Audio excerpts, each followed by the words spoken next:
fight about the team. If it comes, I'ma die with it. Casualties, casually to any adversaries. If it's necessary, I'ma go and come and ride with it. Let me welcome you to my legion. If you mess with us, we gon' put you on a t-shirt. Never take a day off, what's a leisure? Squad's always up, this teamwork, stream work. चलो फिर आ जाओ सारे, एक एक मारे फिर एक बार एक गारे. सारे मेरे बंटर बावे, रेगिस्तान में भी हम नदियाँ बहा दे. चलो साले दे मत बहाने, वाला टना मत जब हम आ जाए सामने. और करे तेरे बारे, मेरे मेरी टीम मेरे पीछे क्या करेगा कुछ अब? I said I got your back, back, back, back, back, back, back. I said I got your back, back, back, back, back, back. I said I got your back, in my team we adapt. We a family from around the world, we are back. You can never take us down, and that's a fact. All we do is improvise and adapt. I said I got your back. I said I got your back. I said I got your back. I said I got your back. And I said I got your back. I said I got your back. I said I got your back. I said I got your back. And I said I got your back. I said I got your back. I said I got your back. And I said I got your back. I said I got your back. I said I got your back. हम खड़े फिर यहीं, ऊपर आसमान नीचे जमीन. पूरा है अब हमें यकीन. बढ़ते रहना आगे और चढ़ते रहना ऊपर. साथ मेहनत है और हमारा जमीन. खुशी हो या गमी, जीत की तरफ है बढ़ते जाना, लड़ते जाना, कभी माननी है हार नहीं. We work hard and we play hard. चाहे जितना भी दिखे हम गंभीर, चलो करें मजे.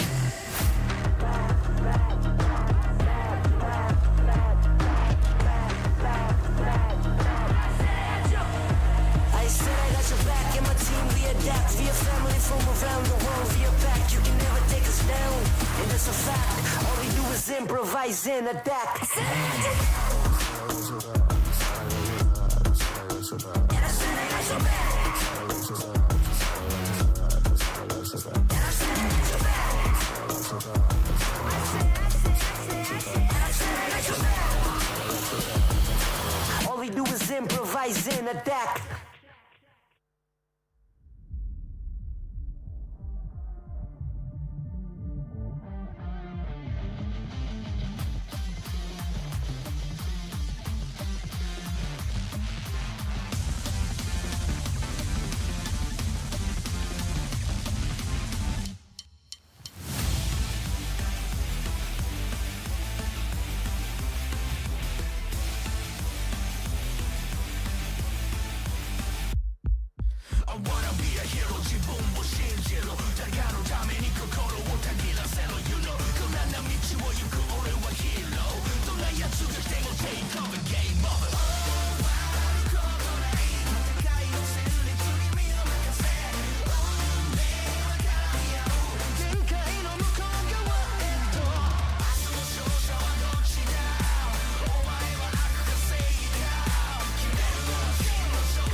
Nesta casa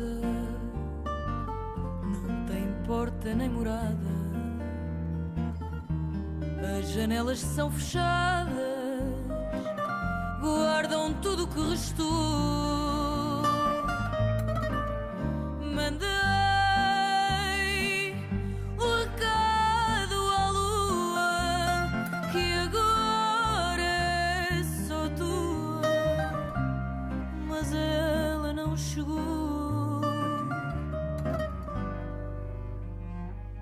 poesia que encontrei um passarinho que não queria andar sozinho neste céu que se fechou.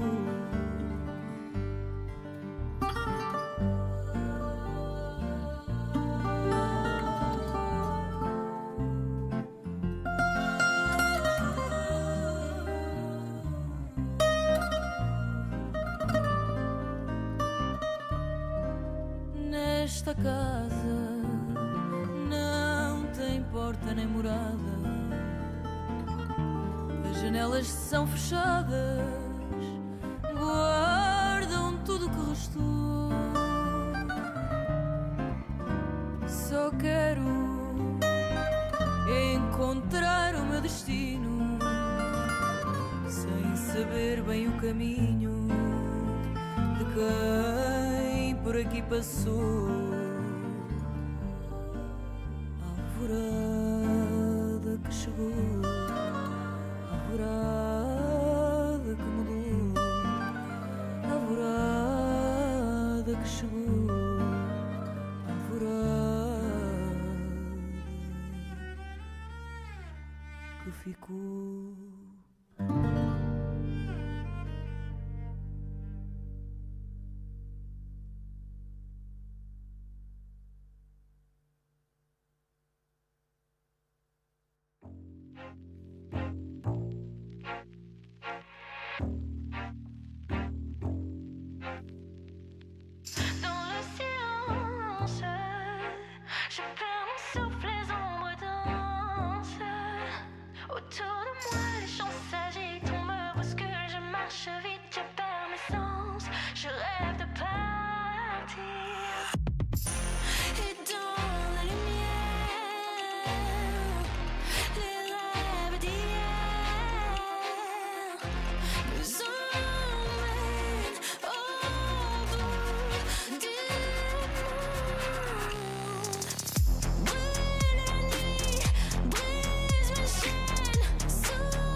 gotta stay awake.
Bienvenidos a Madrid. Eso no. We are here. Let's go. No confiaron, pero mira, no. Llego con los míos y la grada explota. Le di la razón al que me quiso ver bien. Lo soñé en mi habitación y ahora en primera me ven. No te hablo del avión. Vine por mi cinturón. Voy a hacer que recuerde mi nombre. No me importa cuándo ni dónde. Yo por esto la sufrí y aposté por mí como el doble. Yo no sé lo que es perder desde el 2000 y pico. Y si fallo, detrás tengo a mi equipo.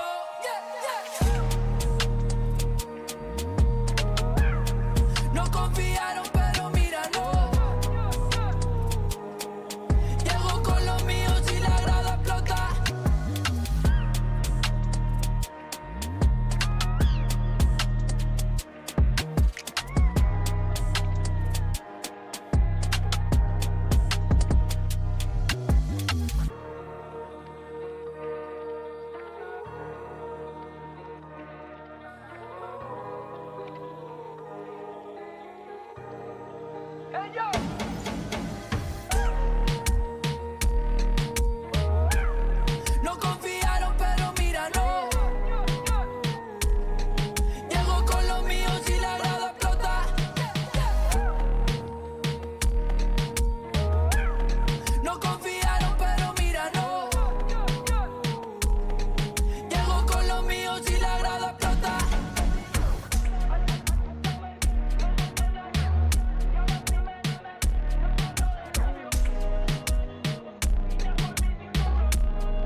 home. Pedal on a pedal with an old 3 kit, room, boom, up 400 dash roll. Got to see 100 the move. Get lifted, body to get cool. Let's do flat over your head. Body got another on me, oh, double nine. Telephone cut that rain. Shut up my son for the rain though. I don't want cut my lane. Running fist fire, scared no rest. Go pop one ring, go break one bench. I pop missile if I wish I put one pistol on my head. Was popping and popping, love in the morning. Blue come over to come in the morning. Vogue in the flick, poster forming. Confident boy run a halo on me. Jealous in the NBO, fill up in the air. I be hitting minimal when I'm on the air. Yeah, boy so pitiful, wanna be my pet. Oh well, good boy, catch a bone on the stair. Renegade, let's go. Let him move blood with a kick home. Pedal on a pedal with an old 3 kit, room, boom, up 400 dash roll. Got to see 100 the move. Get lifted, body to get cool. Let's do flat over your head. Body got another on me. Oh, scared of my life. Green pet flavor. Take all the vice. Right side center. Pesky side. I need to spinner. Blind with a face, spin relay on this light. We gon' see where to take off. I am the chosen one, that's how I feel. I ain't tripping on rewind. The blessing I got from the angels around me are really some A1. I am the chosen one, that's how I feel. I ain't tripping on rewind. The blessing I got from the angels around me are really some A1. Renegade， 危险将我包围。Renegade， 弄我自我击坠。雨落下，扣紧我外套。一辆车穿梭在轨道。你不想成为我目标。Renegade go on the mall. Renegade, let's go. Let him move blood with a kick home. Pedal on a pedal with an old 3 kit, room, boom, up 400 dash roll. Got to see 100 the move. Get lifted, body to get cool. Let's do flat over your head. Body got another on me, oh, double nine. Renegade, let's go. Let him move blood with a kick home. Pedal on a pedal with an old 3 kit, room, boom, up 400 dash roll. Got to see 100 the move. Get lifted, body to get cool. Let's do flat over your head. Body got another on me, oh, double nine.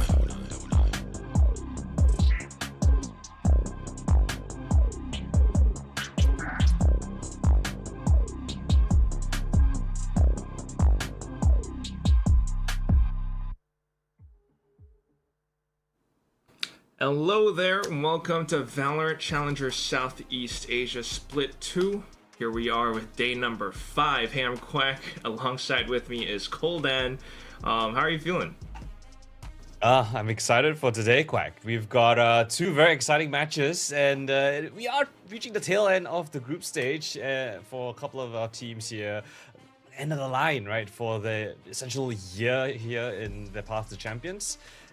We've got a couple of teams vying for that top spot. We've also got a couple of interesting, I guess, news that, you know, even if you are the third seed, you're not out just yet. You know, stuff like that. So things like, you know, only getting spicier from here on out. Super. It can't be Southeast Asia without some spice. You know what I'm saying? So, I mean, a lot of stuff going on. But in case anyone did miss it, well, I guess, you know, this is very timely. If you don't want to miss things, you have to follow the socials. That's the only way to kind of keep in touch. Otherwise, you'd be here on the stream, which you should be following anyway as well. But I believe, Coldan, how about you give us the down low? What actually did get announced? I think it happened this afternoon, just recently. Yeah. Well, apparently, due to some, I guess, undisclosed reasons, XLB are just unable to continue on in Split 2. I wish I knew the reasons as well. You know, I'm as clueless as you guys watching.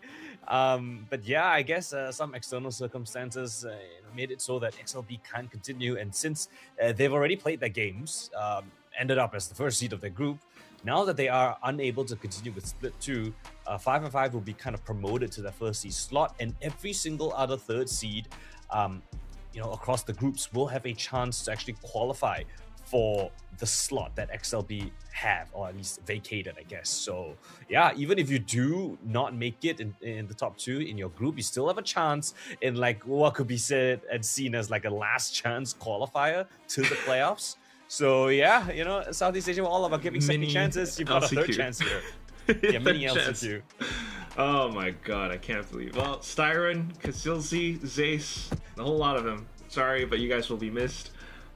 Maybe we got motive, but nah, I don't know, man. It's just so insane that this is just happening on like I guess, announced on the last day of our groups. Those guys just went, peace, we're out. But yeah, that aside, we still do have, you know, some seeding games being played. We still do have, you know, the other teams that have actually made it to top seed and already qualified through to playoffs. And that is what we will have for day number 5. I mean, pretty sick, pretty insane stuff. You were watch partying yesterday as well. How are you feeling about that? Oh, I've been very happy with the outcome that we saw yesterday. You know, I don't think it's any surprise that I am, you know, supportive of the Trinity boys, you know, representing, you know, ROSEA, you know, eliminated all of our MYSG teams. So, you know, now I'm a Mongolian essentially. But yeah, they put on an incredible performance card. They did. Oh, Yeah. actually, before we get into that, so I think the big line, I think that Bonky and Bonkmoto dropped yesterday was the fact that I think you were the one outlier that actually predicted for Trinity. Like, everyone else went Sharper, everyone else went Oasis. You are the only one who went Trinity. Yeah. Are you the top predictor so far? Oh, wow! I didn't expect you to alley-oop me like that, but yes, you know, I am currently number one in the predictions. But it's pretty tight. Yeah, it's pretty tight. I think there's a couple of the Aussies are like right behind me. You're pretty close as well, Quack. But I think today is gonna change up the predictions quite a lot because we are relatively split, if I'm not mistaken. But surprisingly, actually, but yeah. Yeah, kind of the lay of the land so far. XLB, as you mentioned, right, that top seed of their group, but Alpha 5 now being promoted to that first seed since XLB are out. Trinity, Sharper, and AE now almost in a kind of a tied situation depending on the outcome in today's matches between Trinity and Alter Ego. So yeah, you know, things could really still shape up. We can't say for certain what's going to be the outcome, and that's what makes, you know, this entire stage so interesting. Yeah, I mean, if anyone plays Pokemon, this is like Group B, essentially Destiny Bond. If you go down, I go down, everyone kind of goes down alongside it. It all comes down to what happens between Alter Ego and Trinity, of course, but just the fact that Trinity, having taken down Sharper yesterday, puts them in a real good position to possibly, maybe even most likely, lock in first seed. But that's just these two groups. We do have the next ones as well, which, I mean, kind of similar. We already have one other group that's already, you know, kind of got everything locked in, and that would be, you know, Boom for sure. But on the flip side, Group C, what do we have here? Well, we also have a relatively interesting one. Actually, Oasis should be 0-2, I believe. Yes, after the game against Home. Yeah, you're right. Yeah. So Oasis are guaranteed third seed, but not guaranteed out, right? Again, since XLV have given up a slot, Roy Esports, Oasis also have a chance to still qualify in what is that final LCQ, kind of pseudo LCQ. So don't count your eggs just yet, you know. It hasn't hatched, it hasn't cracked just yet. But Home versus Fancy gonna be the other matchup here today, as we have it on our screens, to determine who's gonna have that first and second seed of their group to kick things off, and then also Ego versus Trinity for that final slot directly to the playoffs, avoiding any of those round robin shenanigans in the LCQ that you need to go through. Yeah, and that's exactly, you know, what this entire, I guess, groups playoffs is all for, and everyone makes it through. You kind of avoid maybe some of the more difficult or hard-hitting games, perhaps, and you just want that top 2, top 3 slot to, you know, get your points racked up, get that first spot in so you don't even have to worry about points, and join the others, you know, I guess, big dogs over in Pacific for play-ins, which will be happening in, I guess, a month or 2. It's pretty sick, it's pretty insane, a lot of stuff happening, but here we are with, once again, the groups and the games that we have today. Now, maybe a little bit of recap from yesterday's games. You know, Home actually took down Oasis. Did any one of us maybe, like, even saw that coming? I feel like we didn't. No, I mean, all of us, all those predictions, every single talent that predicted it wrong. Like, we got it completely off. Oasis was a team that actually showed quite a bit of consistency from Split 1. They won the PH qualifiers, the regionals, top seed in that, 3-0 the grand finals. We're thinking, hey, they're going to be the best PH team in this tournament, in this split. But then here comes along looking for home through the premier qualifiers. They didn't even get to qualify to the actual playoffs in PH. They were eliminated in the open quals, went to the premier qualifiers, and then somehow, found the right energy, the right spark in just the right moment to take down Oasis in a 2-0 fashion. Very strong performance with them. And I guess that's why we are having this debate now, right? Fancy, a team that we expect them to do well. Now we kind of have the talent split on who we think is going to win here. a little bit split. We can go into that a lot more later on down the road. But for now, just to talk up Fancy a little bit, I hear that you're quite a fan of this team, Koldan. Do you want to explain why? Oh, well, this team, brings in the most unique playstyle in the entirety of Southeast Asia. I mean, the comps that they run, triple controller, they've got double controllers on a lot of maps, single duelists, and on essentially every single map that they play in a double duelist meta, right? This is a team that has defied the laws of logic, the laws of Valorant, and essentially built a playstyle that fit themselves, and they've made it their home playstyle. Every single team that we interview wants to face Fancy because they've brought this level of consistency in an off-meta composition that we haven't really seen any other team do successfully. Yeah, even Trinity yesterday, Decoy in the winning interview, actually mentioned he wants to face off against wants to face off against Fancy, with the fact that they just look like they're in top form right now, so that's the one team they want to go up against. But what we have today will be LFH or Home going up against Fancy first, just to determine who's gonna be, top seed going forward. Then you get to avoid maybe Boom or 555, like you mentioned. But based off of what we saw yesterday, Home versus Oasis, I mean, did anything striking stand out to you? Are we aligned here, Koldan? Yeah, well, there were two very striking things. The first one's pointing right at us, right? Mr. 13RD. Oh, yes, let's go.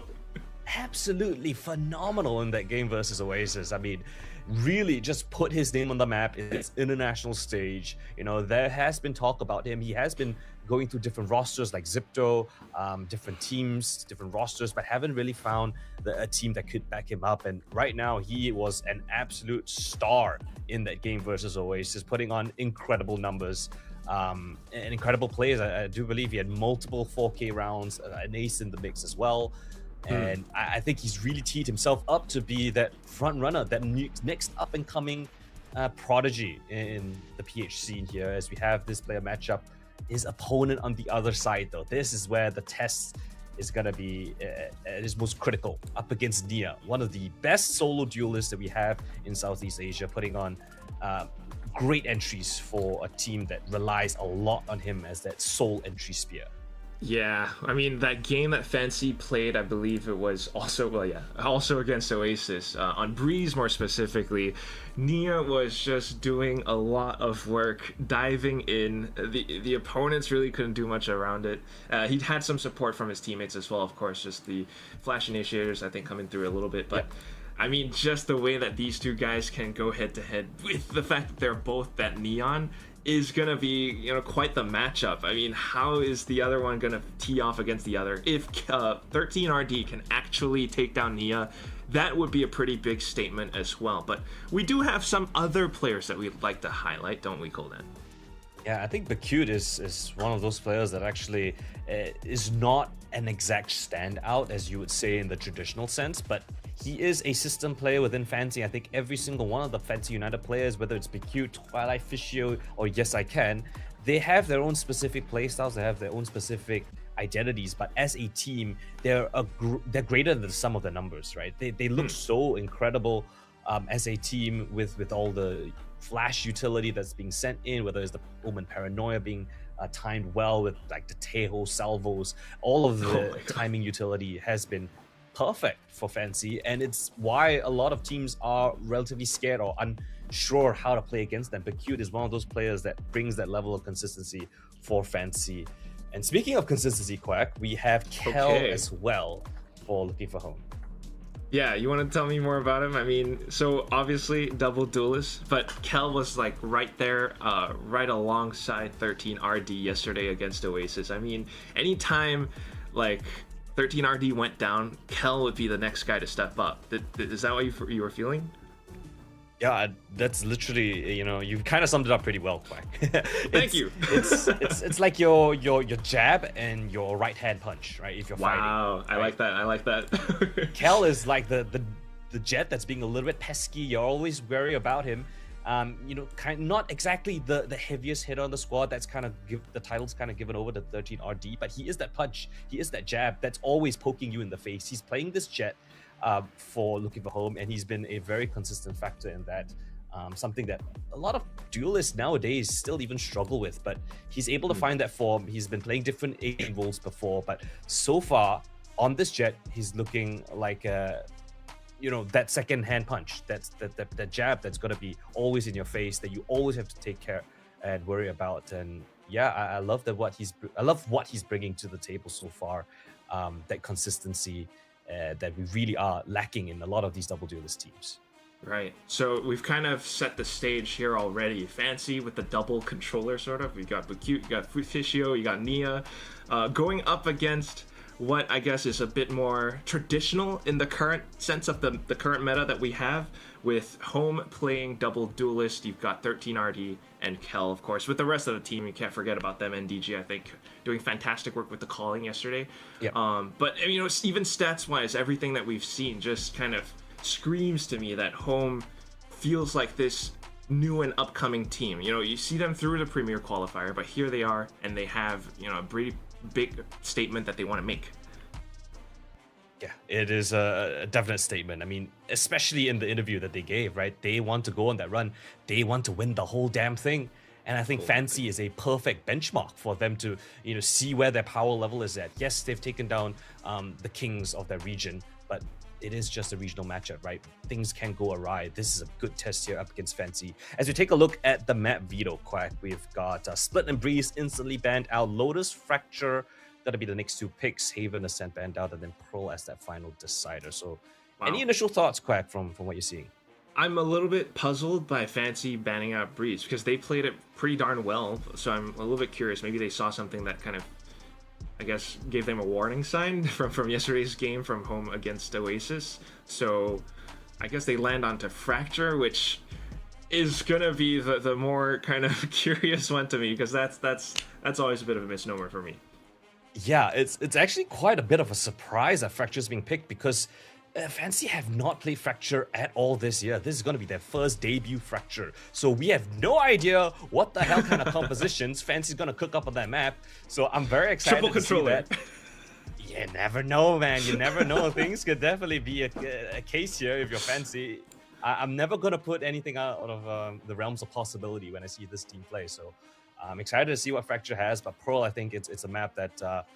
Looking for Home actually have a pretty decent record on as well.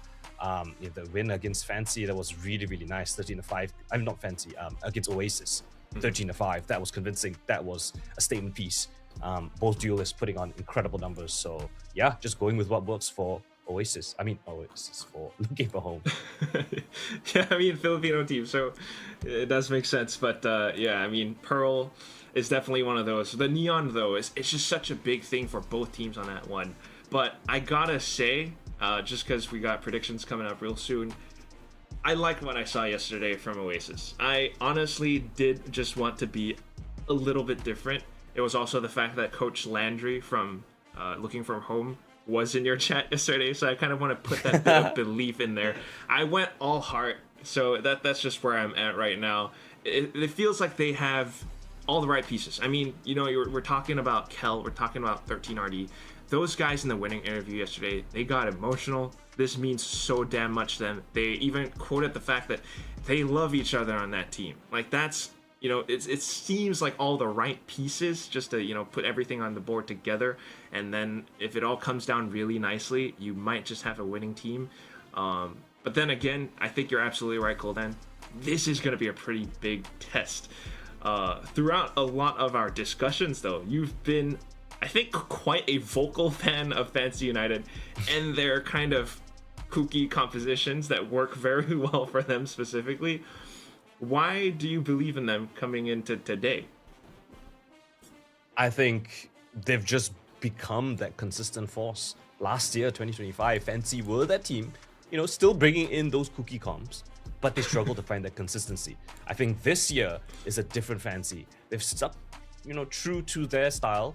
They haven't really deviated from the compositions much since the start of the year, despite the map changes, despite the age imbalances. They've still stuck to what's worked for them. And some part of me just really resonates with that, right? A team that is able to find their identity, their play style in an ever-changing landscape. I think that is something to behold. That is something extremely difficult, and that's why I believe in Fancy to take the win here today. That sounds like quite a bit of heart as well, but definitely some logic also, just given their consistency. It's all good. I respect that a lot. I mean, it does just...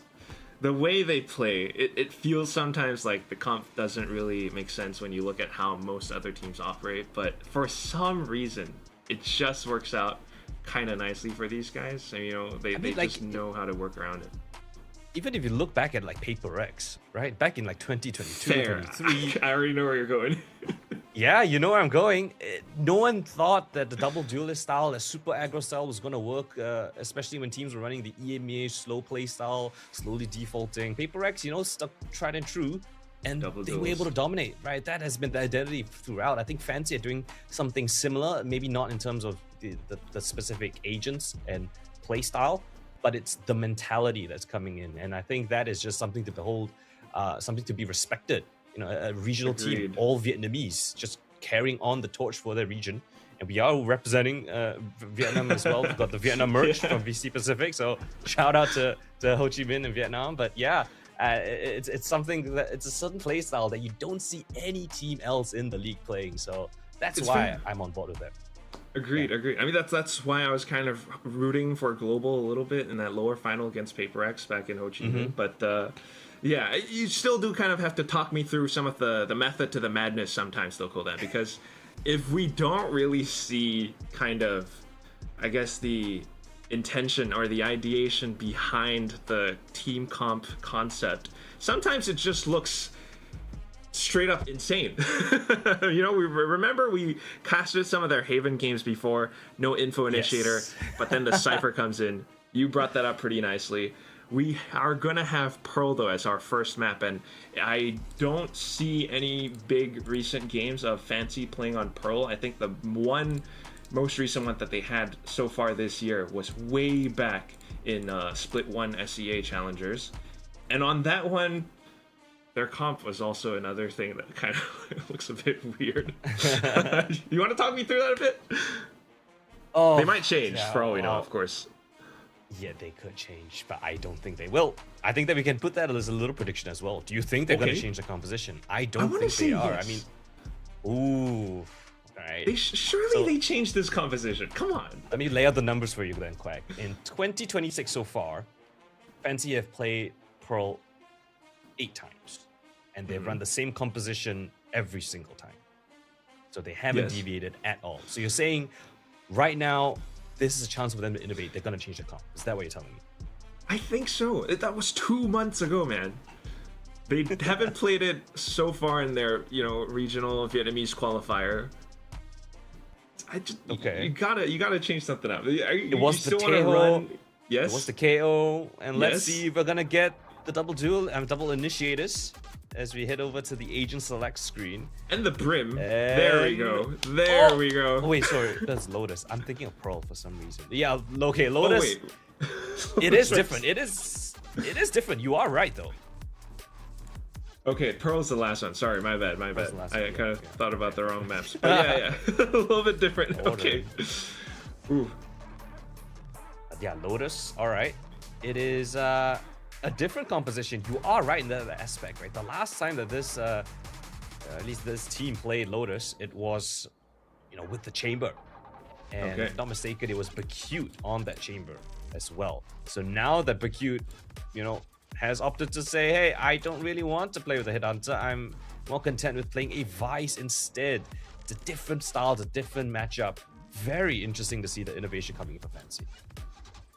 So, I mean, the intention here, you can do a lot with the walls. Yeah, actually, this feels a bit more meta with this composition. It does. Not as innovative anymore. Well, we might be seeing Fancy leaning a little bit more towards, you know, what has worked with the masses. I'm not too opposed to that either as well, Quack. I mean, this team still runs the single duelist. Nia is still, you know, their front runner. And we all know, right? Every single member of Fancy can play literally like 3-4 different roles. So honestly, yeah, that's absolutely right as well. Meanwhile, for home, also some changes coming in. Back then, they also did have, you know, chambers here and there, but now we got something that kind of more in line with what we saw yesterday. A couple of one initiator, and then the same 2 duelists, but Borkum and Gabby on their respective Cypher and Omen roles as well. Let's get things started here in our first map between Home versus Fancy, with Home starting on defense here on Lotus. Alright, Fancy, let's see what we have. A bit of a difference in this composition. Chamber for the Vice. Provide a little bit more utility. Assist Nia perhaps on those boots. But oh, it's actually a mid push coming through. Kel's already gonna slay Fishio as a bit of a love element. And immediately trying to just get those trades necessary. You also do have Bakute already trying to creep his way in towards A. Meanwhile, Borkum is just going to try to keep a safe distance from that in the site. Oh, but he gets gunned down by Bakute. Nice isolation of that first frag. Spots out the last kill. Now in a 1 versus 2. Just trying to hope that someone gives him a peek. Instead, it's a freaking high-low, but he lands a quick flick on towards Nia. Bakute, though, still body shot in with the Sheriff, and that's enough damage for Fancy to pick up the pistol. Wow, look at that push coming in from home. You can see the conviction down towards B. But well handled by Fancy, actually. Once they acknowledged that, hey, there was heavy flag, they all turned their heads around. Down to the 1 versus 2. Kel with a nice shot onto, to find the first, but good job from Bakute. Doesn't matter if he's a chamber or a vice, still gonna land that shot. And second round should be an easy one for Fancy here. No investments on the side of home as they again try to test different parts of the map, actually. Not really too focused in, trying to find some information before they make the commitment up against this anti-eco. Very early game, right? But I think if anything that we saw from yesterday's game against Oasis with home, they love to push out on the defense, as you would tend to do on these double duelists. This time around, though, it just doesn't really pay off too well. A lot of noise, but somehow no turnaround, so a little bit questionable, but either way, NDG still trying to hunt down for that one possible frag with a Guardian that he has. Gonna turn away, though. And now stuck in a 2v4. It feels as though Fancy has found their destination. Yeah, maybe. A site. They're gonna leave you guessing, Quack. Same can be said for home, but it seems like home have a pretty decent read of the situation. Got both players on the right side of the map. Still tough duels, though. Oh, Borkum's... I thought he got spun out! Lands the flick and the double tap. Now NDG goes huge. Low HP, but has a rifle in hand, and Fishio just to try to find the martial shots, but it's not gonna be there. It's a thrifty brought up by home. Let's use our sight to our advantage. All right, Quack. We're getting funky already in the second round of the day. No one's checking the corners. No one's looking behind. Audio has been made. Communication, where is that? We know that there's someone in tree. Why is Fishio, like, so ignorant of that position? Very peculiar stuff so far already in the second round, and hopefully it's not a sign of things to come. You gotta find a little bit of that consistency for both of these squads. So eco round for Fancy as home will buy up. Outlaw in the hands of Kel, looking to cut down these low HP players. No full armor on any of them. Yeah, but on the attacking side as well, like, unless they are somehow able to find some forward space, it's going to be tough for Fancy to even set foot in the side. Look at the Cypher trips already set up, plus some slight off angles being held. NGG gonna face check in a second or two.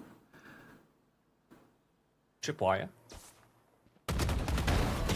Easily broken and dealt with. Just straight into the shredder here. Very unfortunate for Fancy. Even the Prowler getting caught in the corner of the wall. Smokes come up, and it feels like this round is done.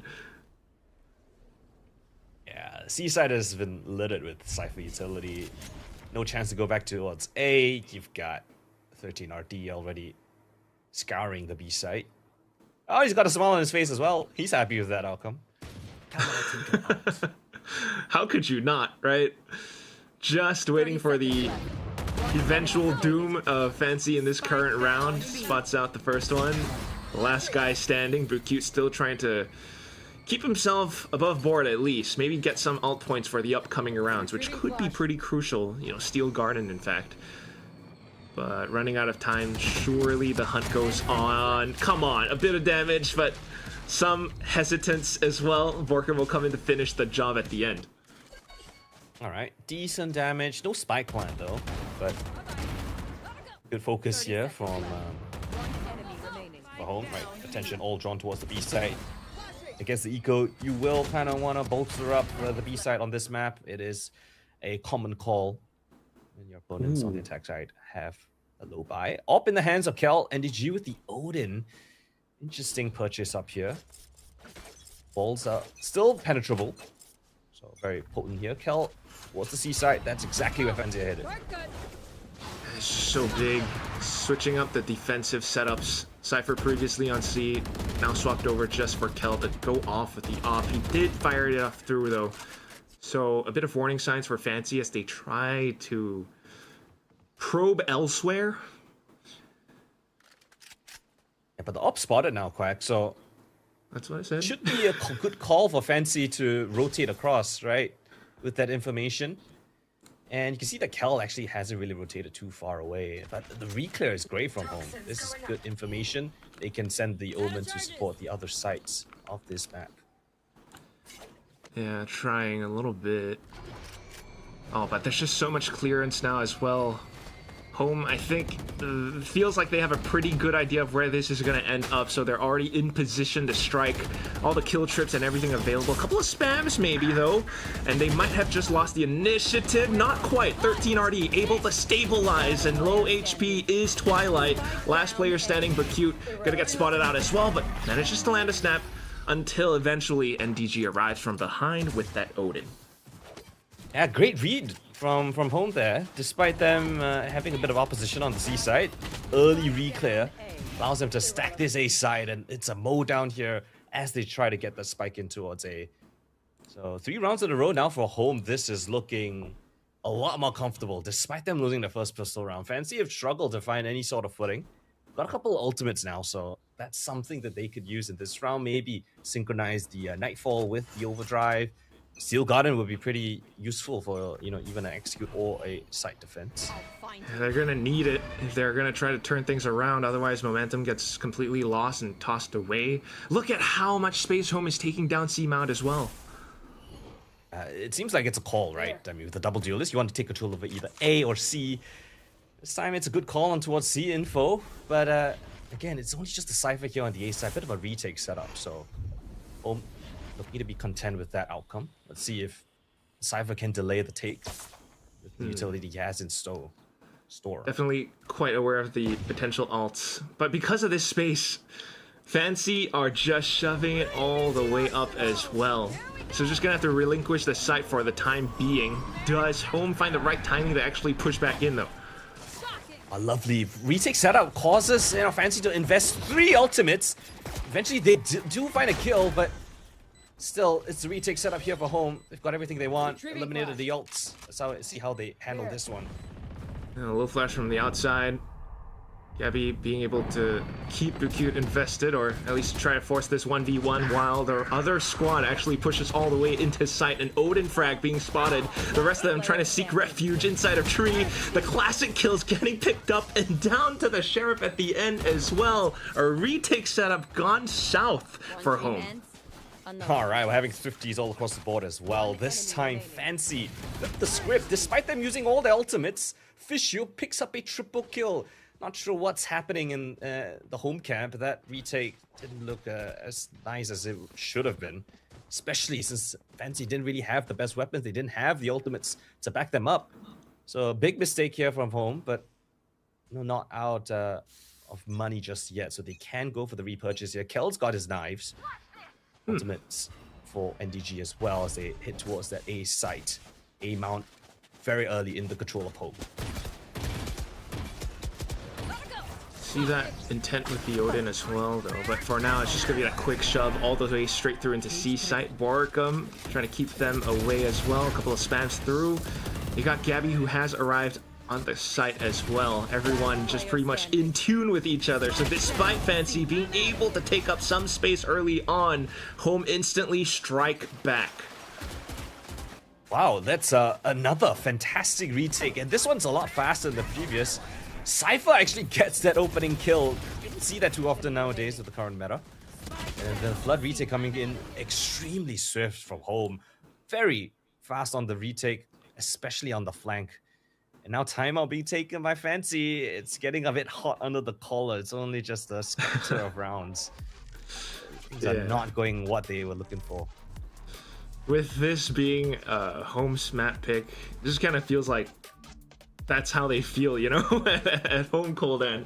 They love to fight. They love to go for these like quick flood retakes and you know, taking a lot of space depending on, you know, whichever site they intend to push out.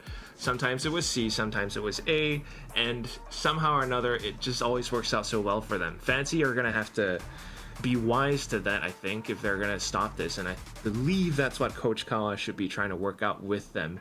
This is going to be their buy round, and they have to make it count. Otherwise, it's poor economy for, you know, the upcoming rounds possibly, and that's not going to be a good sign for this first half. Definitely agree with you on that one. So, yeah. With that open hands of Kel, I think he's going to be, again, searching for that open pick. Right?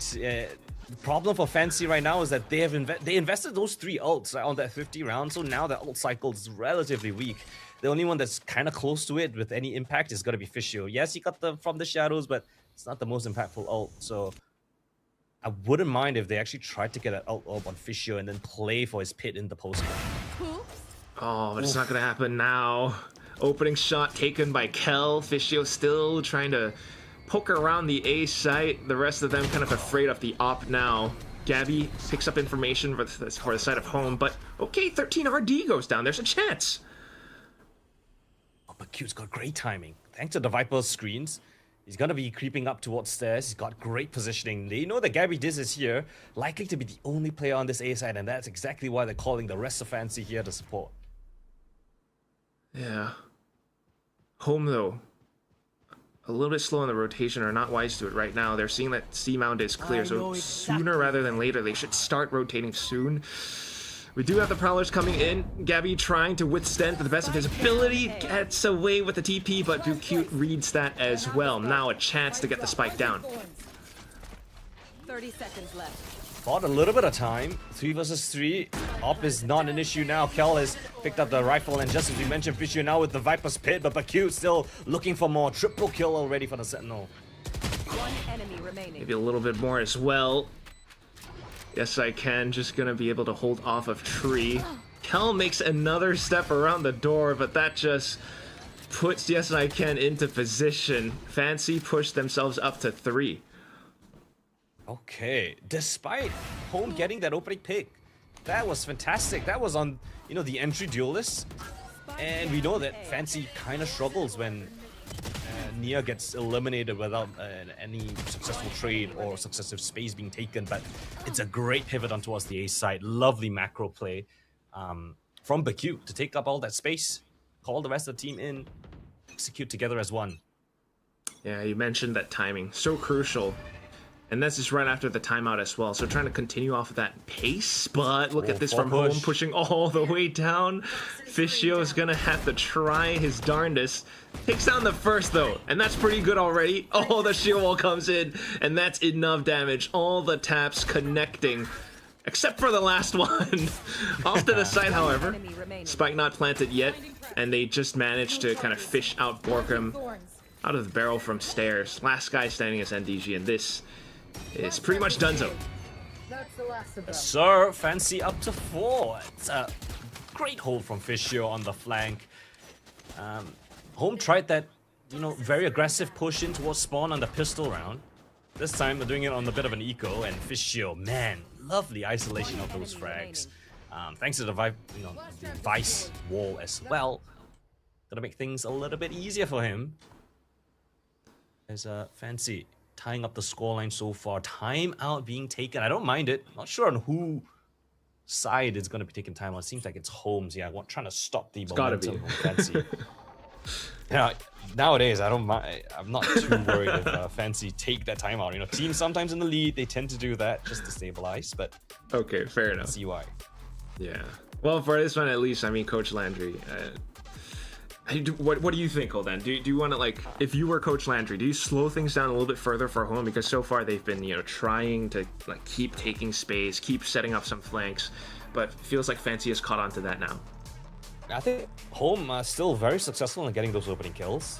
Despite them losing that round on the A site, they were still able to find that opening pick onto Nia. I think that is one of the win conditions. If you're Home, you want to take down Nia, make it so that Fancy only really have slow options.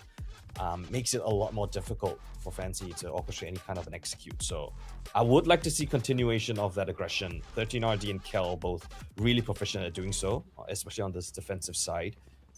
And it seems like it's going to be an A-rubble, at least aggressive take from Home. It's a good call from Fancy to avoid all of that. C site as their focus for now. It's only just a Cypher. We're just going back AC. Welcome to Lotus. That's true. It has me quite worried though, but I do love that they already have so much information and there are some rotations on the board. So just rotating a tad bit quicker provides Borkum with some assistance to try to anchor down the site or at least play close for a possible flash flood. But no, Nia shoots through the smoke and that makes it quite difficult. Initiators have arrived though, but okay, wide open peak. And that's an easy scoop for Twilight. Everyone else now just setting up a high-low to mark off Waterfall. And the back of Spawn has been smoked off. There is no chance for Gabby to try anything in this round. Yeah, Home trying to, push the boundaries of what they could do. Accidentally gives up 2 1v1s. The 5 versus 5 retake becomes a 3v5, and Fancy just will punish you. You go for those over-eager plays, right? Yes, you can, try to limit test a little bit, but you still have to give Fancy their due respect. They are here for a reason. They will get that lead that they were looking for. Seaside take comes up very successfully. And yeah, Home just stepping a little bit too far at certain points. It's just so well called, I think, by Yes I Can as well, and just having the executes quite clearly rehearsed. I mean, you look at how those thorns are placed, the flashes, everything, just to allow Nia to go in and take that space. That's quintessential Fancy United. You gotta love it. And now they're trying to max out Eco as well. Look how cute with the freaking Outlaw. Oh, I'm scared for Home. When a team buys an Outlaw in this kind of situations, you know that they're very privy to the economic situation. And that's exactly what's going to happen. Double kill already found. They've sensed a little bit of aggression. Twilight, all right, through the smoke. Gonna catch on to Kel. And instantly, in the blink of an eye, right? It hasn't been, 10 seconds already? And it's 2 versus 4 for Home. Numbers so spotted towards the B side. So they're just going to head over, as a death ball towards A. Easy A side to take. Slow scale up. Borkum's got a frenzy though, so maybe that's the one thing you want to watch out for. You could swing out for a kill. I think he was just trying to check for info though. Yeah, I was hoping maybe he at least gets one, hides off at an angle, but he swung wide. Yeah, all the way. Maybe 13RD gets a point or two towards the overdrive with a death. Doesn't even need to move his crosshair. Okay, forget I even casted this round. We need to have optimists in the world. I appreciate that. But not in this round, though, for Home. Logic dictates. Yeah, it's a pretty damning one at that. Clean from Fancy, though, on the right side of things. 4 rounds in a row. Whoa. Glass cannon opco, then. Sir, good eye. Kel. Bottom of the scoreboard, not something we expected to see. We hyped him up. We need to see a little bit more for that impact. He's going together with his partner in crime, 13RD, down towards B, but it's again gonna be an incorrect call. Fancy find themselves a free A rubble to take control of. I'm telling you, man. AC. And you might be onto something, Clark. I'll have to look back at the VOD. Unfortunately for home, once again, Sporkum alone on the A site. He does have the trips to try to slow things down, but it's quickly dealt with, as well as the Nightfall being sent in. Plus, you got Steel Garden, so if home doesn't go in soon enough, this might be troublesome. They try, but Nia's done pretty good at being able to slide around to check and provide Fishio with some assistance towards the back of drop as well. In an instant, again, 4 players ripped away. And as we head towards the last round of this first half, it's just Kelvin and off that he can't even hold on to. No! Nia's stunned. He's like, all right, you're just standing on the open for me to take a kill. I'll take it any day of the week. This is going from bad to worse. What has happened to home? They don't look at home at all on this map right now. Fancy just running circles around this A site.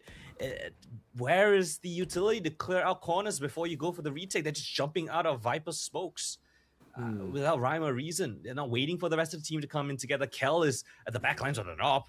Doesn't even have a chance to have a say in this round. And look at the money quack. It's absolutely horrible for home, but at least they have a decent read. Aggressive here towards Rubble. Maybe they can find an opening pick. No! Right. Look at what Fancy have! Double off Koldan! You're talking about money the whole time, but these guys just set themselves up. Decent trade for NDG, but now contending against Fishio, who just peeks back into it. Nia continues to hold, knowing that home love to push out of the extremities of the map. And that just means more numbers, more kills, more dubs for Fancy United. If there's any round to kind of summarize this entire first half, it's that last round, right? Fancy, at this point, they've got a fantastic read of how, home are going to be playing this map. It's a bait and switch here, but cute. There's so many layers to this. Double op on the attack, as you mentioned. On A and C. Doesn't matter if it's A or C this time, you got to op on either extremity. You're going to cut down the numbers. And they didn't even need to execute the site. The kill just walks straight to Fancy's crosshair. It's just such a good heads up read and play. I imagine Yes I Can calling it. If not, it could be anyone on the team, of course. But either way, as you mentioned, that's the entire first half right there. Ever since the opening few rounds from home, and then the coach timeout from Kawa on Fancy's side, like things got flipped. We did have that timeout from Coach Landry on home, but unfortunately not finding that impact yet. And even though this is just the first map, I gotta be honest, Kolden, I'm hella worried, dude. This is their own pick, and it's not going so well. Yeah, I mean, Fracture is a very up in the air quantity. I don't know if Fancy are gonna be good on that map at all. Yes, you can have hypotheticals, but I feel like Fancy just denies, whatever you think. They just do whatever they want. True. So Fracture is like, yes, I can hypothesize how Fancy's gonna play it. But you really don't know until we see it. So I'm gonna hold off on any early expectations right now for the future of this series. We're gonna focus in right now on Lotus because this is where the battlefield needs to be done for home, right? They gotta start with a good pistol, maybe win the bonus as well, get a couple rounds in a row, get the momentum going because we know how good they can be. We saw them up against Oasis. We need to see that here today, right now. Let's get going. We start things off with the Prowler and a big rush into the B site, but at the same time, Fancy all the way from behind the rotating doors. Gabby will hold on for now thanks to a cage set up by Borkum. So, not quite the spike down actually. Home are trying to rotate through to C, and it's something that Fancy weren't expecting. There goes Kel with a double kill. Spike down soon enough, and Twilight to try to scavenge this round. How has this happened? 1v5 for Twilight? What a call! The B split into C. I don't think Fancy were aware of that possibility at all. When have we seen that in any tier of pro play? Lovely call. Lovely set pistol coming in from home. Really sent Fancy in on a whirlwind of a round, right? They thought that they were going to fight towards B main. They opened the door. They couldn't even retreat back towards the site before they were being wrapped upon already. And you know what I like about that is just the fact that this is them picking themselves up, dusting themselves off after that first half, you know, losing 6 rounds in a row. They come back in and they have that mentality to just keep going. So the pistol hopefully converts to a bit more as well. Onto their attack, and wow, what a deep Viper wall. Yeah, that Not the most common one. I've seen that Right? ever. We might need to start another Twitter discussion on which Viper was. No. Tag all the coaches. What is Let's this go one? elevated. I'm scratching my head. I have no clue what that wall is supposed to do. Like, Maybe just eco wall, I confuse guess. your enemy. You know, prevent them from getting vision towards stairs. Now they're making noise, which gives Fancy some information? Question mark? You confuse your enemy, you know? Art of war. Making a lot of noise, they are hesitant. Get the kill. But the trade's not there, Gabby does. Great flank watch. Gets a double. Diligent to spot out the third as well, so should be all good in the hood for Hope. And that's, I guess, kind of the conclusion of the whole wall debate as well.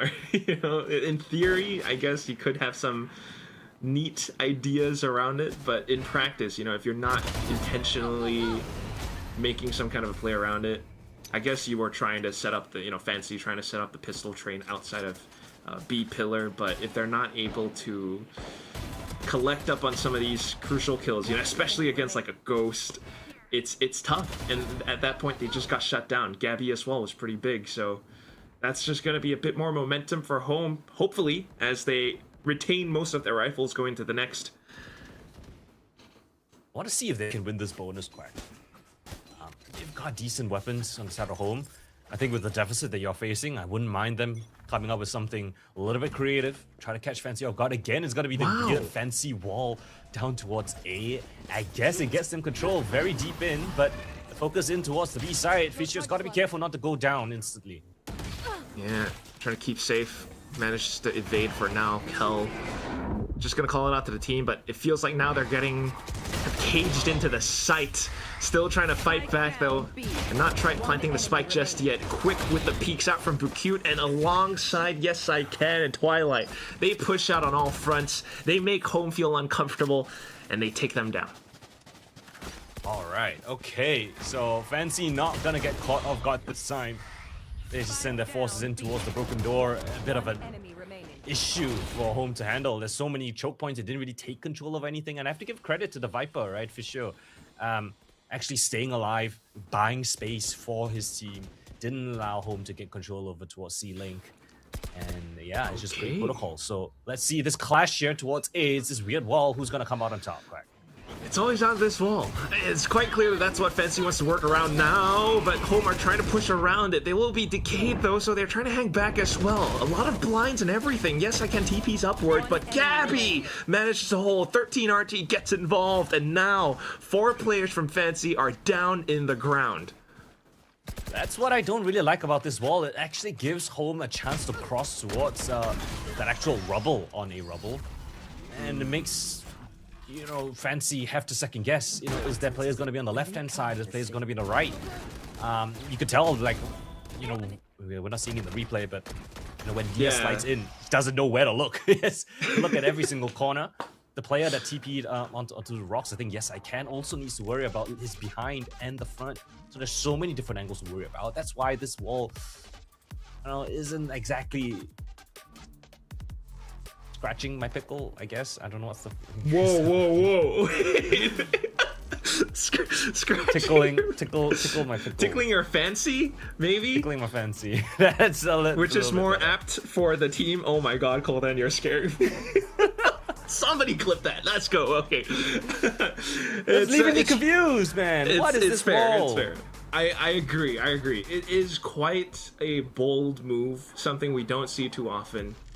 Nice little experiment, but you can tell, you know, once your opponent kind of catches on to it, and if they do, you know, kind of have, I guess, the team coordination of work around it, you know, push on through the side, 13 RD gets a slide in, it can be dealt with. So I'll be actually surprised to see if they continue with the wall, and it feels like Fishio's just about to do it again. There we go. Oh, okay. Okay. So let's see 4-1 if they split have an still. adaptation. They're still gonna send 4 of their players there, Quack. So maybe it's a change up in the utility. Let's see. But This is doesn't really worrisome. matter, right? Fans at home are not even there. Yeah. Well, I guess depends on what Borkum can gleam around it. He's just not going to play around the wall. It's a right read. It's only just a Viper here. There's no fast rotate available for Fancy. It's gonna take the long route around. And I don't think home are aware of it, but you know, if they do pounce on the seaside right now, it's the perfect call. Yeah, they're just going to go. Prowler dealt with. That's one gun only. Then in comes the execute. Maybe at the very least this is some utility spent already for home, and that could be what Fancy intends to work around with. You know, as long as Pursuit stays alive, gets it within range, could be good for a Steel Garden. First kill goes down, and now we have Kel juggling guns away. Alright, yeah, it is a bit of a half buy, so bringing the weapons across for his teammates, fantastic stuff. Steel Garden, even up the economy. But, you know, all of home, just avoid it. Get ready to fight, Quack. Relay Bolt. Nia's already hunting them down. It just kept them all the way stuck inside stairs. It was everything Fancy wanted. The guns might have been kept for home, but not the angles they needed. Yeah, I'm quite surprised. Home didn't take any space after that Visal was being used. Maybe a little bit hesitant, maybe worried that Fancy could be a lot faster on the retake, but there was a brief period of time where Home actually could have gotten some space in the site, maybe played off-site, but they were all corralled in that little corner, that elbow corner. And yeah, it's just a feasting barrel, shooting fish in a barrel for Fancy. It's so simple. Great utility, flooding through. Mollies, Razor Vines, nowhere to move. Fancy, man. They always it's rounds like these that just impress you the most. That was a flawless half buy. Nia had a gun, but the rest of them are more often than not just sheriffs, and they still make it work. And here we go. It might be the straw that breaks the camel's back. Home doesn't quite have the economy, and if this goes down, you're looking at an 11th for Fancy. So trying to put everything onto this C push with the overdrive. It's smoked off Fishio. But do they have the site? They want to take more than the side Quack. They're just going straight through the smoke again. Fishio finds a kill and gets away. How many times have we seen this kind of an outcome? Man advantage again for Fancy. Just gonna increase their chances at a successful retake now. Prowler confirms. Ooh, Gabby, not too bad. Oh, almost gets out with the classic. Borkum comes in for trades, but Fancy still having numbers to prevail. They will indeed secure that 11th. It's been the case for a couple of rounds already, Quack. Fancy on the retakes. You let them set up, you give them the space, and they will run you over. The util protocols, you know, in these kind of set situations are so perfect. Whether it's the paranoia, whether it's just waiting in smokes. Not gonna get caught off guard too much. Gabby is almost able to actually find that final kill onto Nia that actually might have swung the round in their favor. But regardless, it's 7-11. Fancy running away with a couple of retake rounds, winning through that aspect, and a timeout being taken by Home now to re-evaluate their options. Because look at this, Quack. Their money is again all over the place. Yeah, it's just very unfortunate, and you're really not gonna have much else going into what could be the last round as well. If this does indeed go 7-12, it's a very uncomfortable situation for Home to be in, but we'll see if Coach Landry can have the right words to give them that extension that they need on their own map pick again. They need to win this one. Who knows what's going to happen on Fracture? And yeah, you know, going, yeah, and going back to the players that we highlighted, right? Look at this, Pursuit and Kel, opposite sides of the scoreboard. He's been fantastic as a Sentinel to shut down the double duelist, and Kel, a shell of his former self that we saw yesterday up against Oasis. He's not finding those entry frags. 13RD feels like he's essentially like a one-man show. We need to see Kel step up here. Together with 13RD, go for those opening kills, trade each other out. Trying this time around. There goes 13RD. Kel in with the trade. just as it was prophesized, but Fishio instantly trying to create a bit more space. Kel will spin back around. However, a pause button, and Bukute goes in with the outlaw. All right, Fancy want to duel, and you know, it's not the most favorable situation up against a double duel. Is Bukute spotted? Outlaw in his hands. Will one-shot both of them, so they have to be careful pushing these corners. Twilight now coming in as reinforcements. Spike yet to get planted. It's on NDG. Stuck in the corner. He can't tap the Spike Quack. Oh, this is terrible, and he's not looking the right way. Twilight finds the timing, and this map just feels like it's all over. 7 to 12, Fancy secures map point with ease. You thought that was a round that Home was gonna get. He called for Kel to step up. He finds a double kill, trading out 13 RD, but it's still not enough. You know, Fancy play Home's game. They took the fight. But still in the 2 versus 2, bit of miscommunication. NDG's offside without the spike. He gets caught out by a timing push from Twilight. And this might be the final straw that breaks the camel's back. Look at the money. Again, it's absolutely dire at Home. Yeah. Stinger Blade Storm, I don't know. We'll see if Kel can kind of cook here. something up. Yeah, all the way around this wall again. Okay, Nia dives in. The blades unfortunately go south, but some trades being found by 13 RD, trying to put his team on his back. Twilight shuts that down and ultimately breaks the back of, well, 13 RD, continues to hold the angle. And NDG just tries and tries to push through. The veterans now stepping in to try to keep the team afloat. A bit of vision spotted, and Fishio tries to flash NDG out. Can't quite reload yet, but the foot's being spotted. So there we go. Home able to keep themselves alive for one more. A bit of breathing room here for Home. They stave off that looming 13th round. Big fight here towards Rubble, and 13 RD, I think he was the main character in this fight. Dealt a lot of damage. Double kill and spotted out Twilight.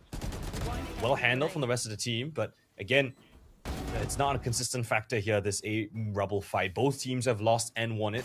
It's not consistent, but it seems like it's something that Home want to have in their books. Big fight again here. 9 players on this side of the map, Quack. Oh my god. Kel, they tail in onto the top. No, it's just 13 RD also getting involved into the fight. Sporkum trying to provide some assistance with Overwatch from behind, but Bukute! Oh, what a snap! Manages to find the right timing for the side flank to finish off the game. 13-8. Fancy United take things to Fracture. That's how you ended Bukute, the boogeyman on A. Look at that fist bump in the head. So cute. But wow, what a way to end things off. Fancy pull off an incredible fight on A Rubble. Bukute with an ace of all things to close things out. That's something you never think is going to be in the Fancy book, especially considering the play style. But yeah, that's how the cookie crumbles. They got a bolster of rounds. They're willing to take the fight in towards Rubble. Home won it one time. Fancy says not 2 in a row. Yeah, man. And in true Fancy United style as well. Like, it's this very, I guess, deliberate Viper wall that cuts in from, you know, early B main in towards A Rubble as well. It's just, it's been so crucial for these guys. I mean, listen, you know, I'm listening. There's always space to criticize Fancy, but if it works, it works. And it looks weird. I don't think a lot of people would agree with that Viper wall, but it leans into their playstyle, leans to what they want to do. And I think that's the caliber of a team that, you know, will be able to win rounds, will be able to dictate the pace, but they're not going to listen to the noise. They're going to stick to what they've worked on. They're going to stick to what they've practiced in scrims. Yes. Well, we can go off a little bit more about, you know, looking for home managed statistics as well, but I kind of want to poke your brain a little bit here, Kolden. I mean, you're talking about this is what Fancy wants to do, this is what works for them. Can you explain a little bit deeper as to how or why this very specific defense side Viper wall works for them? It's a little bit one-dimensional, but we say that about Fancy like how many times, but you know, you can expect something to happen, but whether you can deal with it is a different issue. How many times have we seen that Viper wall go up, allows Nia to slide towards the left-hand side of Rubble and swing that with his slide every single fight? I think the Observer watched it at least 3 times, right? Nia sliding through, gets that opening kill. And even if he doesn't, that wall actually allows for players like Yes I Can, Twilight, Acute to just flood in and play close to rubble, and when that wall drops, they can all swing it together. So again, it is kind of predictable. It is kind of a one-dimensional play where you can expect it to happen, but whether you can deal with it, whether you can go toe-to-toe with Fancy and their mechanics is a different issue, and Home just weren't able to do it consistently. Yeah, unfortunately not. I mean, the first kills even kind of trailed off as we headed into this. Well, I mean, towards the end of the first half, it already started happening, actually, so I gotta correct myself there, but you're absolutely right. It was always that 1-4 split, and I think the other tip to that spear would be the fact that it's not just the wall as well, it's also how Fischio plays off-site, too. You know, if he goes down on, like, C, for example, Home gets it, Home could actually set up post-plant very well, and even though Fancy might have that 4 wrapping around from A, it's still going to be tough. But because Fischio plays that reserved, he keeps himself alive. He still does some damage or gets some information, and that kind of provides value into possible retake scenarios and, more angles, more scenarios that I guess Home unfortunately had to worry about. Think about the Steel Garden rounds from Bukute, that one ace at the end. Just, there's so much to this team that sometimes looks crazy. Your point there was actually fantastic. Sometimes a good call is to attack the weaker side of the map, but it seemed like every time they went towards C, Fishy was able to get one survive and then call for the retake. So exactly as you mentioned, very well laid out. And yeah, that is kind of the tail of the tape here for map number 1. Fancy got tested, but they don't break. They just bend and they smack you right back in the face. So Home gonna be bruised a little bit. We're gonna go for a short little break, and when we come back, it's gonna be the map of Fracture, a very spicy one. You guys definitely do not want to miss that, so stay tuned. We'll be back after this.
Well.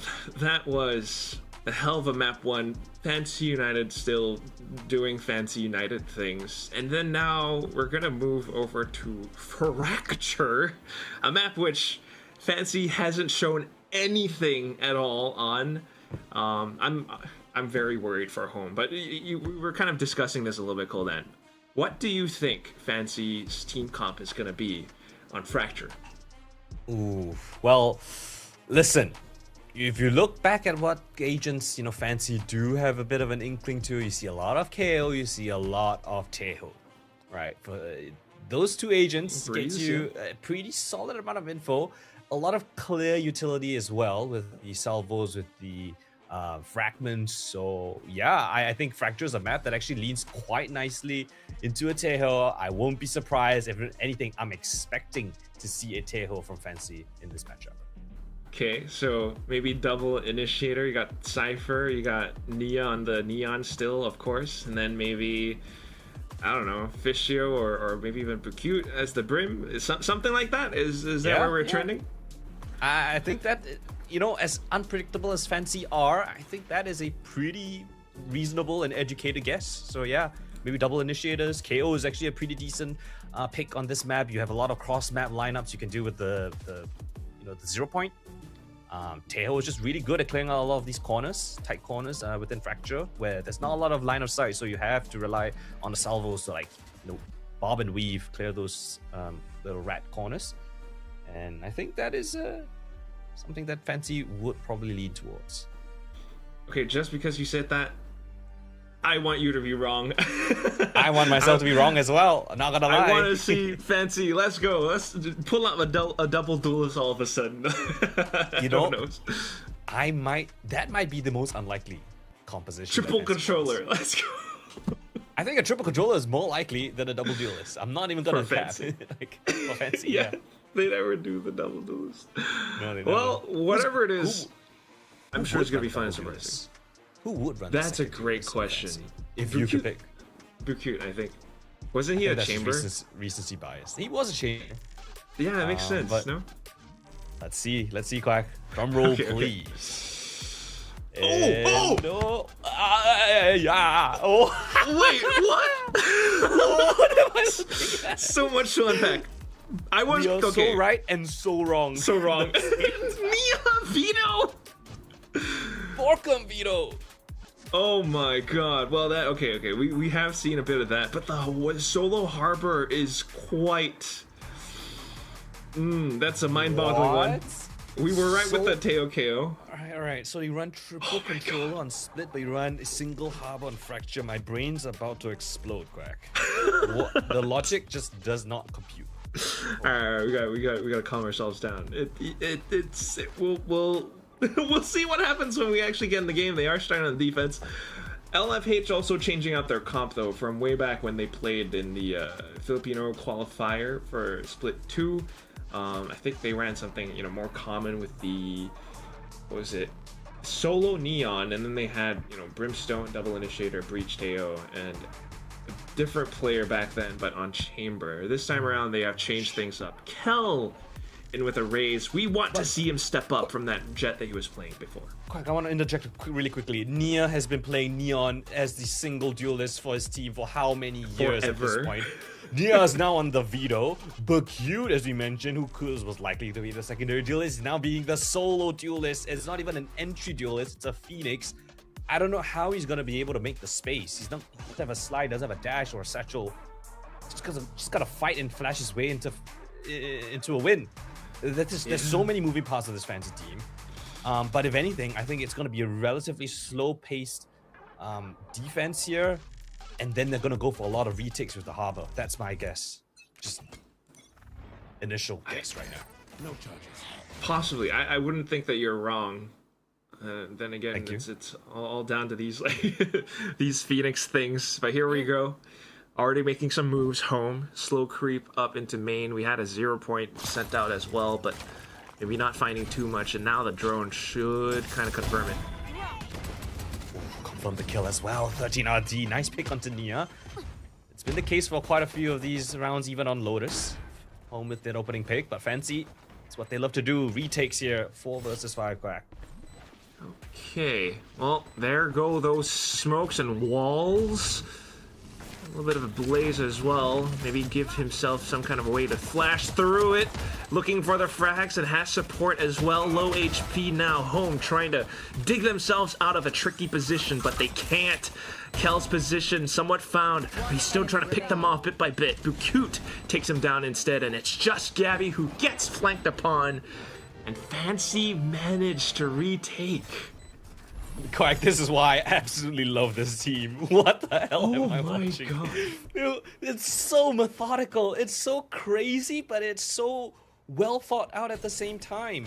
It's step-by-step clearance, right? As you lose Nia, that's a big blunder, but then you have the blaze over Big Q. They clear out sands, they flash through the wall. They use the harbor high tide to isolate all the players within the site, and then you even have a wraparound from Fishio to catch the player in main. This is fantastic from Fancy.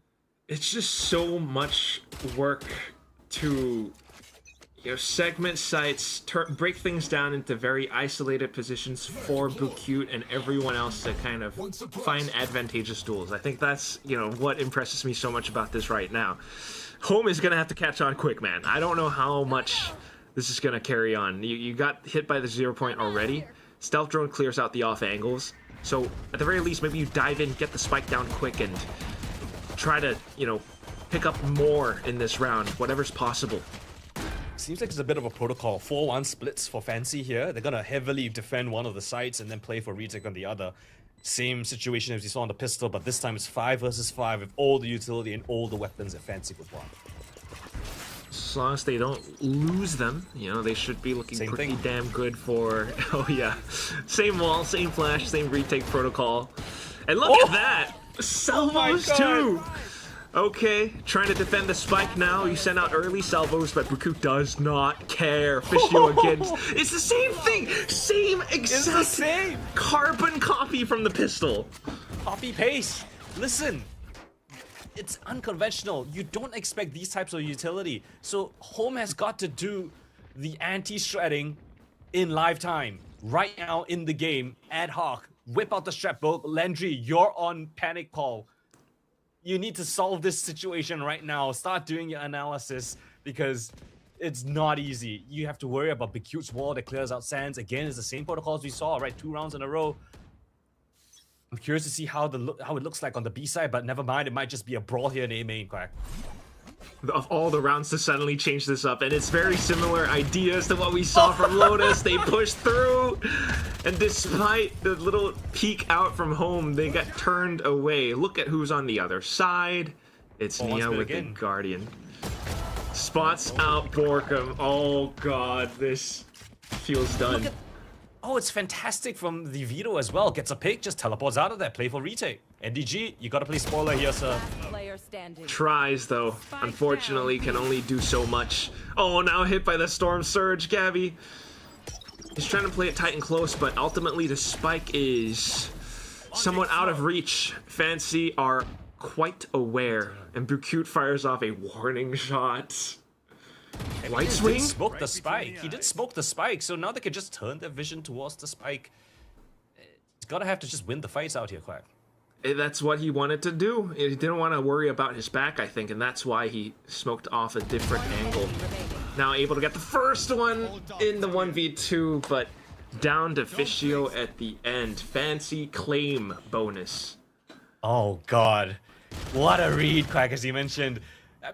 2 rounds, they went to A main. 2 rounds, Home were able to get A main without any issue. Nobody there from Fancy. But this time, there's 4 people just staring down the smoke.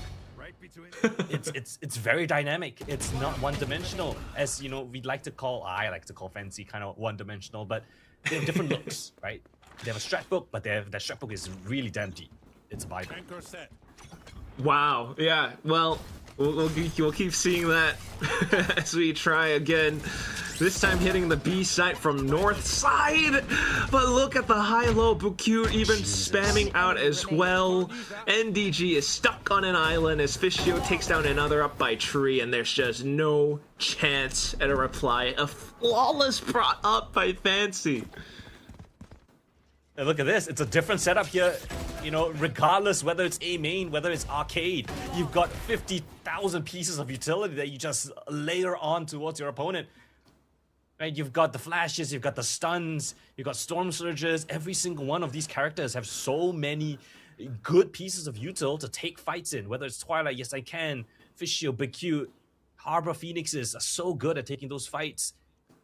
And Fancy, it's not just retake setups, it's many trap plays across the map, whether it's A main, whether it's arcade, whether it's just retaking the sites. They've got so many different looks, and now's the timeout for home. Landry, hot on the mic, he needs to come up with something. Has to, man.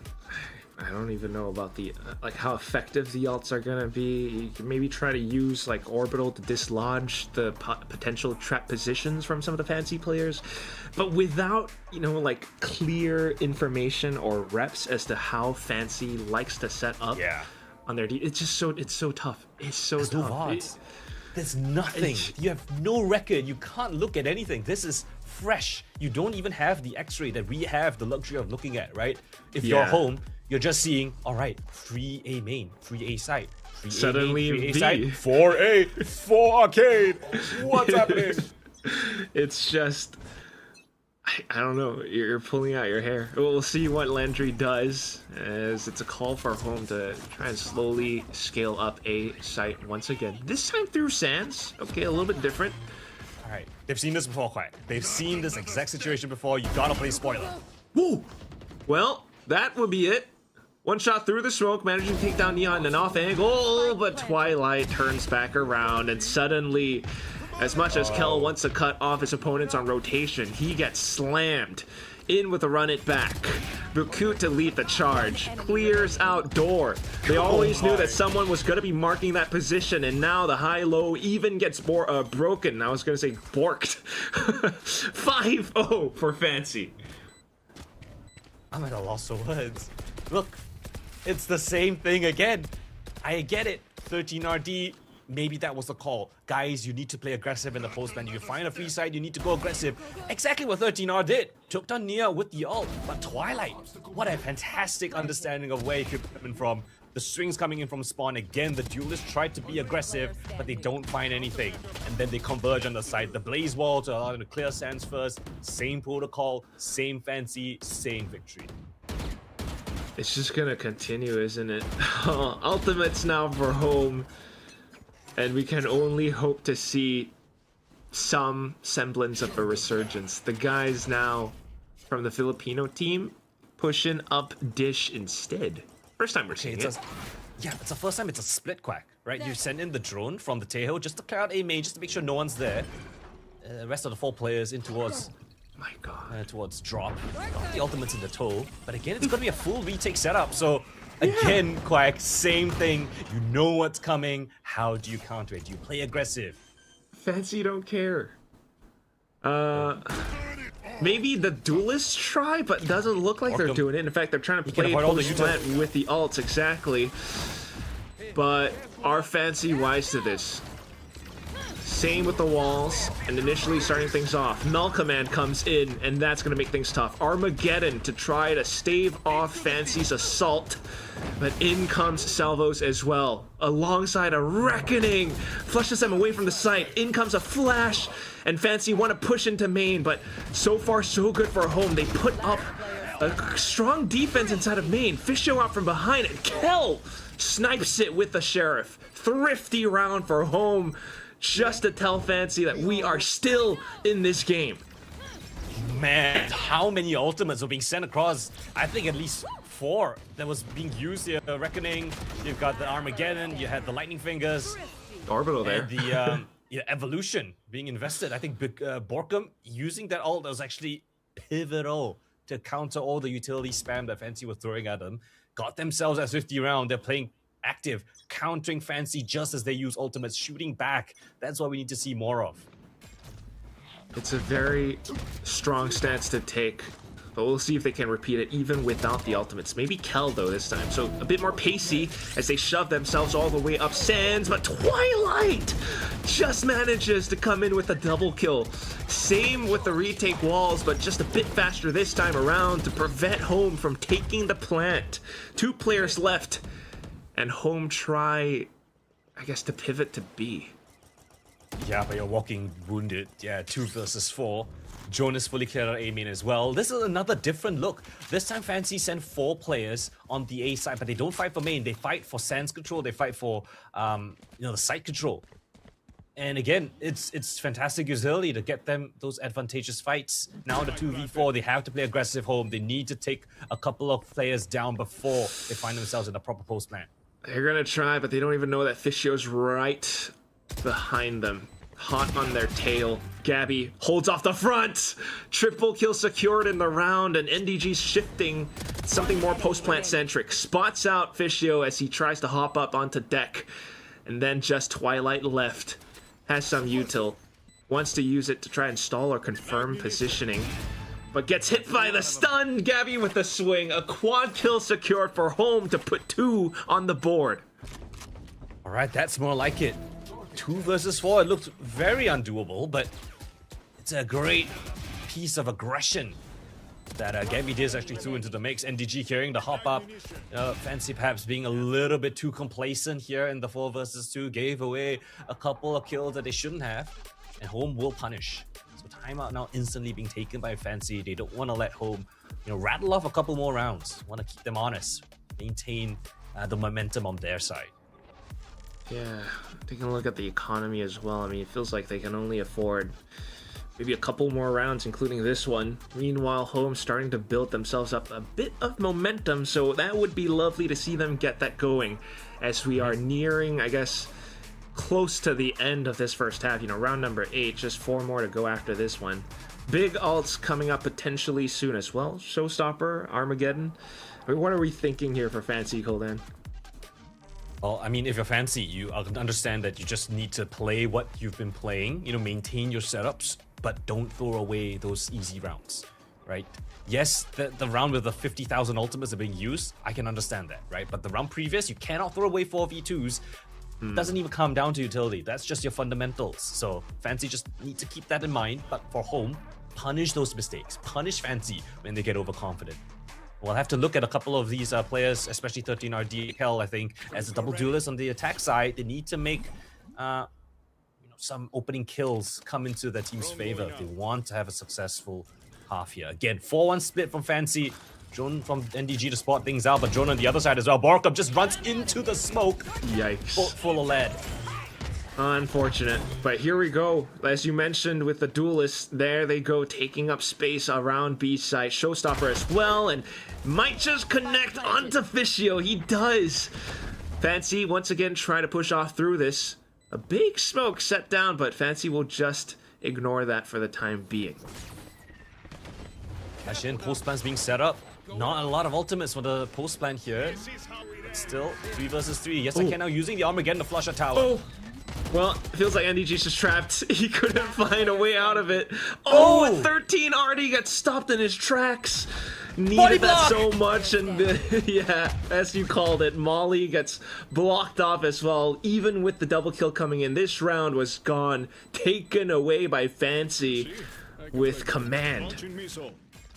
Right there in the 3 versus 3, disregard the utility. Yes, he had the Armageddon. That was a big win condition, and Fancy understood that. But other than that, it's the protocols, right? 3 versus 3 played together.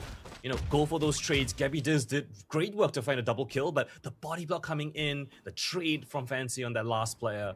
Again, this has been 4 diffuse rounds in the 6 that they've won. It's a clear sign of a pattern here. Home still struggling. Yes, they're getting the spike, but the post plans, that's where they're struggling with. Yeah, it's really, really tricky. I mean, they almost tried it with the Showstopper towards the back as well, but here we go with the next round. Same sort of split, this time towards Dish. Borkum stays far away while Fancy wants to push up further and clear.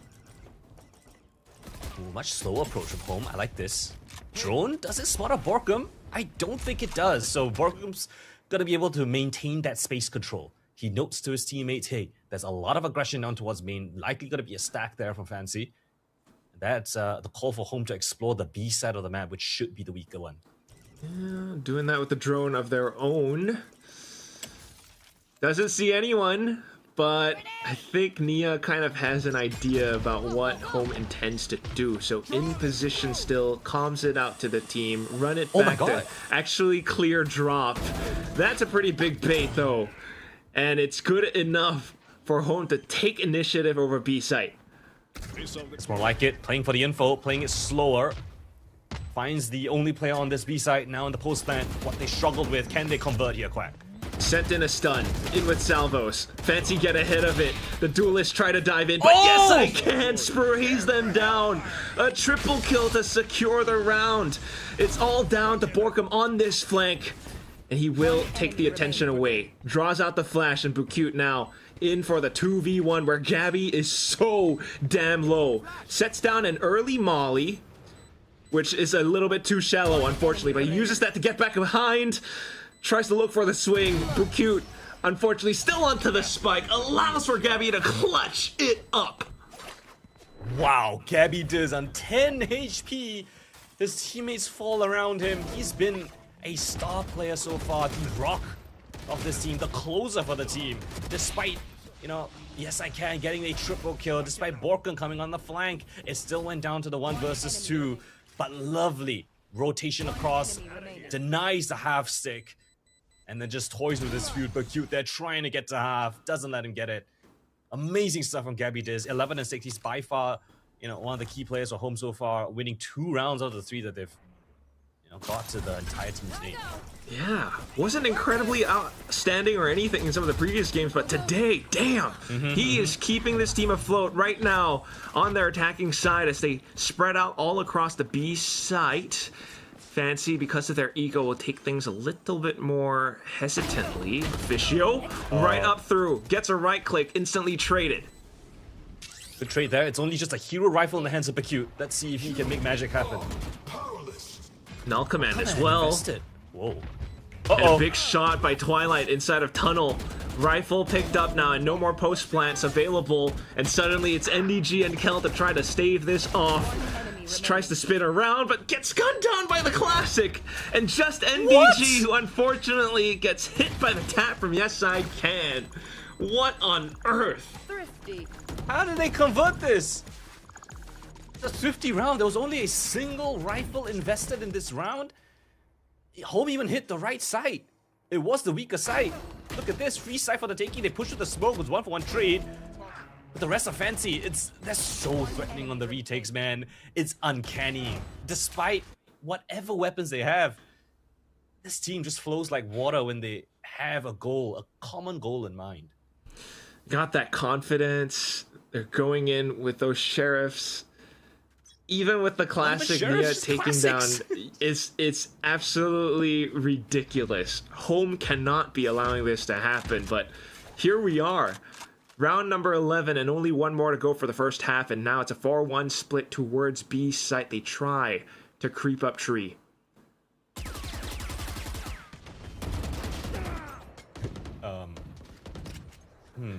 Just trying to fade noise? I'm sorry, I'm just looking at, there's no cypher trips.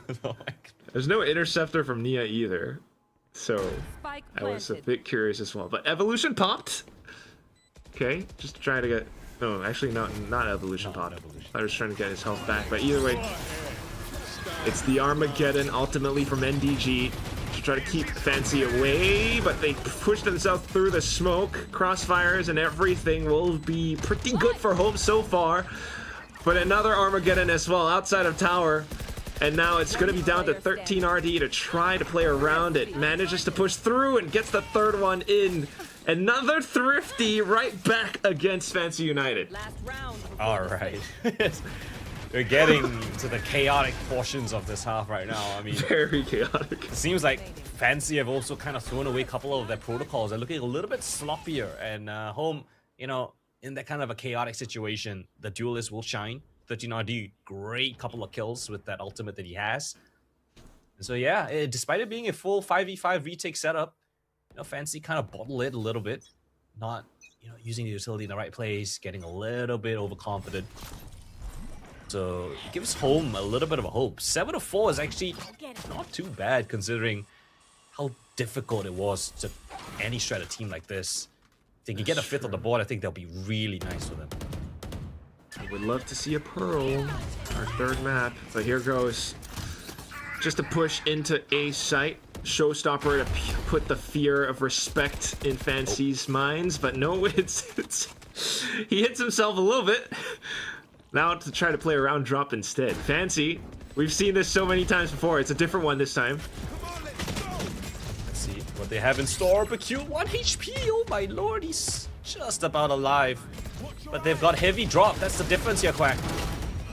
Trying to play around it. So far, so good at taking down a couple. Smoked off by the Cove as well, but maybe looking to explode off of it. Dissipates away now, and Fancy try to keep themselves on top of the spike. Post plant initially coming through just by a bit more time. In comes Gabby. Spots out the first. Cove onto the spike itself. And it's all down to Gabby once again. Oh, sprays all around. Spray and pray out for the clutch. Gabby is here. Gabby, 3 rounds individually won by him. Thanks to him. This was a different look from home. They understood the playstyle from Fancy.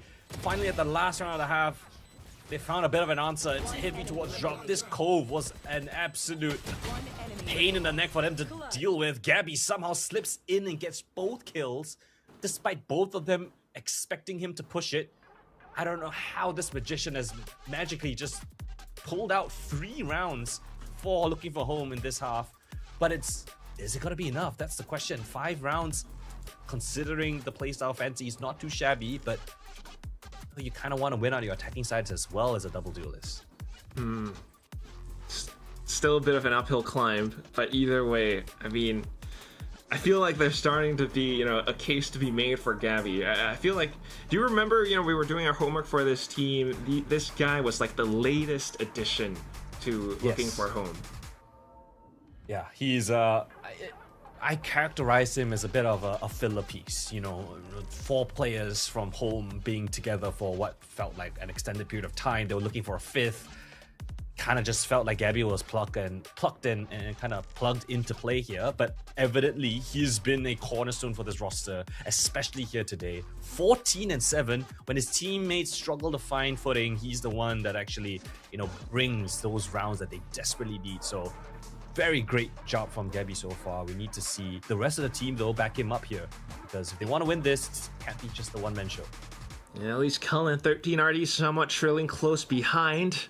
As they shift themselves over onto defense, perhaps some retakes may be working well for home, and then we will have a better discussion then. But then again, we've got Fancy with this very interesting composition on the attacking side. 3-2 split now with the same sort of drone to draw attention away on A. They can't really do 1-4s anymore, especially since it's Fracture, right? It's a lot more of a different map than others. You gotta spread out and get information, prevent those defenders from pushing out and getting space themselves. Bit of a concerted effort here towards A. It's gotta be the right call. It's only just NDG here looking towards this A side. Yeah. Home may be content enough with the sky smokes or just going in for potential retakes, but might be tough. You got the high tide in your face. Salvos to try to dislodge and buy time away from the spike, but it gets planted early. And now, Bakut in position. Fancy all around main. Home trying to draw them away with initial paint shells and then a relay. But it's somewhat clear for Fancy how to work around it as well. All the way towards the back. It's a crossfire. Bakut on the site. Snipes down 13 RD with a ghost. Swings around with a flash and then gets down Gabby as well. A near flawless for Fancy to pick up pistol. Yeah, man. It just feels like it's whenever you swap sides, right? It feels like you're playing up against a brand new team again, right? Yes, Home have dissected and deciphered the playstyle on the defense side, but now that Fancy on attack, it feels like you have to just restart from 0, right? It's a whole new piece of utility, whole new playstyle.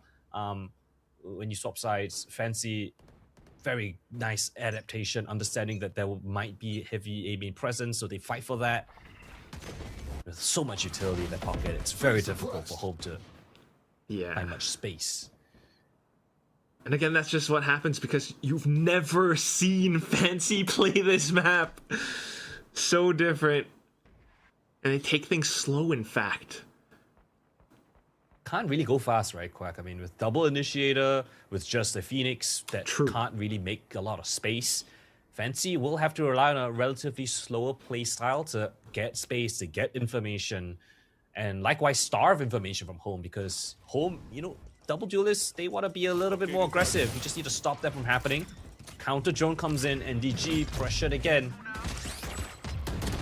Yeah, especially out from the back. Sand control is huge for Fancy, and they swarm the site on multiple fronts. Now you've got just 2 players left to worry about, and unless 13RD can find a bit more with the Sheriff, he does. Players now stuck on site, but Bukute forces the issue, takes him down with the flash. Just Borkum for the Marshall swings, but way too clear for Yes I Can to deal and dispatch. Now it's just 2 weapons preserved for the next upcoming round. Yeah, both pistols going in the way of Fancy. It's a pretty devastating situation, especially on Fracture, where you want to get as many rounds as you can on the defensive side, especially if you're Home, right? Pistol round, I guess you could say it's a little bit more 50-50, but then with the element of surprise, it's a little bit difficult at the same time. So both pistols in Fancy's favor lends them to a very solid lead. And bonus round's got to be very important, Quack. Home need to get this one here. If not, I think it might be a done deal already. Fancy will be on double digits, and Home's economy would be absolutely shattered. Decent chance to make it happen, though, to prevent that bonus from coming through. Fancy multiple players under light shields, but the read has to be pristine. So far, okay with the salvos, just to block off the rest of the assault. And the paint shells, in fact, confirm a singular kill. Now come in the trades that they waterfall through from drop. Unfortunately, not the right call, because everyone from Home were already set up. Yes, I Can now scrambling away to try to save this rifle. Yeah, Fancy with no information on the setup, they just was kind of just a set play, just to flood towards drop, maybe expecting that Home would have been heavy on any other part of the map, but the fact that Home was heavy on main, right, that was the deal breaker. If there wasn't a heavy presence in main, I think Fancy would have been able to maybe overwhelm them, but it's a good read from Home. Able to shut down the spike before he even gets to the site. So Yes I Can 1v3. Any bit of damage would be nice, actually. One more kill here would be pivotal. Might 30 seconds cause a bit of issues in the economy for Home in the next, if he's able to find one. Yeah, especially since he has 30 seconds to go. But look at Kel! My guy, going all the way through the zip line. That's a lot of info now. And all of them just trying to set up the crossfire. If Kel finds the right time, yeah, this pretty much... There we go. Yep. Good for Home to maintain 3 players, right? That allows for the repurchase up for the rest of the team. Nobody's going to be lacking in any term sort of weaponry or maybe armor. You can see here, it's a bit of a bonus play. It's a nice idea, just to pop in towards drop, see if it works. Let's Home know that they have that strand up pocket, so they have to be wary of that potential, perhaps in the future rounds. Bit of conditioning here. But Fancy with the repurchase up. Seems like Fish Shield might be a little bit strapped for cash, so just a sheriff for him. See if Bukute gets an ultimate orb as well. He's one of his. Would be big. There are lots of orbs on this map for sure, also, so... Yeah, you are right. That's why the Phoenix is relatively strong, right? You have a lot of options.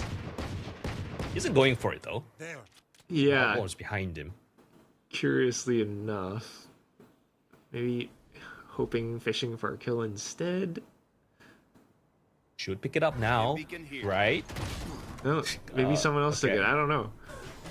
Instead, we got Twilight, actually, holding up space around A main, the door peek, and the kill. NDG trying to get in position. But this feels like Home just trying to catch up to the play. Now there goes the flash. So blind. What is going on, Coleman? Home don't have a good grasp of the defense against Fancy right now. Yeah, because there's like so many more flashes than there should be in the meta. Right? You think of the duelists that are kind of meta on this map. It's maybe Raze, Neon.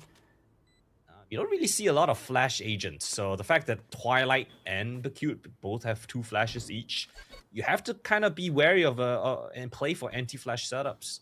And it seems like Home is not really expecting that. It's just so difficult. Like, they're, as much as they try, you know, even with Gabby pulling off some hero plays, that triple kill in the last round of the first half, you're still working against so many factors. Fancy, you know, players are sharp, the calls, the, you know, macro plays on the map alone.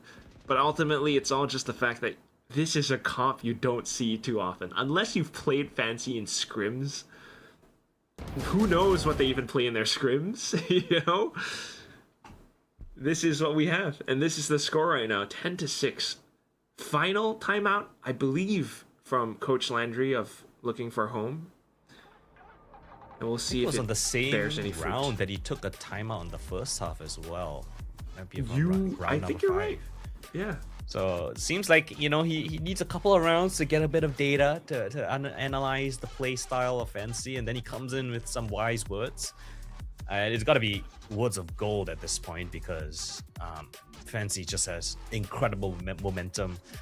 A lot of ults coming up as well, and it was the round where Home invested so many ults in the first half that actually got them their first round. So if 13RD can get his, if Kel can find another ult for himself, maybe get the spike plan for Borkum, and he finds a kill, you know, for the retake, he can just run through all of the Fancy utility. You know, some sort of idea along those lines, maybe something that Home is looking for. It's so tough. There's so many unknowns.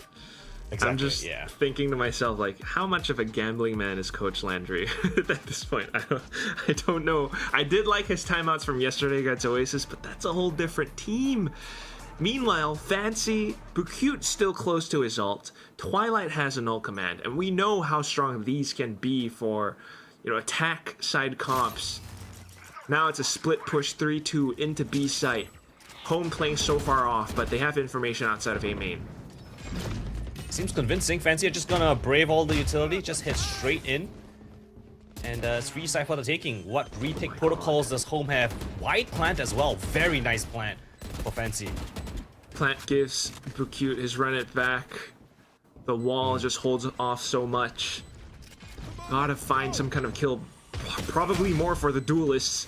But there goes the push. Cove now set up. In with the relay bolt and everything onto site as well.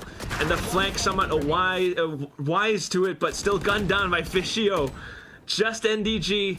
And he's pretty much trapped, isolated, spotted out in the open. A quad kill for Fishio. And Fancy move up to 11. My artifact's vibrating. Did you see how many flashes there were in the fights? Phoenix Flash has 2 of them. Twilight has his own. It's little pockets and timings of aggression that Fancy find in the chaos, right? Just as they know Home are coming in with the retake, it feels like Home have a little bit of a gap in timing where Fancy aren't peeking to throw out flash. utility, to scale up towards the side. Yeah, exactly. And then Fancy Flash catch them in transition, and then everything goes out of whack. Look at the money quack. This is 12. If there's anyone who can, I guess, play counter to flashes right now, maybe Borkum. But you're right. The money in this round it's not good, man. They have their ults. And they have some information right now. Spots players out towards tree. Bukute down to low, so he's gonna spend hot hands just to top himself off. But in all that time, Fancy have spread themselves, divide and conquer into A site.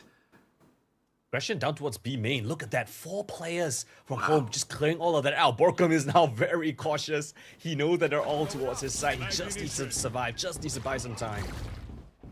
Pops the interceptor.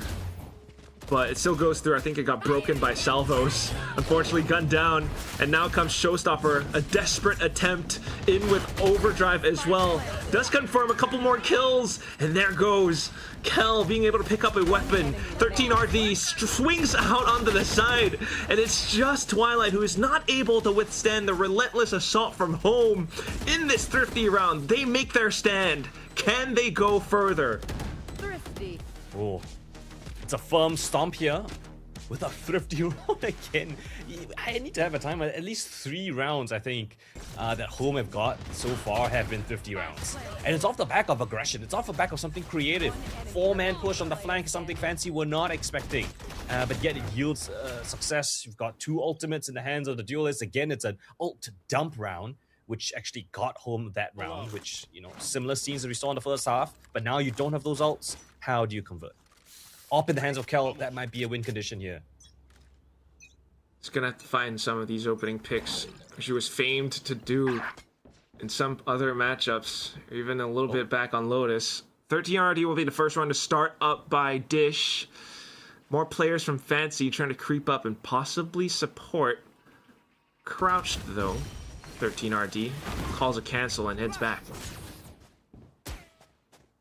Alright, space control, all available to be picked up. Nia could have picked... Nia? Oh, yes, I can pick that up. It seems like Nia's gonna be the one to opt for it. Evolution available, but they're all on the north side of this map. You can see Op is being situated from Kel all the way towards B main. They don't need to worry about that. They're just gonna control B main for a potential retake here. And Fancy are leading towards that B side, so let's see if Kel can actually maintain that position and maybe even find a kill.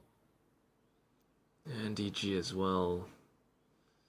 Such a slow creep from Fancy that home just has to find the right reaction. There's no info anywhere else, but there they go. Alright, Kel goes into side instead of out. Alright, he wants a duel. Oh, gonna get hit by the wave though. Unfortunately, it's NDG who gets taken down, but Gabby has arrived. A lot of support for Kel to stay in the game with that big gun of his. Quick swings once again for Gabby and secures the round for home. They move up to 8. Remember to talk to each other. Feels like the rounds at home have gotten. It's either, you know, Thrifty, Ecos, alt dump rounds, or Gabby Diz with a multi-kill. This time it's the latter. 17 and 11 to his name. He's been putting up incredible work so far. 2 rounds now in a row from home. Slowly getting up a couple of also themselves as well. But Fancy, I think, a little bit hesitant there. You know, not getting what they wanted at the early start of the round, losing that opening kill. Make them a little bit hesitant. Yeah. Gap's starting to close as well, and Fancy's gonna run out of money soon, but at least for this round, they're trying to avoid the op from the previous site. This time around, it's in a different position. They managed to push through though, and now with a bit more forward space, trying to get themselves into a site. Nia being able to push all the way up front. Orbital gets dumped in, manages to hold things off, but his teammates down all around him. It's just Gabby alone to hold the off angle. Spike carrier dropped, pulls out the molly, but it's a swing from Fischio! Headshot secured, and it's map and match point for Fancy. Oh, Gabby Diz, you can see the confidence to get that first kill. But look at how this started out. The drone actually exposed 13 RD's position. A little bit of miscommunication there. Just a flood of players in towards the side, and Gabby Diz right here. First one was fantastic. Doubted himself. Drops in the molly, looks behind him. And then the swing from Fisher will catch him in rotation. So, heartbreaker round there for Gabby Diz. And home as a result. Gonna be up against match point. 12 on the ball for Fancy. They've got a couple of great ults to use in this round. Both initiators with theirs, but cute one of his. How does home counteract this one? Hop on drop, it seems. All 5 players. They haven't shown this yet. My god, what a way to take control over drop. No! Kel whips the shot! Just the most pivotal one, but unfortunately missed. And now the assault into sight. Nia already has a third null command as well, so Twilight can be picked up. But a spam from Borkum goes huge! The snapshot from Gabby! Third kill secured onto sight, and home continue to play. Man, this guy is the savior of home right now. Just when they need him, at every single moment, he's the one to pull them over the line. He's the multi-kill maestro for home, converting these rounds. Half, it has to be at least half of these rounds at home have off the back of Gabby. This time, triple kill doesn't even break a sweat. 22 kills and 12 deaths. And is putting his team on his back. Look at the money from Fancy. It's awkward. It's in the dumps. I'm out of here. Oh yeah. Good as time as any to try to close in the gap. Start things off with some forward space now, knowing that their opponent's eco probably broken. North side swing though from Fancy. They're trying to push off of Arcade. Initial fight. And it goes in 13RD's favor. That's across the map, all the way towards A main. 13RD now has confirmation. There's no other players on that A side. Sends all of the team to just bolster up the B side. But as that silence comes through, Home are slowly going back to the bit of a default. They know it's up against an eco, so just worrying of any bit of lurks that could be in play here. Yeah. Silence though, quite unsettling. At least Gabby's still good for one. So some further damage found, but Fancy still just poking all around. Nia calls at A site, might be clear. Has position now. TP's across, which is a little bit clear as well to his opponents. So unfortunately, either way, every door that Fancy heads towards, there are home players right around the corner. NDG tries to dislodge. Nia still hunting down for a potential kill. A very defensive fight for home now, just to protect what is theirs. But can they actually do it? 10 seconds to go. Continuing to swing. Borkum for support. Home come in with a 10th. Bit by bit, round by round, home. It's not just Gabby Diz at this point. He was the one that actually went down early in the round. The rest of the team picking up the slack. Taking turns to fight towards A main. Have a bit of a crossfire setup for the last couple of kills as well. By reaching the tail end of this map quack, somehow home have been just gnawing at the bit. Never relenting. That hunger within them. The brawlers will keep fighting. And it's in drips and drabs, right? It's 2 rounds, 1 round, 2 rounds and a bit. You know, it's never consistent momentum, but they're always close. 2 rounds of difference to bring into overtime. We've got Kel on that operator of his, finally got enough money to afford something like that. Bit of a luxury. It's one of his ultimate as well. Same can be said for 13RD. They're getting on their ult cycles. That is one of the win cons for home. Get those duelists, those ults. It's lovely. It's potentially going to help them push things to OT. All this, as you mentioned from before, you know, to put home into playoffs with good form. These guys, like you mentioned in the pre-show, are just so hungry to even want to win out everything, despite being, you know, kind of like a team that had its own trials and tribulations going through the Premier Qualifier up to this point. An incredibly adamant style of wanting to go for some of these fights, and they do it again. Kel, open line down A main. 13RD pushing down tree as well, clears out information for the team. Everyone gets their rotation into A site. Oh, it's a full-on execute, Quack. Flash in. This is a full-on execute from Fancy. And they're all here to receive from home. In with the salvos. And everyone just to dump utility. The initial artillery spreads out across the site. Twilight trying to sneak up front, but the trades are there. Nia in position, still to try to cut more players off, but Kel finally reveals himself. A big card in the round, pulls off the showstopper, confirms the second kill, but gets gunned down by Fishio as soon as he tried to pull out the nade. It's down to just Borkum with 50 seconds left to go. A pretty clear spike plant for Fishio. The wrap? Borkum's going for the around-the-world play. He's going all the way to B main, wrapping in towards A main. Does Fishio expect this? No utility on Borkum. It's a straight-up aim duel. Fishio has the cove, though. Could play around off angle, jiggle for information. I'm afraid to look at my wrist because I just remember the phrase, what time is it, Coldan? Oh. Is it this inside. moment? Is it now? Borkum into it! Borkum time is here! Up to 11, home do not quit! Oh, the Cove, I don't know if I like that idea. It actually allows Borkin to kind of slip through. And hell yeah, it's Borkin time. He finally finds his moment here on map number 1.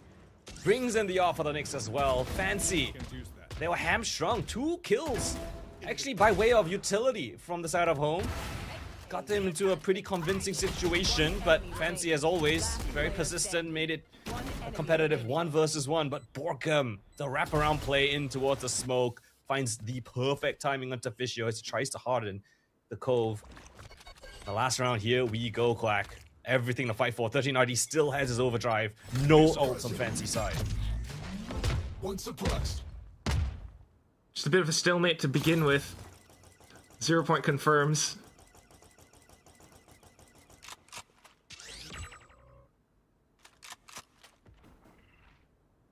Bit of a retake setup, it seems. Gabby Diz looking for information. It's again gonna be the split from Sands. Open position though. Maybe a molly to try to slow things down, but in come the trades, but this time around, Nia stands tall. And the site is clear. 2v4 with an op in hand. 13 already gets gunned down. No, not like this. Let's just follow the whimper, Quack. All that effort. The fake comeback. And Fancy will prevail. Fantastical on their debut of Fracture. This team has 50 different faces, and every single one of them is a victory here today, at least in map number 1 up against their opponents' map pick. Or at least no, this is that. Just comes down so close. Almost possible for an overtime.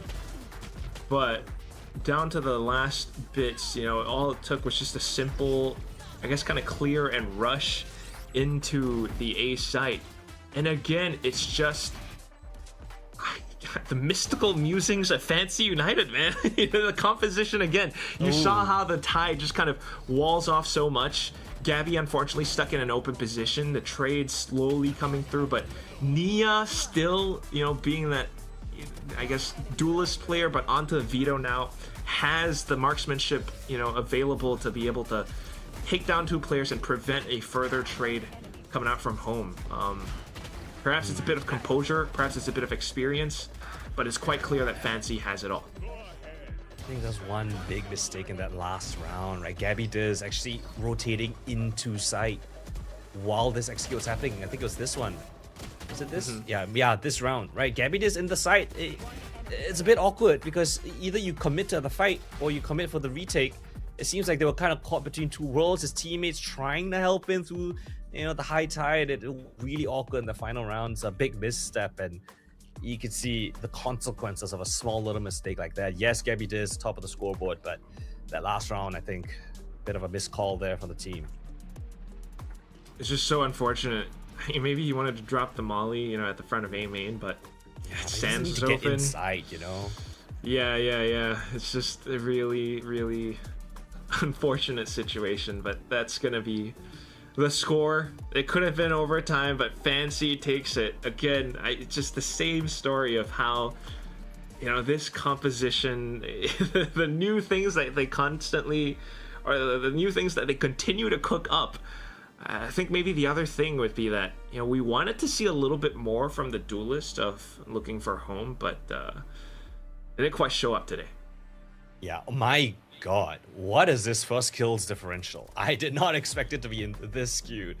Yeah, I mean, literally your point being made, right? You kind of look at the duelist for home, double duelist, you want them to find those opening kills, but they weren't, right? Yes, 13RD and Kel did have some highlight moments, but Fancy were just in the driver's seat, I feel like, for the most of this game. Yes, towards the tail end, home had a couple of resurgent rounds, but I don't think they left in themselves enough buffer to actually close it out in regulation. Yeah, still really close though. I mean, kind of impressed with the tenacity that we witnessed from looking for home, but either way, still in top form, it would have to be Fancy United.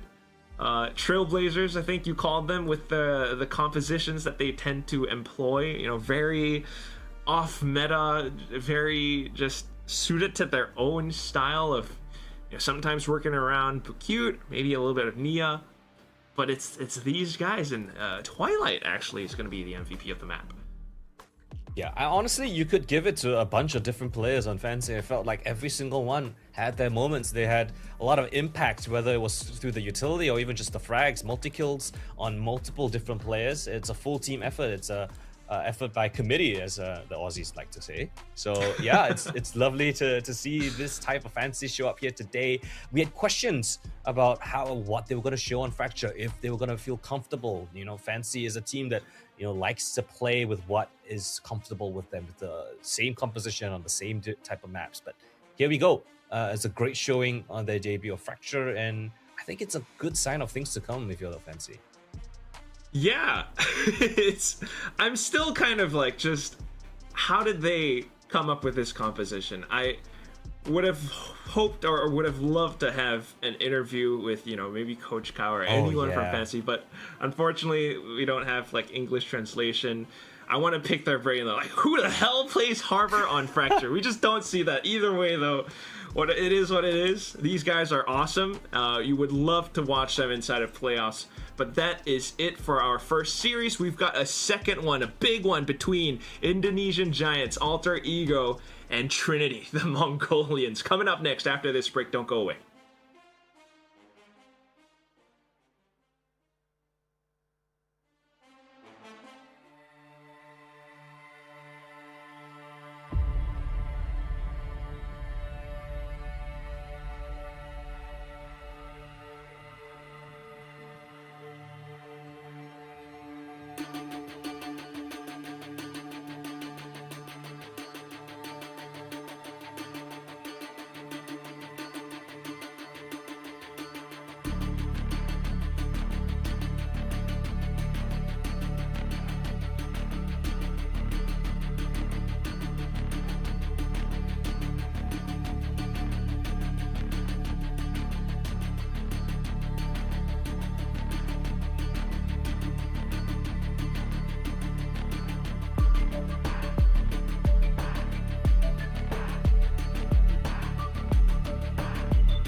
esta casa não tem porta nem morada. As janelas são fechadas, guardam tudo o que restou. Mandei o recado à lua que agora é só tua, mas ela não chegou. Dizia que encontrei passarinho. And welcome back to VALORANT Challengers Southeast Asia Split 2. Fancy United, my oh my, what an insane game, insane compositions, but honestly, those guys should be celebrated. We're gonna move on to the next, that's an inside joke, next series now, between Alter Ego and Trinity. And this one, Koldan, is kind of a doozy just because of their current group standings. A lot of them currently sitting with like 1 win, 1 loss. 1 loss, yeah.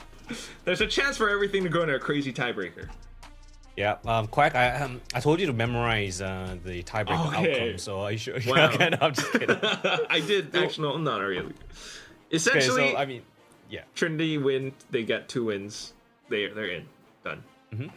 That's it. And then, if Alter Ego beats Trinity, then we find ourselves in a 3-way tiebreaker, and there's a lot of math that goes into it.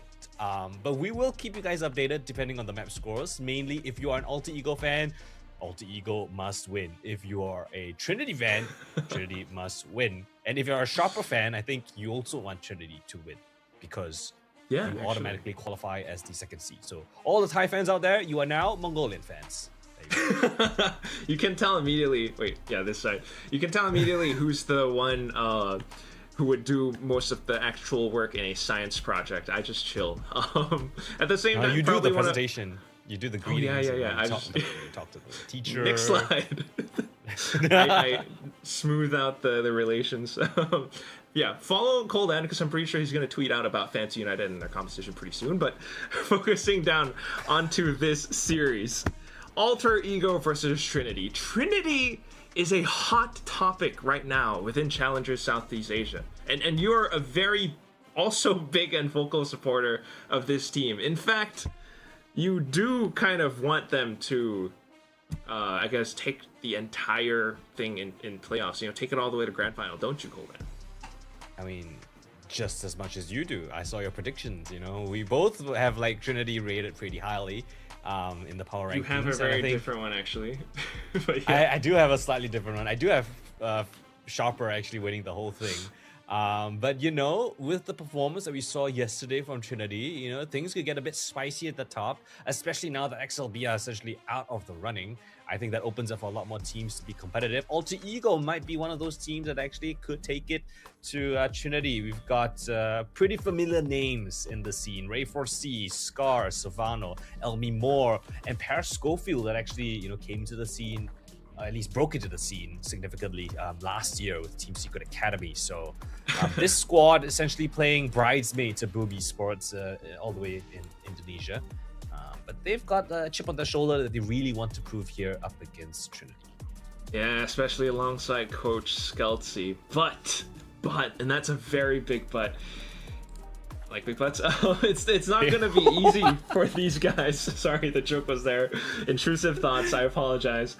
But yeah, these guys, Alter Ego, as you know, as amazing as they are, you know, or as touted as they are to be, you know, a pretty strong team. You've got big names. Their performance most recently, at least last week, when they played against Sharper, was quite lacking. You know, 13-4, 13-8, those are not close scorelines at all. If I were in their shoes playing against Trinity today, I'd be honestly quite nervous. It really depends on how well they perform today, because Trinity, as you were watch partying yesterday as well as Tash and maybe whoever else who might be watch partying right now, these guys are insane.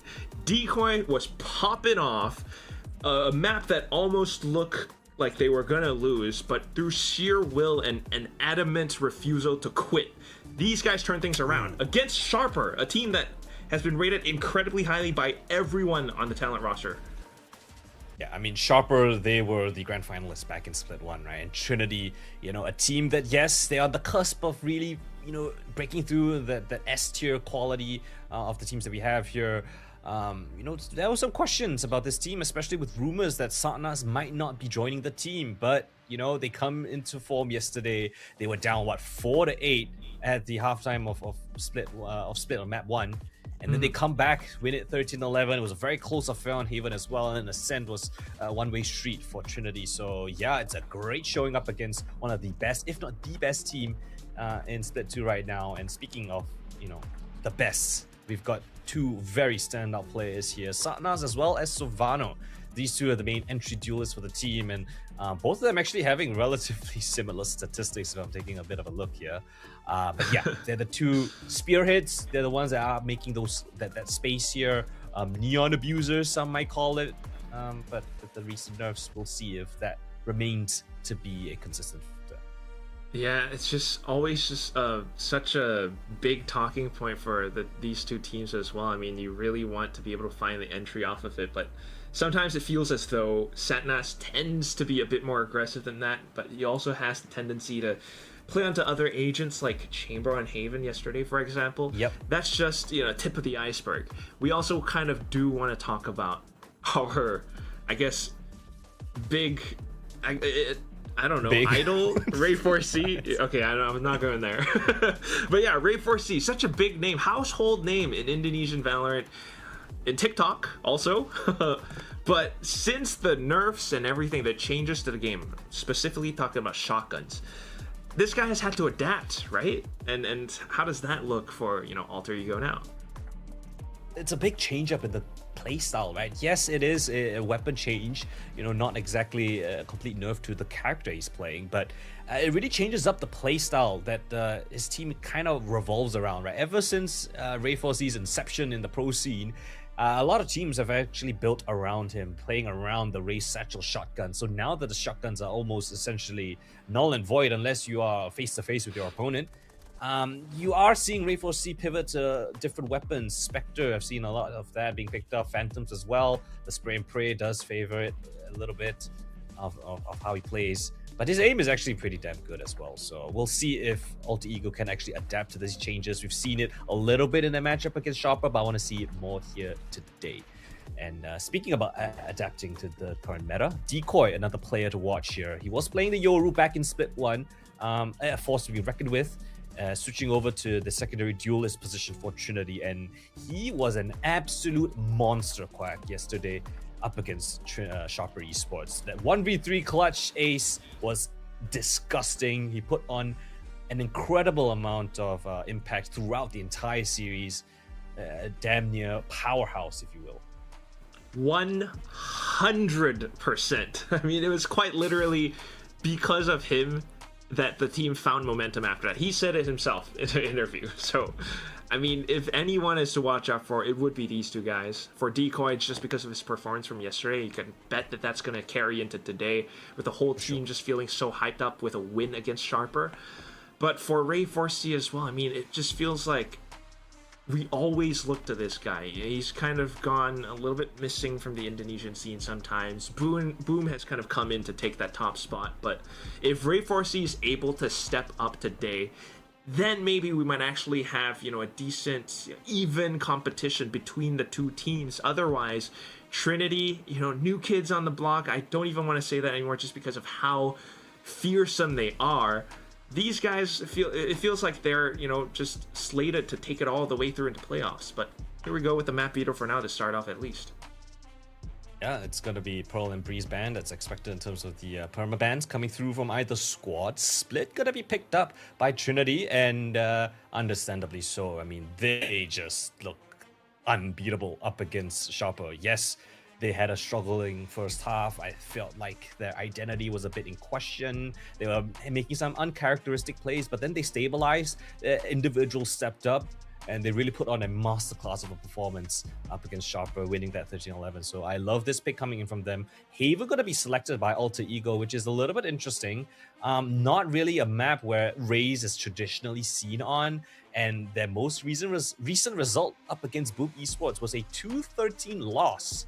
So I'm a little bit concerned for Alter Ego at this point. I'm not sure if Haven is the best map up against Trinity. Maybe seeing a bit of weaknesses when Yesterday? they played up against Sharper, but I don't know if you can call it a weakness. It was a 12-14 loss. It was pretty damn close.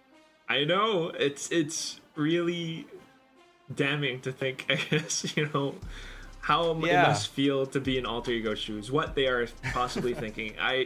If anything, you know, maybe it's Coach Skelty, and then he's seen something that he's really worked on with the team since yesterday. So you can only hope, because if not, it feels as though, and we'll, I guess, take a look at our predictions pretty soon. Everyone should be in for Trinity. I mean, literally everyone. If anyone actually did go for Alter Ego, I'm calling them insane right now. I'm going to look through our group chat. We do have an Alter Ego fanboy. Who is it? It's Dax. Dax, you are nuts. Get out. Listen, he might be cooking. You know, I was the one that voted up against the trend yesterday. You know, Dax here might have some insider info. Maybe Ray4C, you know, got the devs to revert the nerf of the shotgun. Who knows? Oh, okay. Well, we're pulling favors now. I know he's tight with I forgot his. You know, it's Raiku or something. One of the Filipino American dudes. He designed some. I don't know, whatever. But it just doesn't feel. He's the guy. He's a dev that designed Gecko, right? I think so. Yeah. Dude with I know what you're talking about. Similar haircut, but it just doesn't feel possible. No hate to Alter Ego, but Trinity are just looking hot off of yesterday's win, and the performance, the statistics alone that every single one of these players put up is just right up there alongside Sharper Esports. Even in fact, they took down Sharper Esports. Alter Ego now coming into this split with the agent composition, no changes, I believe, Kuldan. Nope, nothing that I can see that's different. And in terms of the head-to-head agent comps, right? Everything is pretty much the same apart from the Duelist and the Sentinel. So Ray4C, of course, gonna be playing that Raze. But Decoy's Waylay, I think that is scary to go up against, especially seeing what he did yesterday. Daiki as well, up against Par Schofield Cypher. Daiki's Viper has been really, really nice. You know, while his team, the Trinity squad, are relatively aggressive, Daiki is that player, you know, something like Devai, you know, that the guy at the back that's always going to be reliant on those lurks, on those creep ups, whether it's A Rams, whether it's B main, whether it's controlling mid on the defense. He's an absolute rock to be contended with. So Alter Ego's got a lot on their plate here. They have to tango with the best split team in Split 2 at the moment, so let's see what they have in store for us. Definitely a lot of work to do. It's all down to the guys in the server. Maybe some big names, Elmi Moore as well from RQ, but contending within against Trinity here, it's just gonna be tough. I mean, Decoy was doing insane things, peeking out of garage, getting a pick, refracting back. It's stuff like that always keeps you on your toes. So we'll see what Alter Ego have prepared for us today as we head into Split. Alter Ego on defense. Yeah, Alter Ego, I think we gotta look at some of the defenders here, whether it's Scar as you know, the anchor on the B side, or Par Schofield. Those players, being relatively defensive characters, need to come out successful up against the double duelist, and instantly we go in towards the side. Par Schofield with the first, Decoy wraps around the pillar, Par with the double, 140 in as well, but Sylvanos crept into sight, got a bit of an access point, but it's a lurk from Daiki, as we mentioned earlier. While his teammates go on the aggress, he'll find gaps in the defense. And just as you called it, and he slipped up all the way through towards top A heaven. Elmi Moore playing safely back towards screens, but Daiki seems to have found a timing just enough to set up a flank. Very defensive position by Elmi Moore, though, to hold up by elbow, but it's been revealed as well, and that's an open A site. Yeah, a Viper in the grass. I mean, Alter Ego just none the wiser. No info at all. Sylvanos Scar just running straight in, but Daiki spotted him out. Not going to give them an opening fight, though. And this is a very slippery Viper, too. Back into the grass, and you just can't find him. Stuck underneath of heaven right now, and he's able to take down the next. Scar does his best But with just that frenzy and low HP, this round, I'm sorry to say, is more likely done. Could maybe flash out into elbow, but all it takes is a right click or two. In fact, a full spam from a frenzy magazine. He might just be able to survive. 4 rounds. The tank with the reload comes in to seal the deal. Yeah, Trinity making sure that it's all done and dusted. It's a bit of a kerfuffle here on the B side. Park Schofield actually did great. We called for him to have some impact on his defensive sides as the Cypher, the Sentinel, but yeah, it's a Daiki wraparound play that really breaks the ankles of Alter Ego, not aware that he could have slept, crept in so deep. That's the first round on the board for Trinity. Lovely stuff. Buy-ins this round. Got a bit of a Marshall in the hands of Daiki. He's got to be marking down the A-Reps push. The rest of the team will be holding off for a bit of aggression for the time being. Well, holding off A-Ramp aggression, and that he does. Oh, 3 from Trinity as well, trying to scale up with smokes, but as soon as it dissipates, no one's marking the back. At least the trade's right available. And with that, they could, I don't know, extend their options. Oh, look at this. Ray4C has just bypassed all of them. He's going to clear Heaven, which would probably give AE a great understanding of the situation. There was a lot of players mid, now they've disappeared. Likely headed back towards the A side. Ray4C needs to get his boots on if he wants to have a say in this round. As the smokes come in, and Trinity go out towards the site. Alone with the Bulldog, though, at least comms to the team that footsteps are on A. But either way, it's going to be tough to try to set up with maybe Scar's flash to take some space into sight. Everyone from Trinity already playing off-site. In fact, supporting the fight out towards Heaven. Oh my goodness. Vatank even getting a shot down from below. They'll hit back. All right. It's surprising that they all died at the same time. It's kind of comical in a bit, but well handled in terms of a little bit of aggression down towards mid. Again, I mean, you'd think if you saw Trinity at the first glance, right, it's going to be Satnas, decoy, flashy plays, big entries to convert those rounds. But the last 2 have been off the back of Daiki's luck. So it's really setting a precedent so far. Got to keep tabs on this little Viper, this little lurker. As Trinity, bonus round here. Sending all the pieces in towards A main. Ooh, pretty big with the connect onto the dog, though, and the nade. So that's going to be a confirmed kill onto Satnas. Boombot confirms that there are still Trinity players on the other side, but there goes Decoy! There goes LB Moore. Oh my lord. Didn't see a thing, a flash of light, and then the death cab. Let's see if they can continue to withstand, though, as Trinity are hell-bent on breaking down A side. Daiki with the shots into screen. And as soon as Ray4C peeks out, even getting shot through by Daiki, last player standing is going to be Scar, and it's just a clear read. Trinity walk away with the bonus in their bag. You can see the Trinity's playstyle to kickstart a lot of these matches with different teams. It's tempered, right? They're slow, methodical. They slowly, get a feel of the game. And then once they find their confidence, I do expect Trinity to just up the ante. They're just realizing at this point that they can just destroy Alter Ego in a lot of these fights. So change of pace might be something that Trinity have in store for us later on, but it's just going to be the anti-eco this time. AE going to be focusing their efforts down towards mid. 4 players there. Oh, man. But Trinity perhaps expecting that as well. They did this against Sharper just yesterday, too. The Yes, push sir. downs from middle, and it's just a big crossfire out from Sewer as well as Ramen. All that's left is Ray4C, and he does manage to take down Decoy, but no guns available there. It's just a shorty. Tries to hop back around on the ropes, gets the other kill, but low HP, and that's a simple trade for 140. All right, a couple of kills found. I don't think Trinity's gonna be too flustered. They've got a boatload of cash.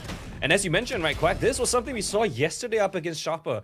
It's a bit of an anti-eco protocol coming in from them. Very privy to that potential mid-push that a lot of teams actually like to employ. So great understanding of how these maps work from Trinity. Gun buy for Alter Ego this time. Sylvano's got the op. Headed towards the B side of the map. Ray4C has got the showstopper if required. B fight here, Alter Ego hoping to win this out. Maybe an early peek out. Oh, but unfortunately not quite paying off. Wait, what's happening? Showstopper? Wait, Slight showstopper's used on the warning 8 side of the map. signs.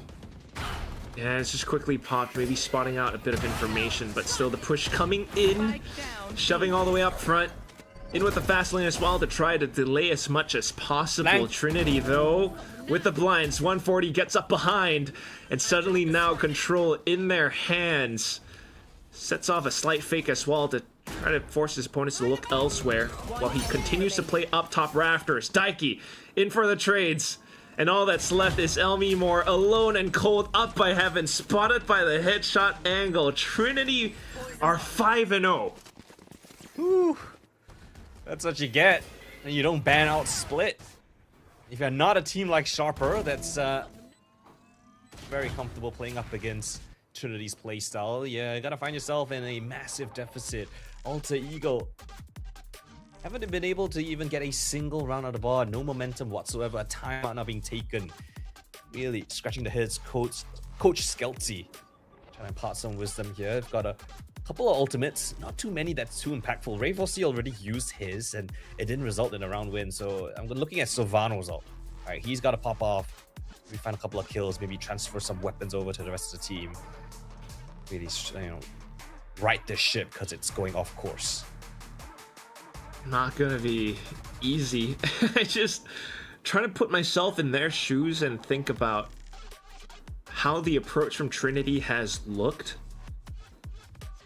But it's just so difficult because at there's different looks, and at any given notice you can have players like Decoy suddenly, popping in for a heads-up duel, and they have that option to always bail out if needed. And not to mention now, Trinity is built up onto ultimates of their own too. Not an easy task by any stretch of the imagination. Let's see what buy they decide to go with. Alright, Ray4C with the Spectre, couple sheriffs, Marshall in the hands of Par Schofield. Look at this again, Trinity. Knowing that it is a timeout, expecting this sort of aggression. This time it's a little bit different. It's towards B main. Mid is open. And there we go. Ray4C finds a lacking player, but Tank goes down without a single answer. Paranoia has to be invested. Decoy drops a ton of util as well, just to dissuade any aggression down towards B main. And Alter Ego, first stab is great. Opening kill and the bait of util. And what is this? The sudden decision to take full control over Garage, but they walk in the crosshairs of Trinity. Rifles abound, and in with the overdrive. Satna's wants blood. Triple kill secured, and Par. Even though this was just an eco, it felt like it was so far the only round that Alter Ego looked good at the beginning. And that's all dissipated now. And Trinity, they love to just steal hope away from you. Steal the air that you're breathing. Just when you thought you had a chance, Alter Ego tries to reclaim garage control. Instead, they get buried 6 feet under. Par Schofield will have to die to the spike. A bit of damage would be nice. Other than that, it's a 6th for Trinity. Oh no, the barrel. Yep. Just gonna continue with this. Every round, it's always some kind of an adjustment from Trinity. Exactly. Yeah, again, you see opening kills now going in the way of Alter Ego, but it's an answer right back. And Satnas, I mean, when they need him to step up, when any of the Trinity players are required to step up, it seems like they always have that second gear they can shift into. And it's two different faces you can see against, right? This is either a slow-paced approach, very methodical, or they can just bum rush you. And well, speaking of bum rush, Alter Ego might be rushing towards A main for something aggressive. Maybe wanting to take a bit more space from before, but unfortunately get met with complete and utter aggression. The smoke will save them, but 140 gets up behind. Sylvano takes advantage of that situation. But here we go with Trinity being able to take control over Heaven. Alright, good dispatch, but Scar under pressure needs to find a second. At least stays alive though. But that's the pivot call. Ropes being heard. Rotation back towards the B side. Par Schofield here to defend. Has to come up with the goods. Otherwise, you start to lose numbers in this fight. He plays it safe with the camera instead, and that is a pretty good protocol. Goes in for the pre-aim swing and confirms the kill. Last guy standing, but Tank unfortunately gets overwhelmed. And Alter Ego managed to put one on the board. Okay, off the back of Alter Ego being a little bit aggressive.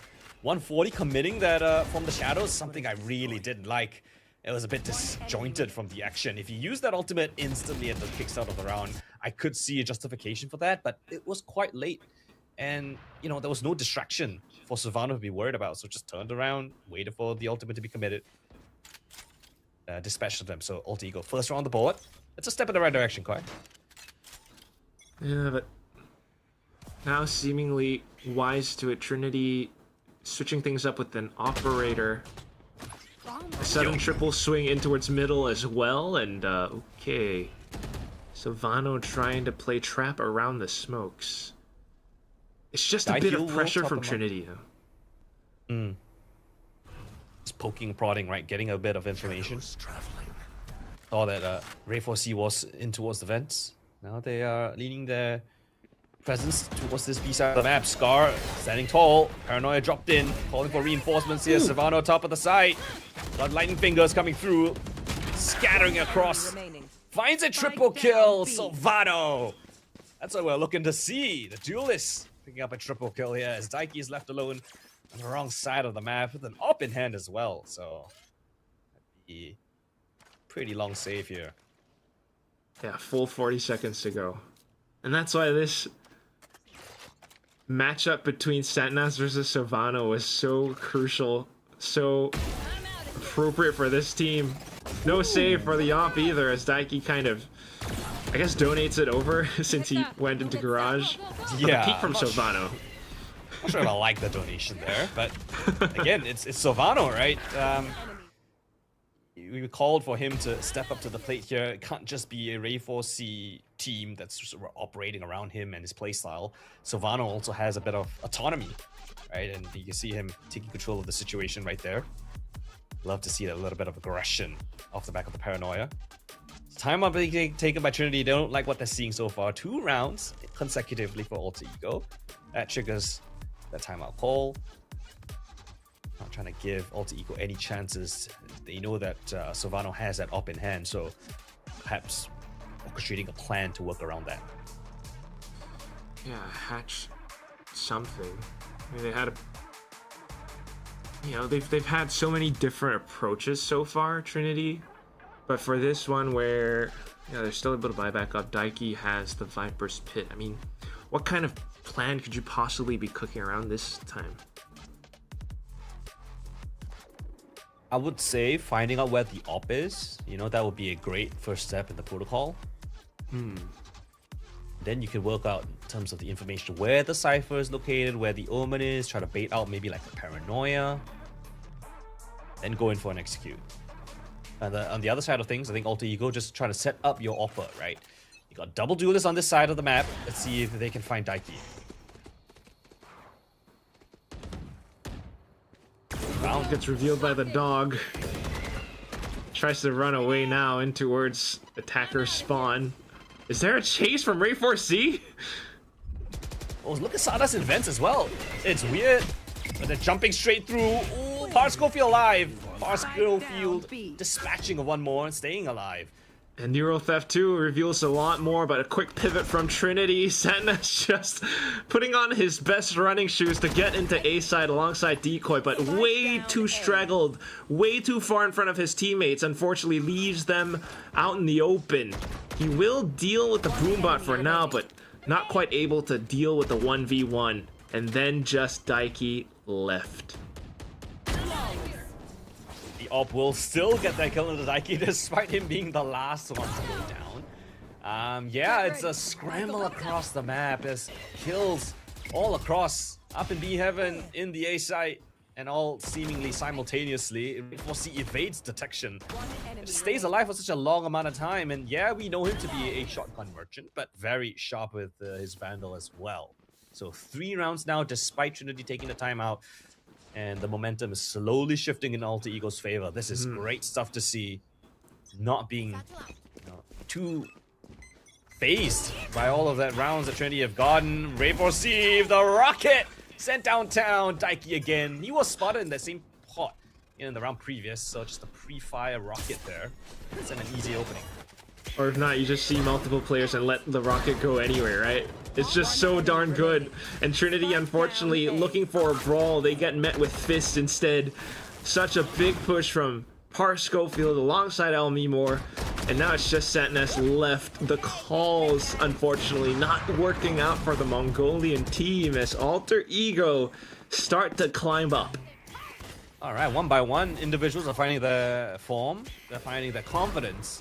Elmimore turning the flash. Fantastic stuff. It always feels like it's an initiator in the same position that's going to get multi-kills. For some reason, whether it's tier 1 or tier 2. So great job from Elmimore to hold his ground. I think that's his first couple of kills, in fact, in this map. Not to shame him or anything, but you know, it's just a good sign for Alter Ego. So we got to see more of that, right? Not just Rainbow and Sylvano just carrying a few. The players who have needed to step up have stepped up, and now the rest of the team are doing that as well. Now you start things off with a more defensive shift. Guiding Light confirms it. You've got kill trips all around the site, Seekers even to keep the attention away from Trinity.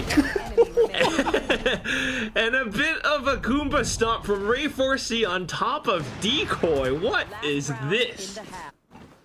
Listen, Ray 4C will always be Ray 4C. He pulls off crazy stuff in an official match. Look at this counter-aggression coming from Alter Ego. They shut down Satnas. Seekers come through, the flood in from heaven as well as screens. Just too many things to shoot at for Trinity. It was a little bit of a low-buy round for them, but this is getting into dangerous territory. It's been 5 rounds unanswered. Things are looking a lot more competitive now. Alter Ego still rocking this op. Double op, in fact. Par Schofield's picked up one of his own. There's just so much control off of it. Look at how the trips are positioned for A site now as well. Dog comes in to clear out, you know, mid.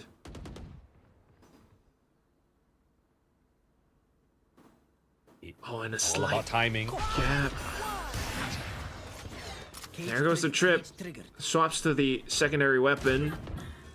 As you mentioned, timing. Elmimore suddenly arrives at the top of heaven. Even though the spike might have gone down for Trinity on A, it's still not the safest position for most of the players to be in. Just trying to defend elbow as much as possible, but out into the open they swing. And here comes Savano, Ray 4C as well. Spots out Satnas to the bottom of hell, and then just Batank getting gunned down. No answer throughout this first half since round 6. Oh, this is great stuff from Alter Ego, I'm not gonna lie. Trinity really dropping the ball in these last few rounds.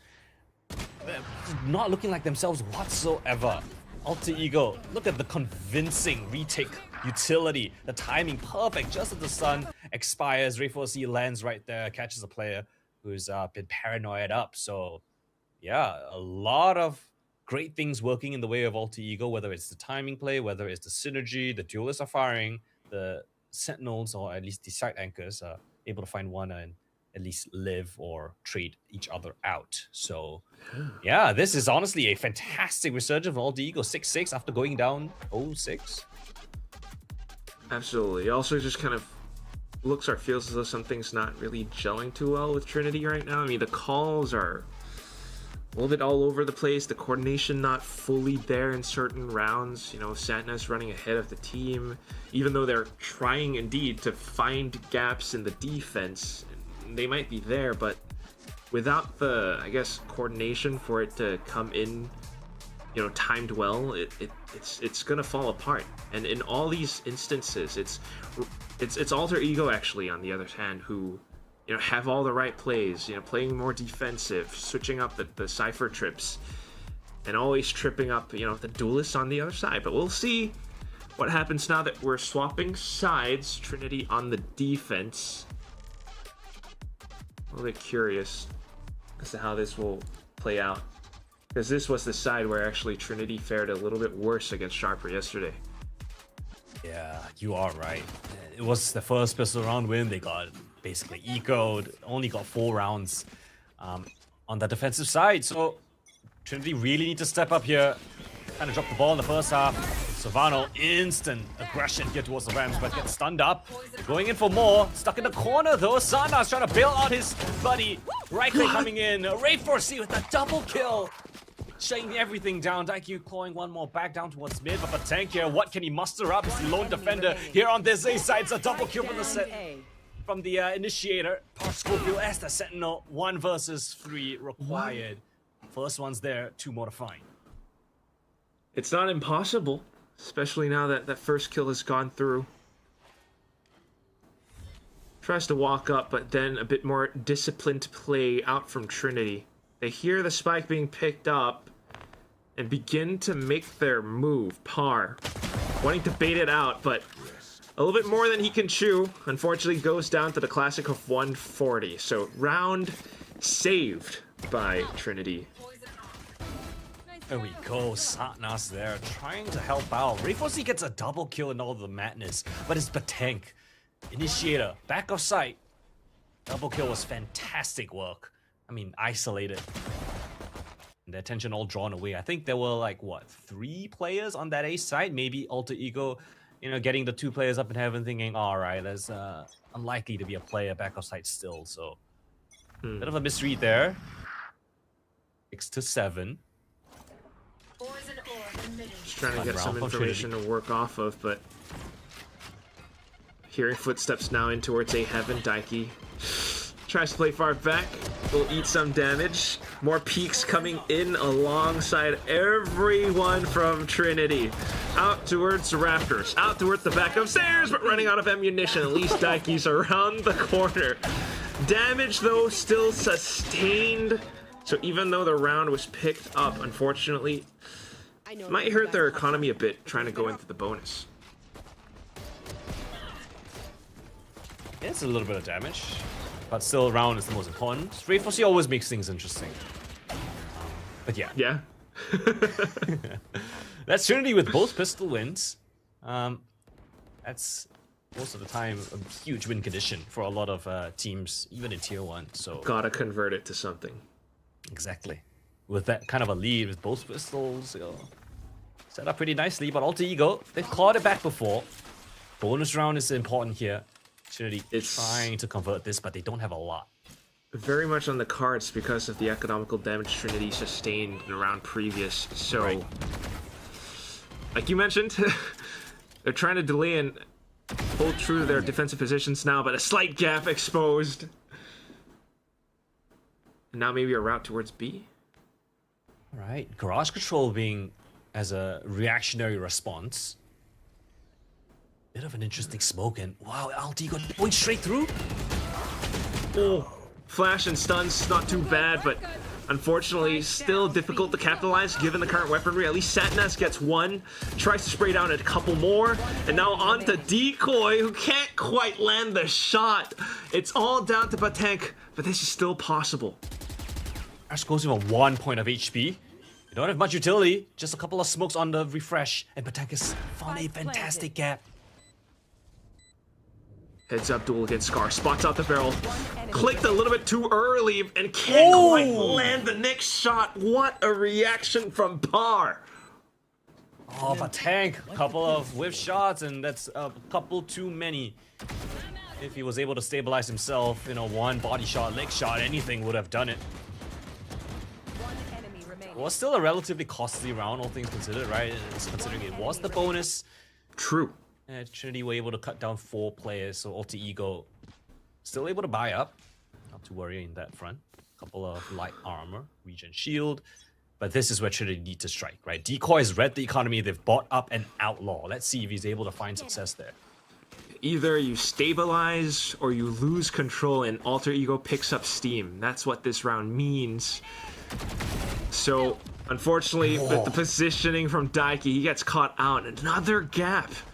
Big mid plays coming out from Alter Ego. And a bit more pressure towards A with Vents, perhaps. Great staging at the moment for Alter Ego. This is a common space that attackers like to take. They can pivot, put pressure on the defenders. Satchel in, Ray 4C. Running gun with the Spectre. Now it's only just 140 at the backside. Oh my god. Well, can't quite withhold that. So many players to deal with. And despite the guns, despite the reads, it's just Alter Ego with a slight micro plays to be able to slip in. Decoy tries with a Phantom, but yeah, it's you just can't. You know when VCT is going for those kinds of plays, right? You can't expect him to be in your face. And I feel like that's the first time in this map we've seen him really test it to the limit. Right? Just satchelating straight down, knowing that there's probably someone there, but trusting that the range is in his favor. The Spectre running gun doesn't need a shotgun. Still gonna be able to find it. Yeah, it's like, that's just...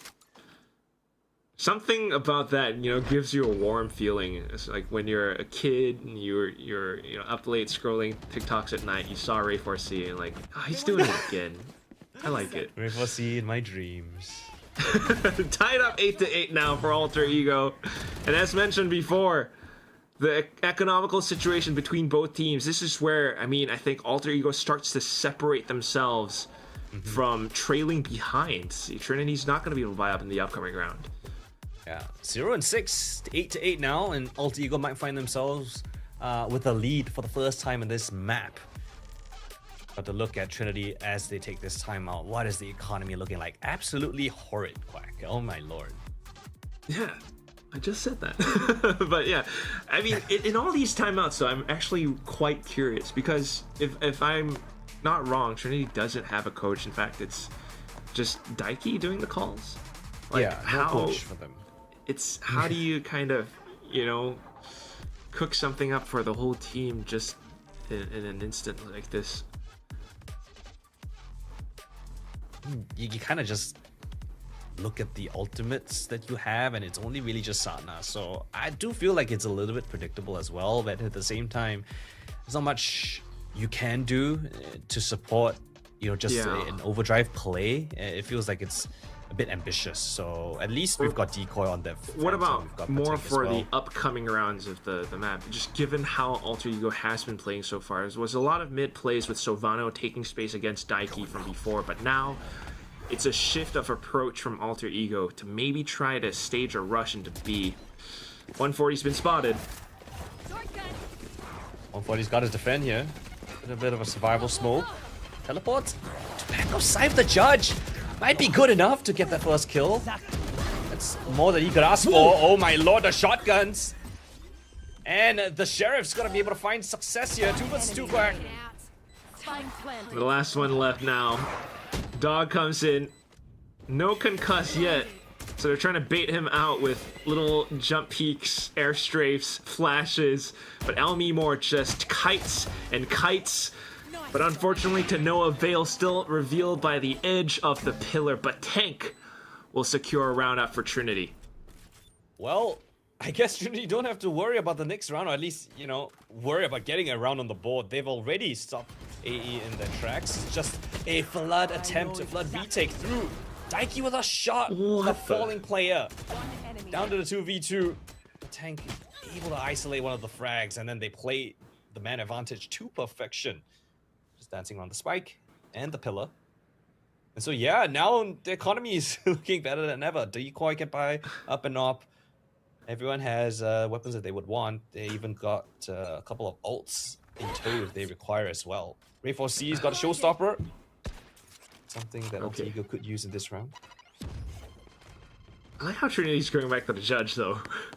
But for now, more attention towards the A site. See if Decoy can find much.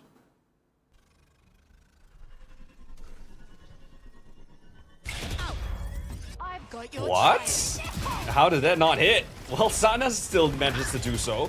Seekers are here. Savannah with the trade onto the tank. That's a side player. Down for the count. Retake has to be called for. No players on the ramps for the time being, but the op of the retake is going to be a little bit difficult. Savannah deep in position. Flash at the ready as well. Bait of the smoke. A mistake there, not using the flash. Savannah stuck in the corner. 140 will pick up the pace. These 2 versus 3 now. Disadvantage here for the attackers. Scar has to come up clutch. First one found. Paranoia sent through. And he isolates the fight down to the 1 versus 1 with Daiki. No utility on either player's side, dancing around the pillar, and Daiki, the better angle, the better shots. Trinity, it's difficult, but they still get it over the line. 10 rounds down the board. Just off of the timeout, they come in with 2 rounds hot. Quick reactions, quick rotations. And they started to really adjust to Alter Ego's, I guess, approach of the, current pacing of the game. Trying to push it down earlier on into B, this time into A site, but it's the shots out from Decoy, it's the change of weaponry, it's the setups around the team, and down to the 1v1 where, well, Daiki's able to do this. So hope that that can continue up for, well, Trinity fans, because Alter Ego's economy right now is unfortunately broke, but they're still rushing it into the B site. Oh, just holding down mouse 140 still gets a triple! What is this? 140 hunkering down the side. It's a flawless round for Trinity. Just anti-ego shenanigans. A bit of a firing range, one that can feel overwhelming at times, but man, this guy did not sweat. Yeah, not a bead of sweat on his brow. I mean, he was just crouch spraying through and through, and somehow lines up a double kill, flicks around with a third. A timeout being taken by Alter Ego. It's another like 180 flick. I think he had one yesterday too. Sorry. No, yeah, no, you're right. A lot of omens, committing off of the from the shadows. I respect it. Sometimes looks a bit funky if your teammates aren't able to trade you. Yeah, we'll see what this timeout can offer for Alter Ego. Look at the showstopper was spent a couple rounds ago. It's just Sylvano with the overdrive now. It has to be some kind of change to approach again. I kind of want to see Alter Ego go back to mid. It's a fair assessment. Mid has been really good for them to pivot off of, find an opening kill, maybe control vents, make an educated call off the back of that. But I don't really like what Alter Ego have kind of been doing, which is just, executing the sites. I like it when they do test Trinity's macro a little bit more. And Daiki has been showing a couple of weaknesses from time to time, holding down mid, whether it's the jiggle from Mail or whether it's just playing around his smokes. Can be a little bit susceptible. Yeah. There we go, Quack, just as you wished. Because even with the snake bite or the poison orb, it just feels like the duelists from Alter Ego can just hop right across them. He's got back up this side. Now, yeah, they're gonna respect it. Make them think about it. A bit of pressure around, but sustaining damage. That might be a clear call for Trinity to look towards A ramp. Yeah, they didn't like the staging that was being shown by Trinity in towards mid. The tank. But I'm just gonna tell him players there, but not how many. Sites compromised, retake setup has to be called for. Trinity, have lost the site fully. All the rotations though. Oh no, but not expecting another one up by ramp. Now the numbers game, and Scar is able to push alongside the entire team, but Decoy trying to slow it down. Unfortunately, his teammates still dropping like flies around him. In fact, he drops to Sylvano, and then just Tank outside of a smoke, quickly isolated. It's Alter Ego not allowing this to go to map point yet. All right, look at this. Site fully compromised. Omen with the teleport gets onto rafters and backs up Par Schofield that was also up in heaven. So double swinging the heaven player from both the heaven smoke as well as ramps was really nice play. I think kind of on the fly as well. So thinking of very creative solutions is Alter Ego. That's something that we love to see. Catching Trinity off guard. So we can hit back towards a mid-centric approach. Alter Ego trying to test Daiki, but the Viper's Pit will make it a little bit more difficult. Boombot in though, with the slide out for Sylvano. You have to watch out for it. It's going to be a relay bolt, and there he goes. Daiki flushed out of the pit. And pretty soon that could fall. Suddenly then to pivot over onto a B push. It's all down to 140 and how much he can hold. 140's made the right call, which is push aggressively in towards main. Paranoia hits him, so he knows that there's a player in towards garage. Scar gets hit as well. The teleport through 140. Ooh. Beautiful footwork. And here comes the flood retake in towards the side itself. Sylvano back on side is undeterred. Doesn't get hit by any piece of utility. ADS makes it difficult. Sylvano adjusts. Quad kill, looking for the ace. But Tank now on the side, but he's being wrapped upon. Looking for one more, but it might be difficult. Jumping straight down. Par Schofield will get that final kill. Jumping straight off the rafters, dancing with death, but yet they come out on top.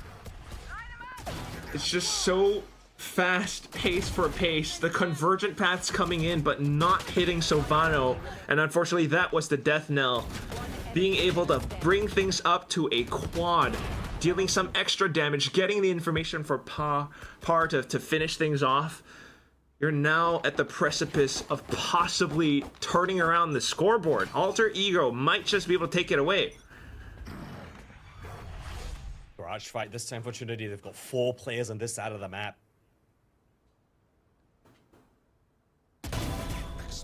Oh, and the push out has been read.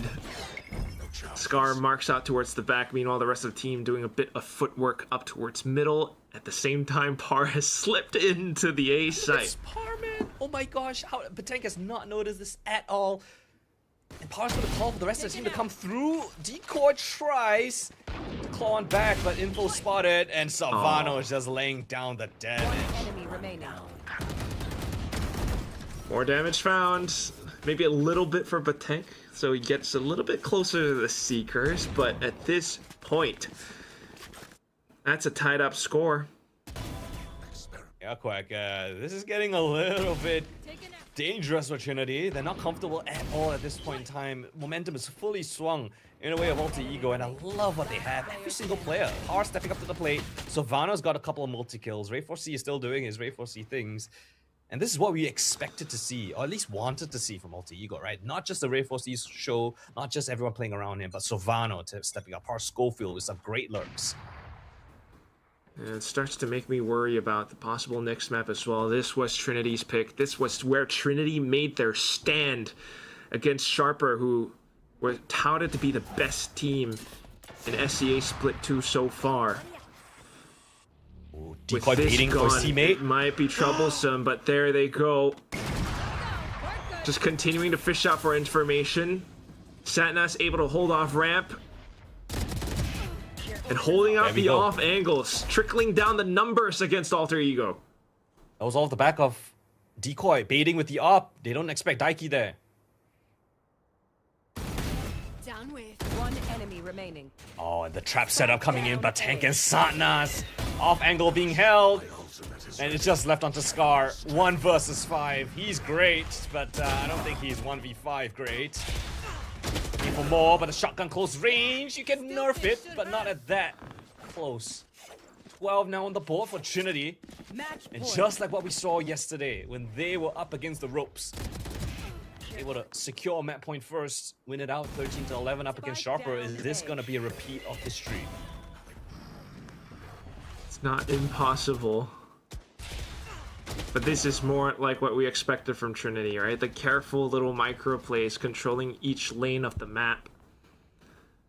Watch me. Alter Ego suddenly then to try to go for a full A rush. Another execute at our hands. Okay. Alright, here we go, Clack. All the way or nothing.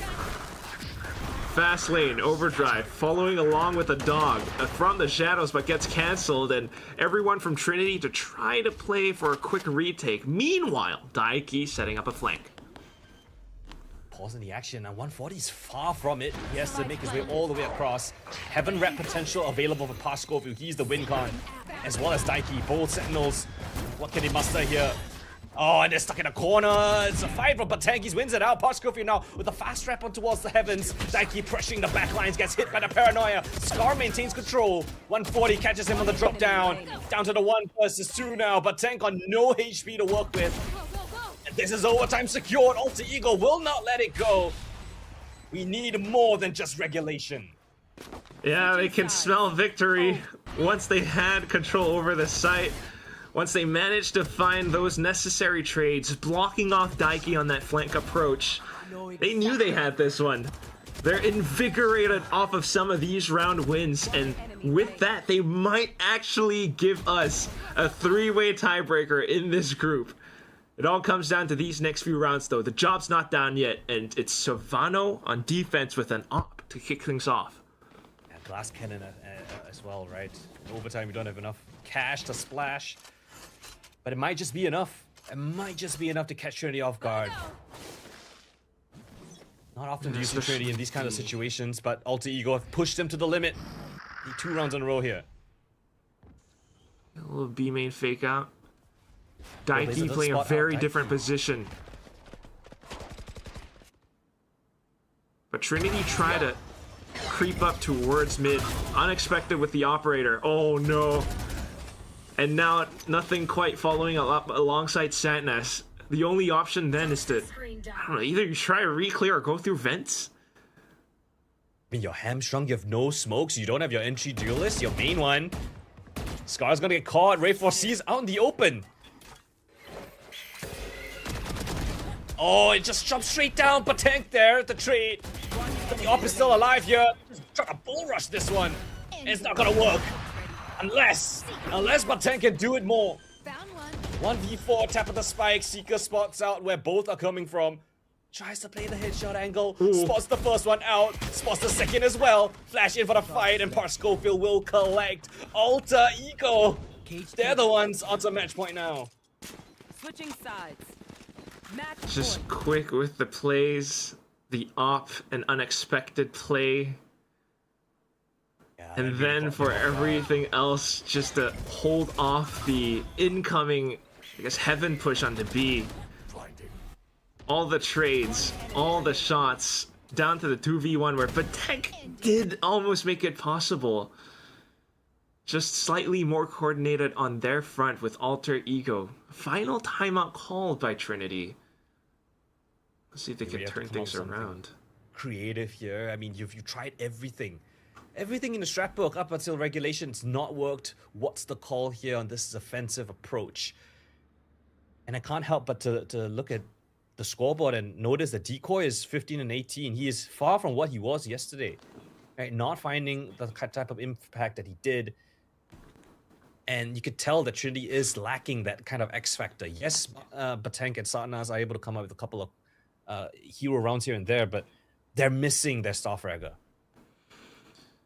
Which is why I do kind of wonder what the dynamic or what the comms feels like for the team in these moments. You know, how much can you withstand that kind of mental test? You did it just, less than maybe even 24 hours ago.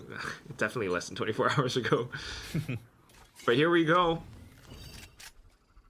Another OT or bust, and it's Decoy to kind of push down to peek into vents. Oh, gets gunned down by Ray 4C. Case of your own medicine. This is exactly what Trinity did. Up against Sharper, up against Alter Ego. Now, they lose that opening player. Again, Decoy goes down without a single point of impact. Have the trip and everything set up towards the back of A as well in case there is a push-up. Trinity spread themselves thin across the map. Starved for information, Koldan. This feels very unsettling. I mean, right now, Alter Ego are just gathering up as a team. They've got that opening kill. Sylvano's going to throw in a little bit of a fake. But still, we've got the double controllers here to defend. They might have a chance here with good smokes. Trying. Withstanding. Oh! What a spam through the smoke by 140. The Phantom crying out to drag their opponents down into the grave. Seconds left. Getting spammed back, but he's still alive. Meanwhile, all the rotations already made. We'll see if Savano and Scar can dig themselves out of this. No more smokes available. Just to try to creep on through. Suddenly then, the flash, the swing, Satnas and Batank will push us to OT2.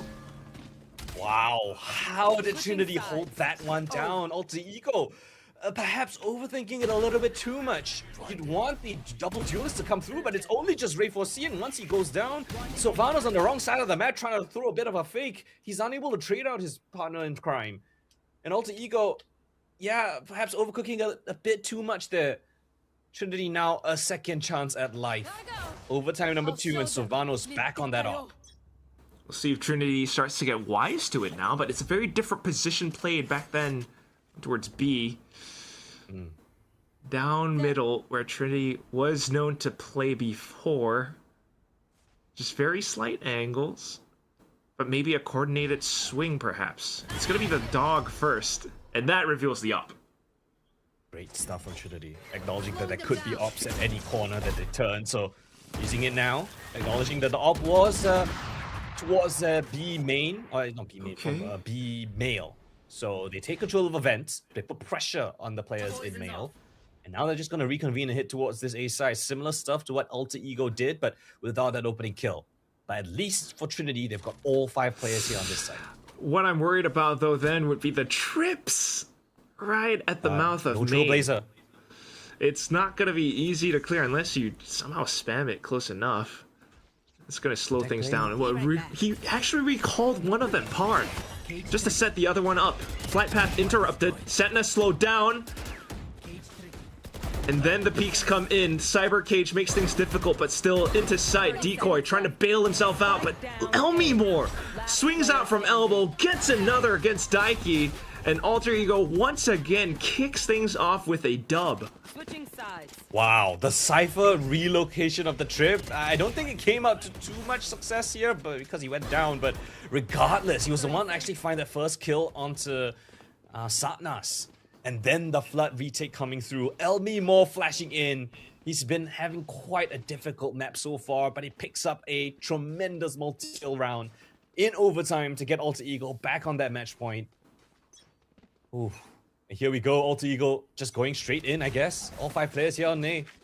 It's worked out quite well for them in that second half. We'll see if Trinity can hold true. Fast lane and smokes, and now it's maybe a slight fast lane fake from Satnas, but he can't find much. But Tank, unfortunately, isolated. Now revealed towards the back because of a staggered push by Par. And suddenly, it's not so doable anymore. They have to take some numbers back, and they will. Par, gunned down. Flash sent in towards elbow. Flank being spotted out by Savano, but instantly dealt with. A 2v3 with a high-low inside of elbow, but the swing does not go successful. Decoy finds the snaps. And down to the 1v1 against Elmimore. A refract called up. And a bait into the tap. Elmimore out into the open. And once again, Decoy saves Trinity from the jaws of defeat. Second 1v3 clutch in 2 days on this map. He's been having an absolutely horror of a map so far. Very different from what he was yesterday, but just when his team needed him, in a 1 versus 3 up against match point, Decoy pulls off the 1 versus 3. Absolutely disgusting. The high-low setup.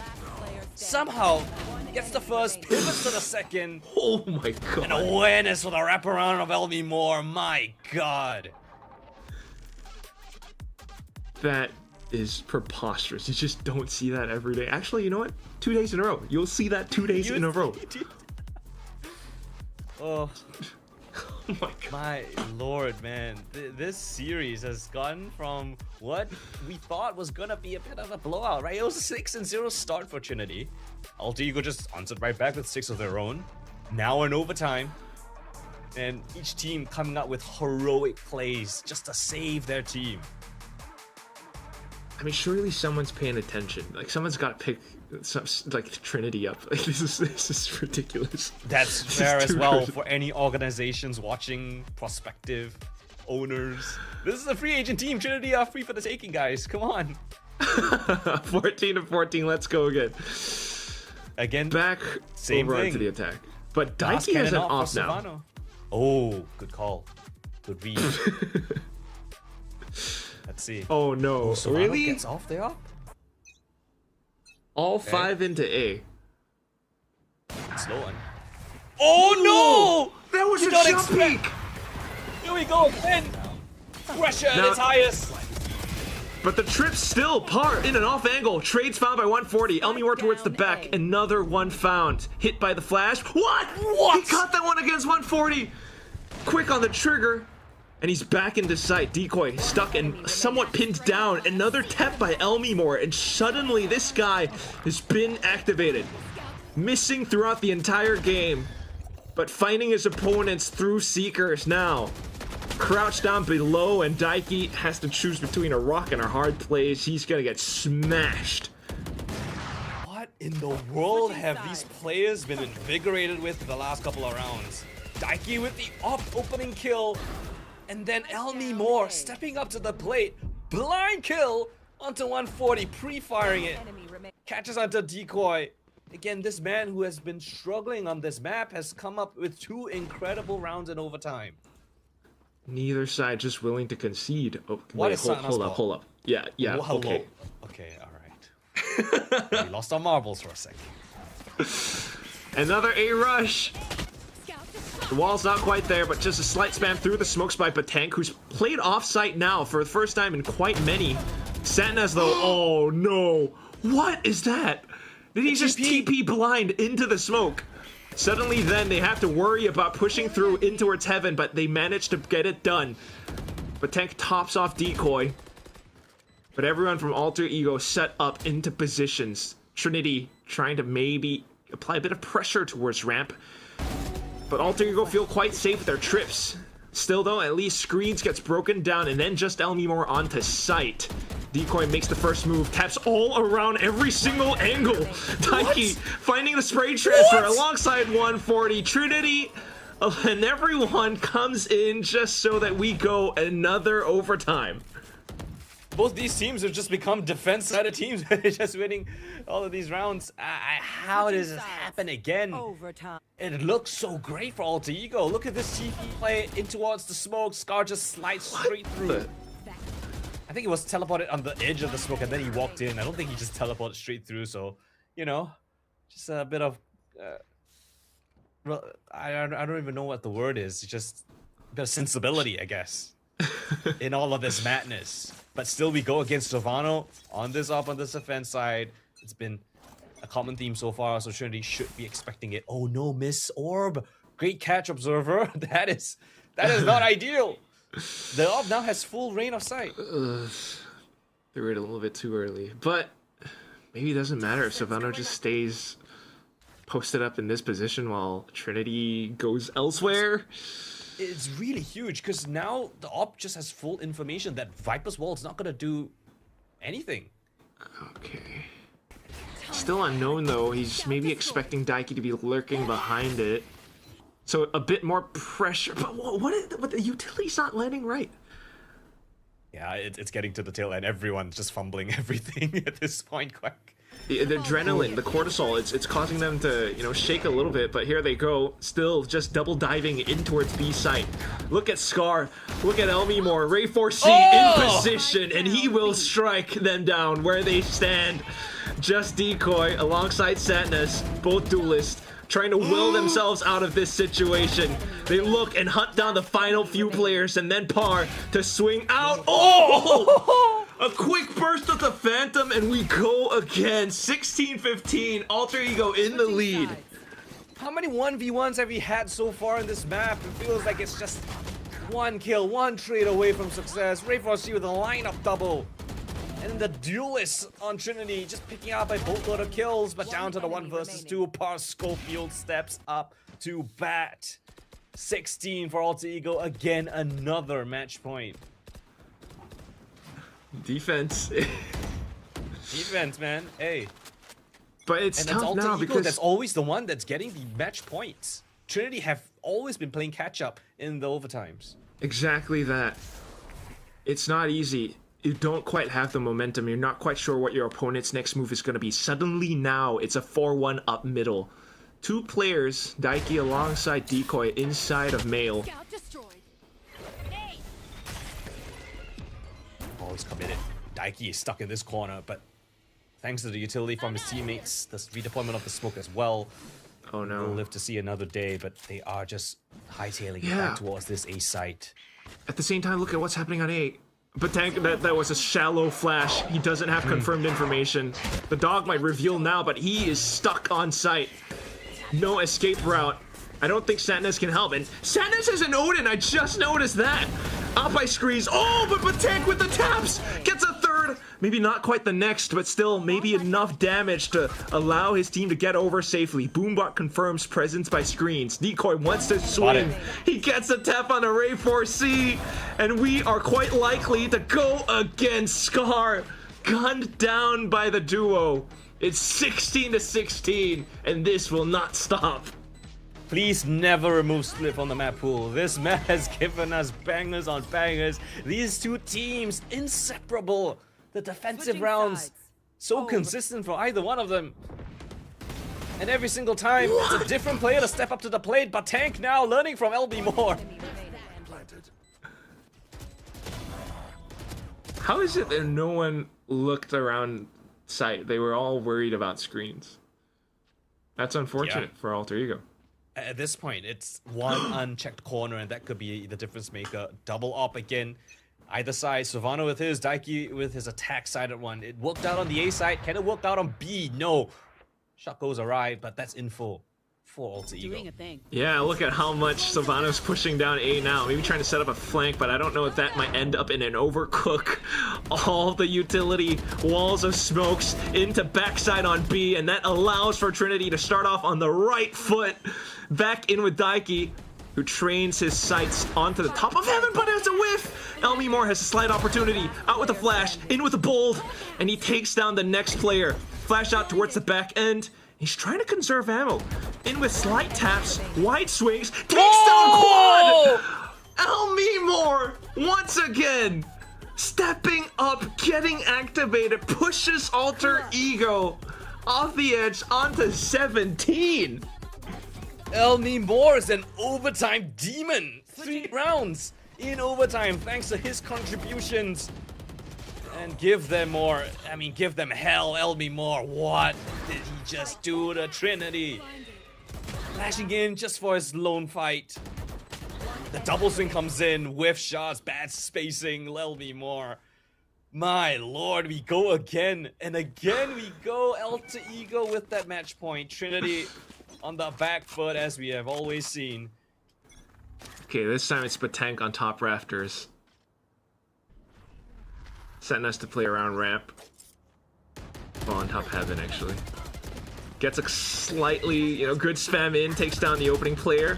But suddenly then, right for us, he gets slapped. Quick on the reactions, but Satnus has been taken down. The spike comes in. Bank again from Daiki. Trinity have to wait for his arrival. 3 versus 4 men deficit. Alter Ego want to take space. Trailblazer spots out the screen to 3 for the time being, but here comes the flank coming through. Trip available, but Trinity will fully clear out ramped. So all Alter Ego really needs to do is just to hang tight inside of sight, get the shots as they come in, but it's way too coordinated for them. Wide swings out into the open and no response from Elmi Moore and Paru. It's another overtime. Crack, we're not going home tonight. This is going on. We are kind of. Well, we are kind of home already. It's going on all the way till the twilight. We're not going to sleep, is what. Yeah. We'll see who wins the first attacking side round. That's the question, right? Because right now, it's been defense rounds for the past 1, 2, 3, 4, 5, 6, 7, 8, 10. 10?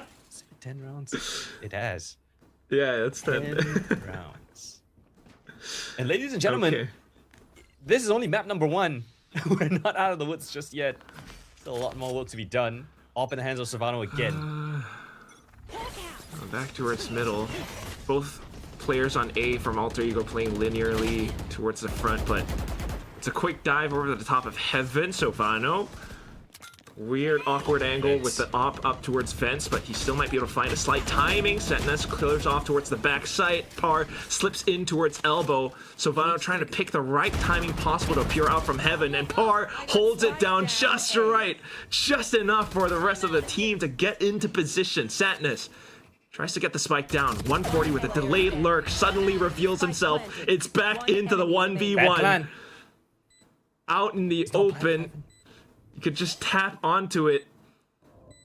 140 has to go for the swing. Silvano gets it down to... He's trying to stick all the way through. Are you kidding me? 140 has that for free. That's the first attack-sided round that either of these teams have played in 11 rounds of overtime. Is this the backbreaker? Again, it's down to another 1v1 quest. But I think a bit of a proactive play from 140, acknowledging that the spike is not planned for heaven. Immediately goes to the wraparound from ramps. And I think Silvano just hoping that 140 doesn't have that angle, doesn't have that timing. 140 just a step ahead. That might be the difference maker here as we head over to Trinity's map point. That is going to be a sinking feeling of your gut if this goes south. A mid approach now from Alter Ego, taking things a little bit slow. It's just Daiki once again. He's got support from Decoy now. Daiki playing a dangerous game in the open again. Going for the fight, and Daiki wins it out this time. Jumps the spike as well. Kun calls. He's got the pit. Trinity on their first match point in overtime. That might be more than enough here, unless Par has something to say about this. Dive straight through Sanas with the close, and it's just left onto Scar 1 versus 3. As some util needs the spike desperately, but you can hear footsteps all across the other side. Tries to isolate some of the duels at least with the flash. Oh no, but it's quickly revealed by Vatank. Nearsighted, not blind enough. Trinity will close this map and send Alter Ego reeling from this loss. 19-17, Colden. Oh man, you just gotta feel for Alter Ego after that one. It was a barn burner and a half. I mean, all the way into overtime. What a comeback from the 0-6 deficit. And then overtimes on defense rounds. And the one time Trinity were able to get match point first, they converted. What a heartbreaker of a map for Alter Ego, but kudos to Trinity, man. I mean, they are one hell of a resilient team. Yeah. Never once gave up. I mean, honestly, the same could be said for Alter Ego. We once again witnessed another clutch from Decoy. That kind of woke everyone up on the server, on the team. And then for Elmimore in overtime to just suddenly start fragging out of his mind. Yeah, and when we went to overtime, everyone was just kind of just rushing it. Everyone ran out of ideas. Yeah. It's just full on executes and see what happens. Oh my lord. Like almost even, I guess, a lot more in the tail end of, I guess, the second half. The tail end of the map is where you started to see, you know, it started to peel away more from, like, big macro plays. More mistakes came in. Then the micro plays started to step up because it's all of these insane multi-kills, little gaps that they start to find to slip through. It's almost like a fight, you know, when you're trying to play you're trying to fight tactical with, you know, grappling. You're trying to set up for some jabs here and there, and when you realize both fighters are kind of evenly matched, you just start swinging hands, start throwing fists, haymakers all around. 19-17, as close as you could cast. Let's go. Double takedown. Nah, none of that. We just want to brawl. And well, Schofield definitely brawled. He's 34-24. He's overtaken the rest of his team in terms of the frags, but it's still not going to be enough. Trinity, I think, overall, just a tighter team. It's just so stunning, I think, is the word to describe it. This is just map 1, but the fact that this went the distance, post-plant stats, definitely something to be, you know, magnified and thought about, because statistically, Alter Ego outperformed Trinity, especially in that second half. But into overtime, man, like, that's when the mentality really gets pushed, and unfortunately it's all out of the coach's hands, and the players really just started to step up, find a lot of these moments, and things started to, you know, start to lose their grip, I think, especially the last 2 rounds from Alter Ego. So, you know, it's just, again, the fact that Trinity is a free agent team. They don't have a coach. You can tell sometimes they're not, like, the most disciplined team, but they always have that tenacity to, like, never quit, keep going. The hunger. Suddenly, it truly is. It truly is that hunger, and that's what you gotta love and admire to watch in Challengers. Yeah, I mean, Decoy as well, the MVP. I mean, we mentioned his name early on in that map, right? He was struggling really bad. He was bottom of the scoreboard for his team. And then now he's MVP. You can see that, yes, you know, you might have a strugglesome map here and there, but when it matters, you step up to the plate. He pulls off some incredible rounds. And yeah, that's how I finish. There we go. That's how you finish up the series. And speaking of the series, we're not done just yet. We still have one more map or two. We'll see how that one pans out, but we're gonna go for a short little break. And when we come back, the second map on the cards, Haven. We'll see you guys after this. After this.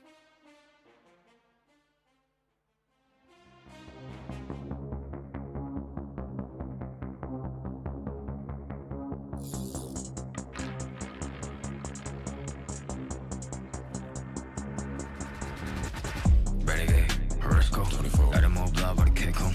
Pedal on a pedal with an O3 kit, vroom, boom, 400, that's roll. Got to see 100 the MO. Get lifted by the new big cool. Let's do flat over your head. Body give another on me, oh, double nine. Telephone cut that rain. Shut up my son for the rain, though. I don't want cut my lane. Running fist fire, scare no rest. Go pop one ring, go break one bench. I pop missile, if I wish I put one pistol on my head. Was popping and popping, love in the morning. Blue come over to come in the morning. Vogue in the flick, poster forming. Confident boy run a halo on me. Jealous in the envy, all fill up in the air. I be hitting minute more when I'm on the air. Y'all boys so pitiful, wanna be my pet. Oh well, good boy, catch a bone on the stair. Renegade, Horoscope, 24. Let them all blah, but I can't come. Pedal on a pedal with an O3 kit, vroom, boom, 400, that's roll. Got to see 100 the MO. Get lifted by the new big cool. Let's do flat over your head. Body give another on me. Oh, scared of my life. Grape hat flavor. Take all the vice. Right side center. Pesky side. I need to spin it. Blind with a face, spin relay on this light. We gon' see where to take off. I am the chosen one, that's how I feel. I ain't tripping on rewind. The blessing I got from the angels around me are really some A1. I am the chosen one, that's how I feel. I ain't tripping on rewind. The blessing I got from the angels around me are really some A1. Renegade，你先将我包围。Renegade，弄我自我击坠。雨落下，扣紧我外套，鱼篮车穿梭在轨道。你不想成为我目标。Renegade go on the more. Renegade, Horoscope, 24. Let them all blah, but I can't come. Pedal on a pedal with an O3 kit, vroom, boom, 400, that's roll. Got to see 100 the MO. Get lifted by the new big cool. Let's do flat over your head. Body give another on me, oh, double nine. Renegade, Horoscope, 24. Let them all blah, but I can't come. Pedal on a pedal with an O3 kit, vroom, boom, 400, that's roll. Got to see 100 the MO. Get lifted by the new big cool. Let's do flat over your head. Body give another on me, oh, double nine.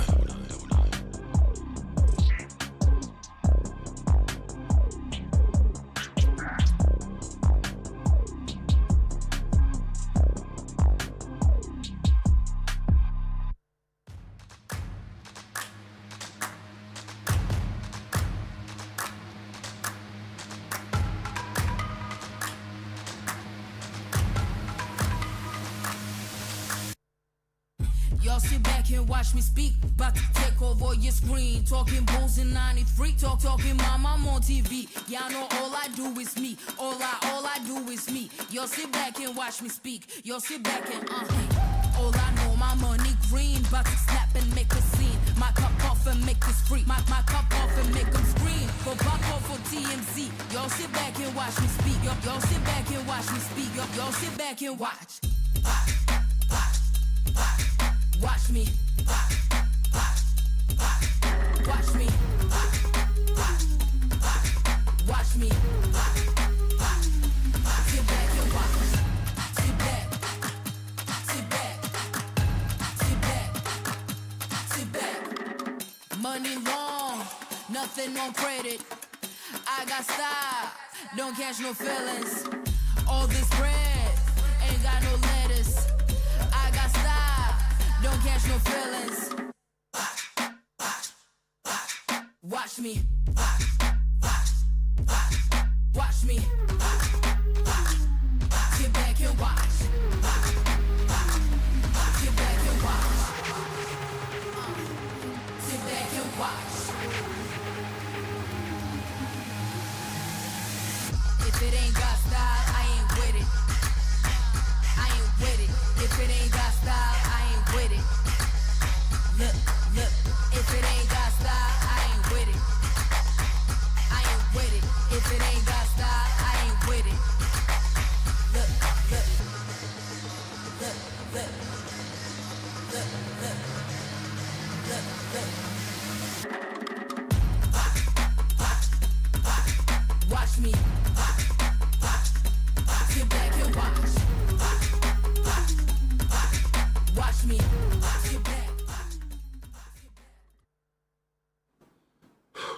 Are you okay, Coldan? Are you still with me? Are we good? Are we reset? Took a bit of a breather, went to the bathroom a little bit, cooled off, because that was one hell of a series. I'm pretty sure our players had a pretty much an adrenaline dump as much as we did as well. So take a bit of a break here and reset ourselves as we head into map number 2 of the series. It's going to be Haven, the map pick of Alter Ego. That's right. It feels as though this is one where they must have seen something against Sharper Esports again in that game that Trinity played against Sharper Esports from yesterday. I'm still recovering, God. But yeah, it feels like a very deliberate pick, and I mean, I don't know. They played it last against Boom in their regional grand final, and that one wasn't too hot. So I'm kind of curious, what the result is going to look like. At the same time, Alter Ego does need to go for a very, very heavy reset after an OT like that. Yeah, it's really a heartbreaker, as we mentioned right before the break. I mean, Alter Ego, they grinded it back.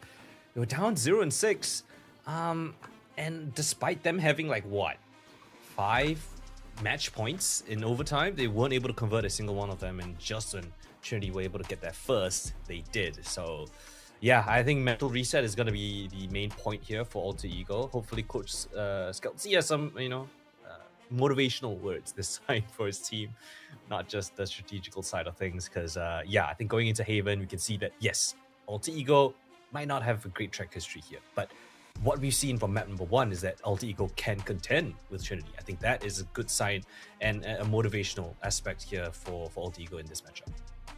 For sure. It's, I don't know, comebacks, rebounds like these are where greatness gets forged, and if Alter Ego is able to pull that off, push things into map 3, then you just can't argue that they don't deserve a spot in the playoffs. Just to remind everyone again, the stakes of this matchup: Alter Ego loses, and they're pretty much done. If they win, we'll have a 3-way tiebreak. Who knows what happens for all the teams then? Even Sharper might get knocked up. That I think that comes down to map round differential. This is so hard to listen. I'm not even gonna try. We might need to ask for some advice here in terms of how the helpline. Call a friend. 1917, but here we go. I mean, Haven. What was there anything that you witnessed from Trinity's Haven yesterday that kind of told you what their game plan was like? Trinity's Haven. They did struggle quite a bit up against Sharper's playstyle. I think the really slow, methodical trod was something that Trinity kind of didn't have a good grip on, especially Satnas. I think Satnas struggled quite a bit playing that chamber. So I'm wondering if they are going to be picking that chamber again, and it seems like it's going to be the same thing. I don't think Trinity are the type of team that's going to change the comp overnight. So yeah, if anything, they need to just focus on what their strengths is and really, for Satnas, I think, identify timings that will favor him, because he was being caught time and time again up against Sharper. So hopefully he's got that under, done a bit of VOD reviewing, and it's going to be Sharper in that here today. Needing to see Satnas step up, definitely. I mean, maybe even a little bit of decoy as well, because he wasn't too crash hot on that Neon either. But sometimes similar things can be said about Alter Ego as well. They're not changing up their composition either, so it's going to be quite interesting to think about how this could all kind of collide against one another, because you got that kind of Gen G-esque Omen Viper thing, while Alter Ego has a Vise coming through. You've got the Raze Fade combo coming in. It's just quite peculiar to think about all the little, micro pockets of space across a map like this, compared to Split even. You got 3 sites here, a lot of little gaps that can be exposed, and it feels like that's almost where Alter Ego performs at their best. That's where they actually managed to push things to OT in that previous map. Yeah, I think leaning on that is going to be one of the keys to success. Double duelist again for Alter Ego, which is something that they're pretty comfortable with. I'm hoping to see again the double duelists to dive in together. Sylvano, Ray 4C trading each other out. That was one of those ways that Alter Ego actually were able to win some of those attacking side of rounds. None in OT, unfortunately. But yeah, a bit of a interesting selection for the Sentinel as well. I want to highlight, right? Par on the Vice, something we don't see very often on the Haven. So very interested to see where he puts his utility, and most notably in their most recent matchup on Haven, right? Par Schofield was actually the highest rated and top fragging for the team on Haven as that Vice. So if he can keep up the form from Split, where he was absolutely fragging out as a Cypher, I think Alter Ego have a pretty decent shot here. For sure. I mean, just even a little bit of like agent theory, right? Thinking about these two compositions. Clearly, you know, on the attacking side, which is where Alter Ego are starting, he's going to be watching out the flanks. The wall's going to be able to provide quite a bit of value there. But on to something like defense, if Trinity do try to kind of rush in decoy head first, like that's just not going to work out. So Trinity's going to have to adjust quite heavily to whatever it is today. And meanwhile, Alter Ego, it feels like it can kind of impose their will with this one, depending on how they want to operate the double duelist. So without further ado, let's kick things off. Haven map 2, Alter Ego on attack. Straight down in towards A long, where there's a slight high and low, but easily dealt with. Satnas picking one up as well. Well, instant 3 versus 3, Quack. A side's a bit compromised though, as AE will comfortably get that spike planted down. Trinity with a bit of a wrap here. Seems like they are leaning towards a flank attempt. All 3 on the flank is something I'm not a big fan of. You don't leave yourself a lot of options, and you can see Alter Ego's plant. It is for the back of sight, so it's a great read from AE right now. Gotta be careful though, as Sylvano's gonna get caught in the mix. That is not what you want to see, especially with the spike planted back of sight. So 2 versus 3, AE. How do they hold this one back? Already some advantage, that's true. You do have some utility though, so paint shells will kind of even out the odds. Not too bad. And close range duels, but it's a jumping right click. What? Satnas comes in from the other angle, and Alter Ego somehow crumbles. Okay, a couple of players not checking for corners. I think was it Raid for C expecting the drop down? Didn't expect the player just running up on long. A bit of miscommunication. His teammate not calming that to him at all. And then Satna just walking around, didn't check his corners, turned around at the very end and spotted out that last player. So it's getting late in the day. I wouldn't be surprised if these players are a little bit fatigued from map number 1, right? That is a very real conversation to be had. Like, wait, hello? You know, stuff like this. So we might be in for a weird one, Quack. I mean, it's a test of stamina, especially after a long overtime like that, first map. But it's not that late for Alter Ego, to be honest. GMT +7 there, it's 9 p.m. Trinity on the other hand, who knows? It's tough to say, is what I'm gonna, put out there for now. But if you just keep walking into an outlaw like that, why? Off the stomach. The Ego around there, Trinity happily collect. No utility to push off scoped weapon. Why? And look at this. Oh, collateral. Okay. Alright, anti-bonus. Yep. Anti-bonus here for Alter Ego. Everything that they would want in terms of the utility. Full armor as well. And because Trinity basically didn't lose much in that previous, they've still got a relatively solid high coming through. And I say that!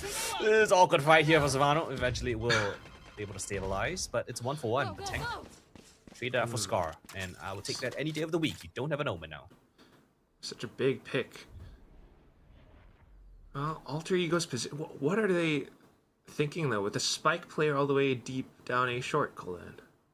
It seems like they want to eventually end back at A, right? LB Moore just gonna hold this space and see if Trinity try to do something cheeky on their grass. Alter Ego might try to break some Sentinel utility. I say some, it's only single trademark there, or at least try to catch players. But yeah, it doesn't seem like they put any pressure on the map though, which is not something I would really like if I'm Alter Ego. Trinity have no reason to move from their setup. Just cut noise, try to push back in on A. You've lost your smokes guy, so contact play. You're just going full contact head first. Decoy, if he lands the right shots, the right time, this might be bonus. In with the stuns. Ray Forcey eats a big one. Out with a swing out from Par though, and Decoy still has Sheriff enough to do some decent damage. In comes the retake from Trinity, and it's a slight flank approach, but Sentinus is not clearing long. Daiki left in a 1v3. Takes down the first player. From heaven position though, and as soon as he jumps up to the ledge, gets spotted out clear as day. A slight opportunity, but one that's tossed away. And Alter Ego takes the round, but sustaining some damage as well. A little bit scrappy from Trinity right here. Didn't really like the positioning of 140 around the smoke.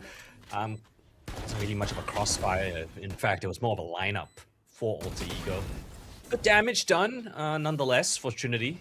Took down 3 players, chipped down Ray 4C's armor. So you can see here, a bit of reservations in terms of the buy for the duelist, but hey, Neon the judge, Rays with the Spectre. I think they'll be fine. Right? It feels like that, you know, and they're gonna dive straight into her C. Look at that, hopped over the snake fight. Doesn't matter. Now they have full control, they got the spike down. What's the retake gonna look like? Gotta play up close though, Spectre and the Bulldog, and the Judge. Is Trinity gonna expect this one right in the face? Oh, Savano, he can't see anything. Paranoid hits him, until he hits back. Oh, the Judge close range, man. Wait! And the overdrive is, wait, what? Wait, what? I'm sorry, what just happened off screen? The tank and 140 both clearing up the kills in CT. Just like that, replay still stand for Trinity, quack. Let's get that on replay. Yeah, it's quite literally. It's Valorant. Things happen, but damn if it doesn't look good. I mean, the opening kill so far post-plant pretty darn sharp, but then you got players coming up from garage, and with all the attention brought over onto spawn, I guess, you know, Alter Ego were kind of distracted. And some extra shots as well with the sharp shooting, and it's not too bad enough for Trinity to scrounge up Eco now against Alter Ego, who are going to come in with a partial buy. Sheriff Marshall and try to go for quick aim duels. Quick slide out into the open, but a get out of jail card quickly pulled.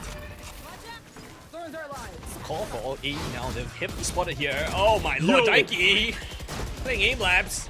140's gonna assist him on that endeavor. They're just gonna take the fight straight on outside of the garage doors. And it's only left on to Scar and LB Moore. LB Moore! Only 1 HP though, and he's stuck in the corner, just running down. Oh god. Is this what we've resorted to?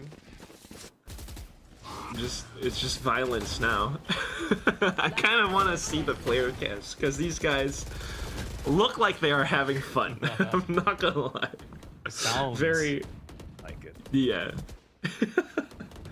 And Sana's already performing a lot better than he did yesterday. I mean, yes, it's a little bit more brawly, it's very different play style, but you know, you play with what's in front of you. 5-2 right now. He's got the tour de force. Great opportunity to deny alt orbs and everything too, because Ray 4C's close to the showstopper. Wow. Such big control over extremities of the map, but Satnus, ooh, heads up duel found. Quick scope, and here's the reaggress with the rest of the team. Oh my lord, Satnas. This is more like it. Oh, and another one. Look for the ace. One bullet left in the chamber, and that's all he's gonna need. Pumped up and hyped up Trinity. They're relying on their star duelists to pick up an ace here. It all started with the first. Slows them down a little bit more. The fact that he lands the third one with a headhunter shot onto Savano as well is where it really does it for me. And with a round like that, you gotta call a timeout. I don't know how like the players must feel. I don't know how they're gonna bounce back from that. Yeah, it's a literal 1v5 there. And as a chamber, you'd love that. Like one tight corridor where they can't really move out of your slow, just lining up. And I think this is a great motivational boost for Satnas, right? Because he was struggling yesterday against Sharper Esports. I think this is going to do great for his confidence going into the next few rounds in this map. 10-2, I mean, as a guy that was almost dropped on this roster, right? Reminder, I guess, for those who might not be too aware, Satnas posted an LFT tweet potentially leaving Trinity, but I guess Trinity unable to find someone to replace him. So he's back on the squad and he really wants to prove that he deserves this spot here. And right now, he's looking like it. Couldn't agree more.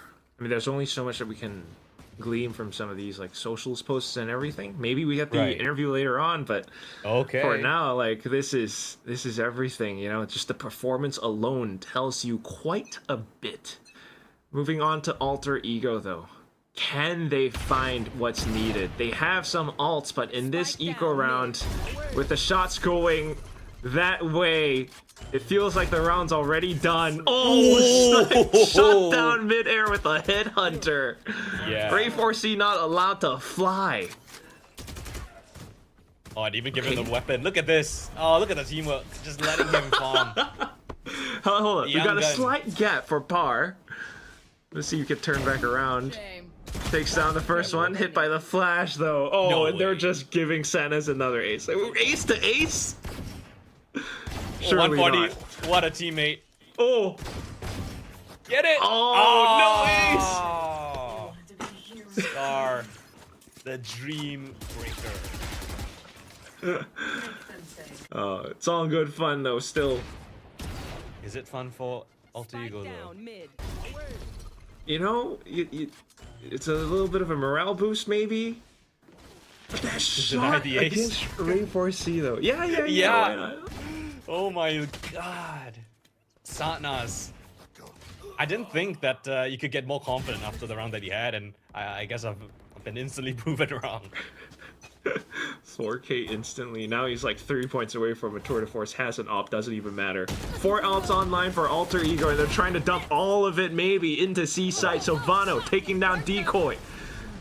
Quick with the flash as a reaction. Ooh, TV's in the pocket! Oh, but quickly spotted out by Scar. Omen for Omen, and Scar is wise to it.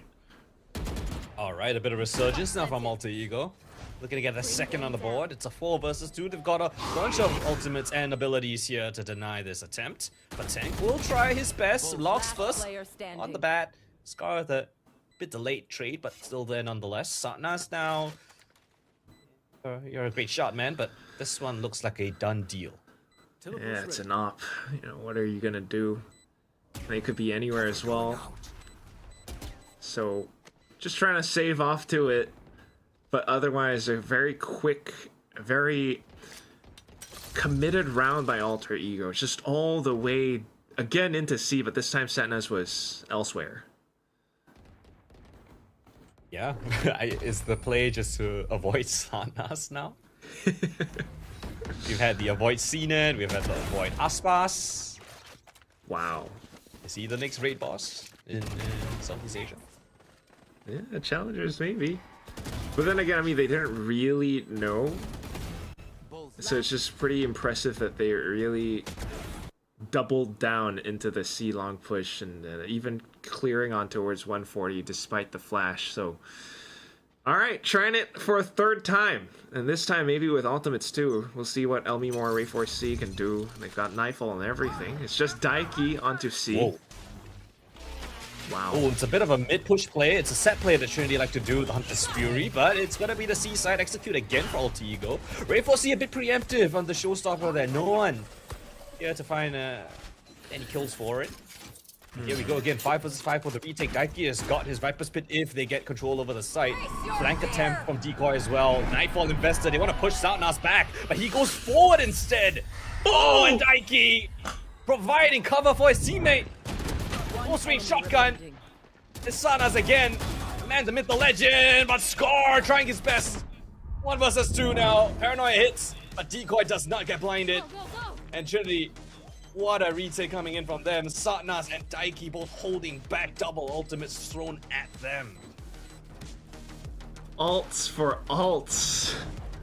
That was a showstopper Nightfall round. Then you have Hunter's Fury from Batank to give Trinity the ability to take that space down middle. But what's so damn impressive is this. They know that Satnaz is on a hot streak, enables him to go for the peak with the drone. And despite Scar's best efforts, unfortunately, still dragged through the mud. It's Trinity, and they are not slowing down. Next round comes back up and still available with the Viper's Pit. This is different from map number 1, right? Where Alter Ego got that round, then they were able to string 6 in a row. Trinity already put a stop to that. And Trinity still unrelenting, very aggressive down towards mid, puts a bit of pressure. Falls back to a bit of safety, but Par's gonna pick up that space. I'm gonna try to maybe go for an insert, lurk around the position, but it doesn't mean squat. If yeah, that's terrible. First of all, well, at least you kind of redeem yourself with that secondary kill. But again, Spike lost. Okay, I see where you're going with this, Kuldan. I see where Alter Ego are going. It's the seaside, but Sanas is there. This guy picked up. Sanas takes down Par, repositions towards Garage, and Savano tries to mark the angle. So that's the op robbed away in a 3v2 now. Savano's gonna go searching. If he can claw one back, make it doable, but the scope in, and he doesn't see Daiki. Scar again, 1v3. Oh, looking for a second. Oh my god, Scar and another clutch attempt. This one's very much doable up against Daiki now. Yeah, finds a different weapon. Tries to bait out some kind of reaction with the fake TP, has flashes and everything to play with, but spots him out just by the final second of that smoke. Goes in for the flash, comes up the top, and cut his life into pieces. This is Scar's last resort. Fancy words and the footwork as well. Scar laying down the damage. 1v3. This time, it's very much doable compared to the last. Big whiff there. The double swing is a bit disjointed on the smoke. Paranoia and the TP. Creative open plays on the fly. Third round for Alter Ego. Trading rounds back and forth to the last couple. But again, Trinity's money is looking really fine. So You want to play? be using the tour de force here. Oh, Rainbow C gets clipped in the elbow. And then a push from Decoy all the way wait, up what? short. Trades found. Okay. Still though, it's all about these little gaps, and Par's trying to sneak through. Has to deal with the trademark, so just a bit of pressure then. He's deep in. He can call for the rotate to come back towards the seaside, and again, it's only Sanas here for the defense, and he doesn't have a rendezvous to get out of there. He's stuck back flat. He's got the shots though. Oh, not this time. Quick on the, I guess, flood off a push alongside Alter Ego and everyone. Par still looking around Garage. There's a slight shear wall around Garage window as well. That buys further time away from the retake since smokes are set up towards the back of spawn. Trinity just might have to dive in and hope for the best. They've got 140 on the flashes. He's trying to set it up. Oh, quick on the angles, taking down Ray 4C. Thorns get popped. Now trying to push on through, but completely slowed down thanks to the Thorns. Par comes up with a double kill. Round not possible any longer, and 140 heads off for a possible save. I should be able to save this one, Elmi Moore, the only opposition. Save it in the end, but yeah, just as you mentioned, right, Par with the Thorns. That is why the Vice can be quite scary on the attack side. It prevents flood retakes. You have lineups for those Thorns. You know, you could really stall out any attempt of a retake here. You can see Paranoia comes in, no one's able to capitalize off of it. The counter util then comes in right after that. So great stuff from Par. Double kill from him, and thanks to the utility, gets his team another round.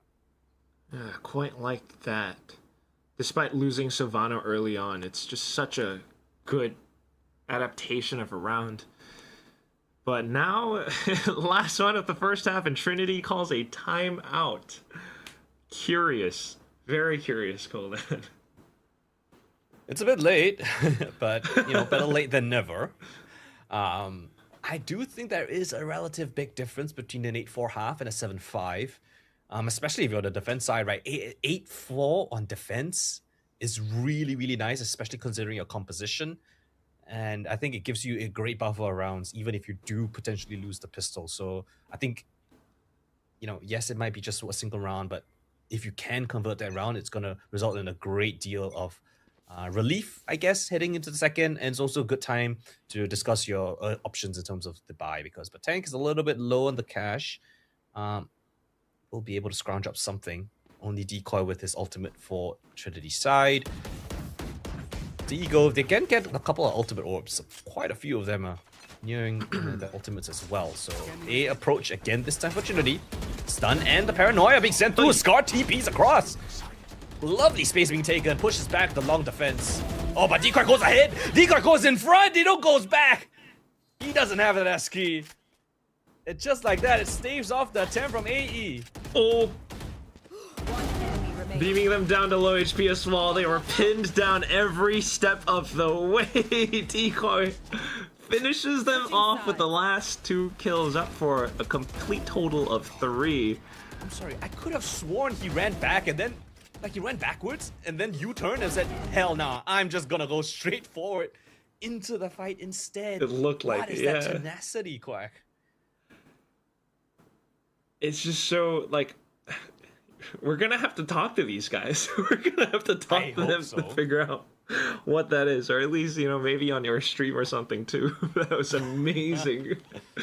Again, it just baffles me still that these guys are free agents. Like, you know, understandable, you know, maybe Mongolia is difficult to get in touch, but you know, we've had guys like Sultan. It's crazy. Yeah. From Central Asia, you know, that region has been relatively underappreciated, I want to say. They've got a lot of talent there. And, you know, they don't even have servers. That's the name that was kind of escaping. Oh, yes, yes. But yeah, they don't. But, like, this is amazing with how they've been able to play. Like, they've had a different Viper wall, but one that suits their comp, so they play a little bit heavier on the A site. No quit from Alter Ego either, though. Start to put together some rounds. And now on the defense, we've got Vise, everything in the boot. You know, maybe a slight Siege Nate combo somewhere. This could still keep Alter Ego in the game. I sound hopeful. That's just the optimistic side. But not out of the woods just yet, right? Yes, it is 8-4. But I can see a world where Alter Ego can make it close, right? We've seen it on Split. Yes, it was a map ago, but that tenacity can still carry forward. So I'm hopeful. I want to see Alter Ego put up a bit of a fight. I think they have that kind of chemistry that we saw on Split. If they can bring that across, right? But right now, it's a very, very patient approach from Trinity. Just expecting kind of aggression. Look at AE setup, though. They're expecting it to be a B-side commitment. You've got the Paranoia at the ready. We've got Ray 4C and Silvano. 180 crossfire being set up, but I don't think they're going to get what they want. Very curious kind of B setup 131. The smoke, the Viper wall just conceals quite a bit, though. Elmemore doesn't have util because he's got a Sheriff, so this might be a quick 5v4 all of a sudden unless Elmemore lands something. Nope. All right. Sides compromised. Elmemore is tagged down low as well. Set up in your post plans, you've got Batank watching for the flank, so no issues in that front. So let's see, what does Alter Ego have here? What utilities, what set retake have they practiced? And it's gotta land strong here. And nades stuns out towards the back, trying to clear out hell, but Trinity have the shots. Graffiti was still open for business.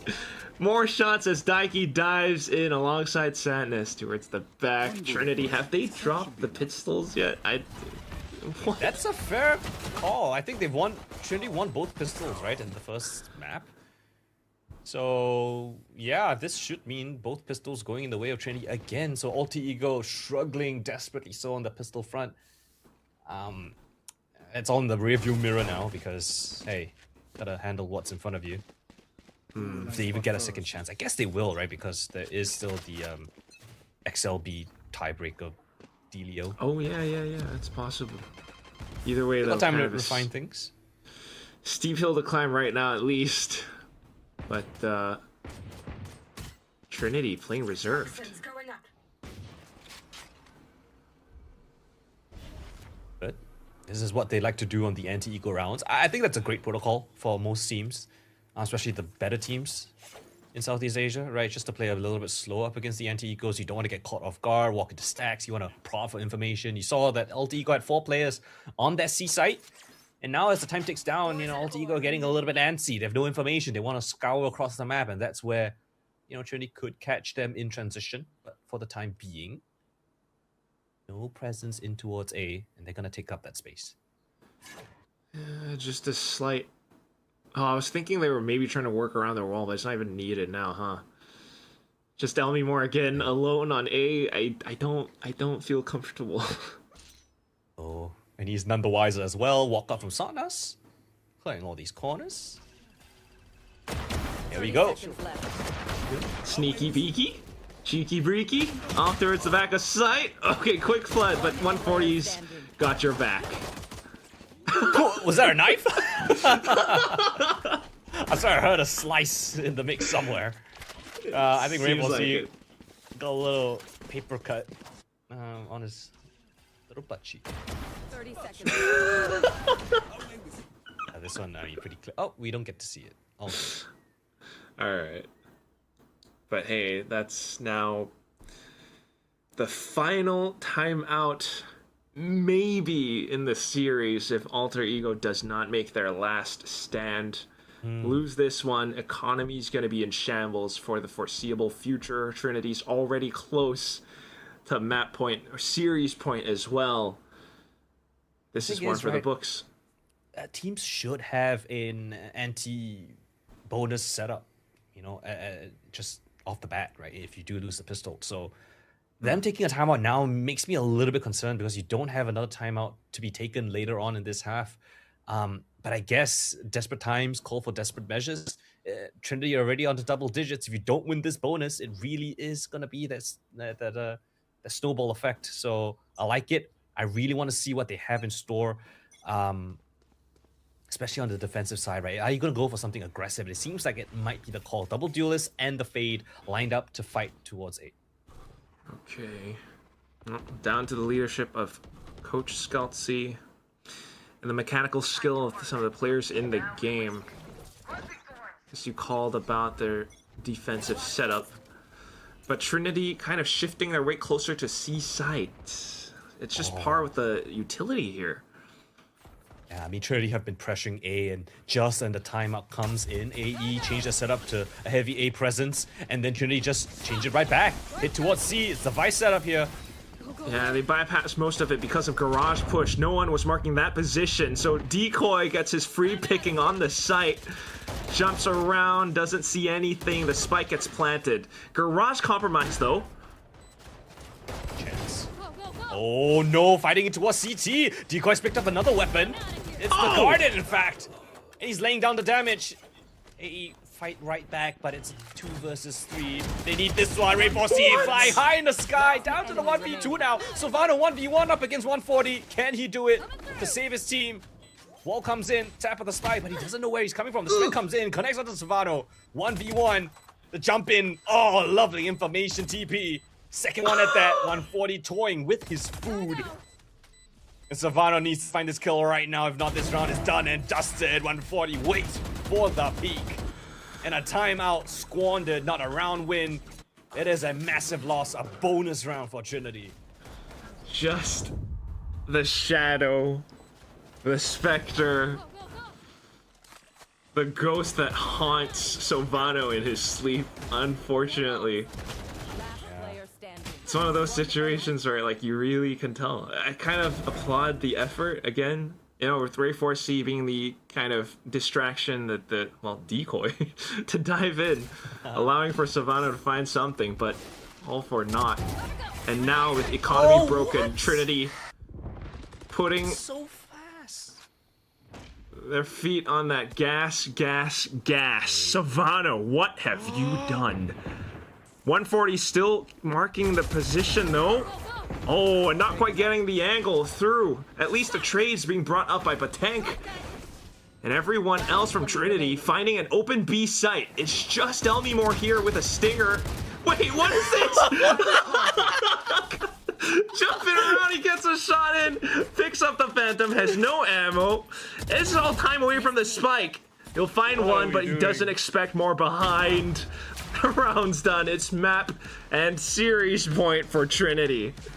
They're having fun, Colden. They are having fun. It's reached the point of the day where Trinity are just throwing the kind of bullshit around.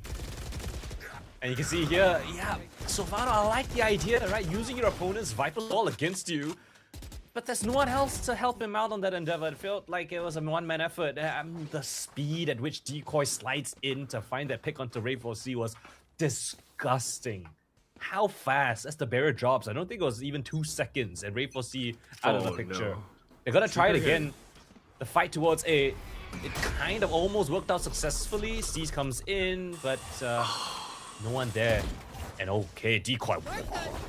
Vibes lonesome. That's crazy. It's all just a counter, isn't it? But it's utility spent now.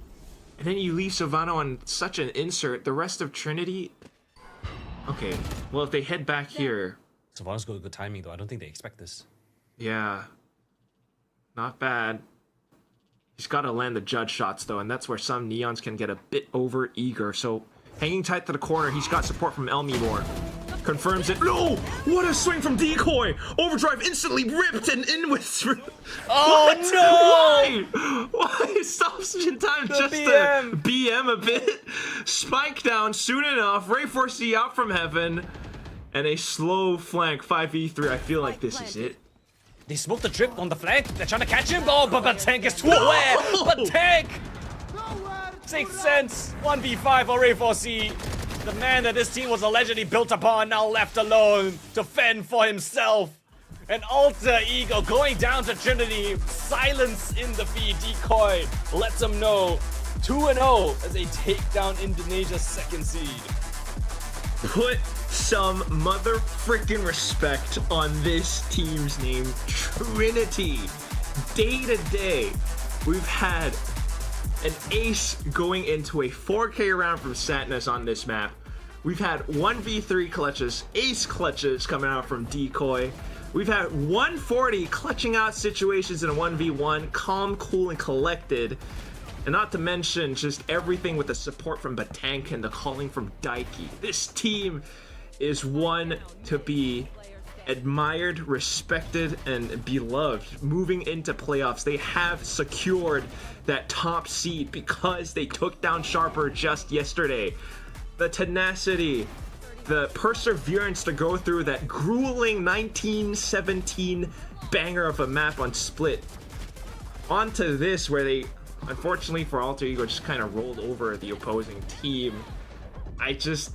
How much more can we, compliment and glaze Trinity at this point? This is awesome. This is incredible. This is great stuff from Trinity. And I'm not sure on the exact number, but Trinity is a team that played through the open qualifiers. Teams like Alter Ego, Boom Esports, yes, they made a top 4 for Split 1, so they didn't need to go through the gauntlet of the open qualifier. But Trinity have. They were the premier team in Split 1, so they didn't have a chance to start in the playoffs for the regional. So this team has played the maximum number of games that you could play in Split 2 to grind their way back here. Time and time again, despite them not having their own server, their own region, joined ROSEA up against very strong opponents in MYSG, taken down the big dogs of Sharper Esports, taken down a strong, respectable Alter Ego here today. A statement to be made. Satnas on the chopping block potentially puts up an MVP-worthy performance here today. 24-9, 376 ACS to close out their group stage run. A big difference from his yesterday's performance. You can't forget Decoy as well. 14 first kills against 3. Every post plant secured. One pretty lovely clutch from Alter Ego too, so still respectable, but either way, it's Trinity every step of the day. At the same time, you can't forget, these guys also took down Motive. They were the first team to, in your RSEA qualifier where they did that first bit of damage to Motive, exactly. And then XLV knocked them out. So it's crazy. It's been quite the banger. Satnus, of course, got to give him his flowers, but I see why you are so in love with this team, Colden. It's not just like the ability to play well, right? It's the dedication, it's the hunger. If you look at the player camps, they are playing in a boot camp, right? It's a different boot camp than what they played in for ROSEA. It's one where they've upgraded the setup, they've invested their time and money to afford these kind of setups. I presume, I'm not too sure exactly, so I might be speaking out of my butt here, but they put in the effort to get a bootcamp as a free agent team.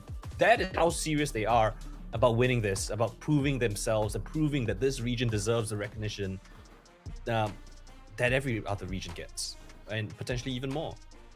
Completely agree with you. That's exactly like, this is what gets you inspired. This is what makes you want to wake up in the morning, honestly. Like, this is what Stories like this esports athlete dreams of. Exactly. You're just a kid, you know, you don't have like some big org, you don't have some, you know, big lineage or anything. In fact, it's in a region where it's not even that big, apart from maybe Mongols and CS, but like that alone, to just keep them playing, the hunger to just keep growing. You mentioned they play like the most number of games, and here they are, top seed, took down Sharper yesterday. That's just amazing. I mean, ladies and gents watching back home, you're going to want to stick around, because there is going to be, I believe, a winner's interview. Here we go, right away. Who's it going to be? All right, we can speculate. I mean, I'm excited for whoever turns up on the player cams. And hello, Mr. Daiki. How are you doing? Congratulations on your win up against Alter Ego, and the first seed for your group as well. So how are you doing? How are you feeling, sir? Oh, you can see me? Yes, we can see you. I'm feeling very good, and you know, it was just as expected. You know, the first map was we wanted to put on a show. You know. Yeah. I wanted to put on a show. That's amazing.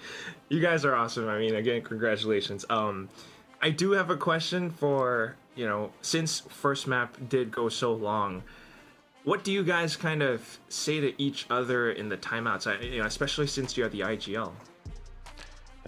I think the game plan wasn't. Our game plan was better, but we were just not shooting, and they were hitting their shots. So we just, the timeouts were about just staying calm or something. Yeah.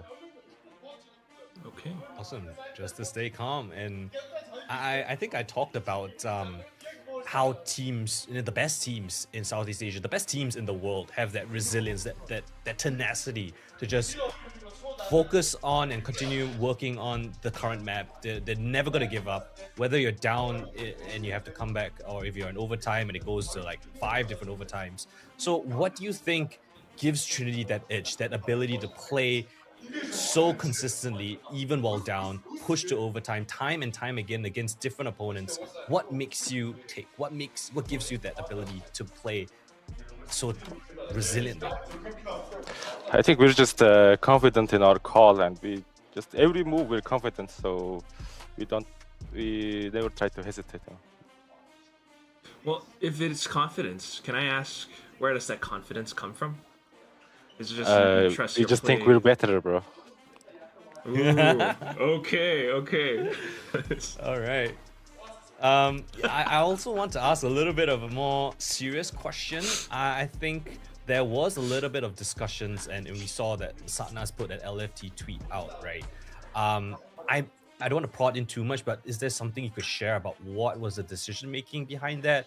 Were you guys kind of looking for someone else, and what's the decision and what's the logic behind it? We had a little conflict, but we made it. We made up. Okay, made up. Oh, that's Well, good to glad hear. to see it. Yeah, because you guys, it feels like there's something good there. It's amazing. I feel like you can go so far as well. Yeah, if there's like one last question. I know yesterday you guys said you want to play against like Fancy United. Yeah. Well, going into playoffs, do you feel like, I don't know, like if there was a team, I guess maybe in Pacific, like who would you want to play? In Pacific, I don't know. We'll play any team, I think. But I think Paper X would be really fun, maybe. Okay. You know I how think much I'm they're excited to see similar that to us, matchup. you know. That's true. That's Yeah? true. And yeah, again, I think you guys showed a great amount of passion. I think you guys are in your own boot camp now, right? A different boot camp now, upgraded. So yeah, I just want to congratulate you guys again. You are first seeds going into the playoffs. So yeah, you can take a bit of a chill pill now. You've taken down Shop, you've taken down Alter Ego. Congratulations. Any last words you want to say to all the fans out there watching you guys? Thanks for cheering for us, and we will show you what we got on playoffs. All right. right. Can't wait to Sounds see good. it. Thank Love you so guys. much. You guys are awesome. Thank you so much, Daiki. Have a good break. Thank you. Thank Thank you. you. Thank you. Goodbye. Can't have enough of it. Satna's behind. Sadness. Hey, he's always a joy to see on the cams. You know, even back in Split 1, he's been always, you know, doing his Zorga Dolos, as I've learned. Oh wait, did you behind- teach me? What is that? that is what is 6-7 in Mongol. Okay. Cool. Say it again for everyone to hear. All right, giving you a bit of Mongolian lessons here, guys. Zorga Dolo, that is 6-7 in Mongolian. So hey, as a tribute to Trinity, we'll say that. That's Sorgado. it's a one and done. There we go. Nice. What a day, huh? Go ahead. It's been fun. It's been fun. Fancy United. You know, discussions whether looking for home we're gonna be, you know, the ones that take the victory here. Persuaded a couple of our talent. But Fancy United again gonna be resilient in that effort, and same can be said for Trinity here. I think everyone convinced upon yesterday's performance, but I have to give Alter Ego the flowers, right? They put on a really good showing on Split, and we could have potentially seen a map number 3. It really was. Elmi Moore, so much to say. Even Ray 4C going into that last map of Haven. I hope it's not the last that we'll see of a lot of these teams, you know, not just Alter Ego, but so many players. Zipto as well, because they were close Oasis. against XLP. So we do, yeah, like you mentioned, we do have that like kind of third round robin, you know, because of XLB's departure. It's this whole LTQ. thing. Yep. But yeah, that will be that for now. I don't know if we have a tiebreaker game tomorrow, but for now, you know what is right? Yeah, we don't. Since It's all everything's kinda 2-0s, decided. 1-1, 0-2, so Correct. Thank you. Yeah. production's So, happy. Trinity top. Yeah, production's happy. They can save themselves from a day of work. But yeah, Fancy, you know, way up there as well. Like that's actually a very big matchup that I kind of want to see potentially. Trinity versus Fancy would be pretty sick. Yeah, I mean, I think a lot of these matchups are going to be so interesting. I think for the most part, the groups have kind of panned out as what we expected. A couple of upsets, I think. Looking for home, the most notable one over Oasis. And okay, we have the playoff brackets actually right here for you guys to witness. So 5-5-5 up against Looking for Home. Ooh, that's a hot one. Trinity up against the Jade Lions. Fancy up against the to be decided team, right, between the third seeds. Boom versus Sharper. Holy.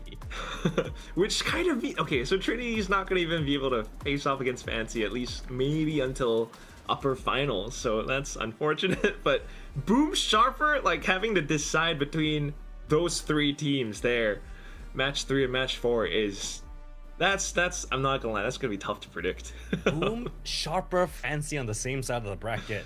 Right? Oh my gosh, that is stacked. I can't lie. This already feels so like I don't know if you're not following Challengers SEA, what are you doing? You're asleep. Yeah, you're sleeping We've got on so many different play styles that are so intriguing.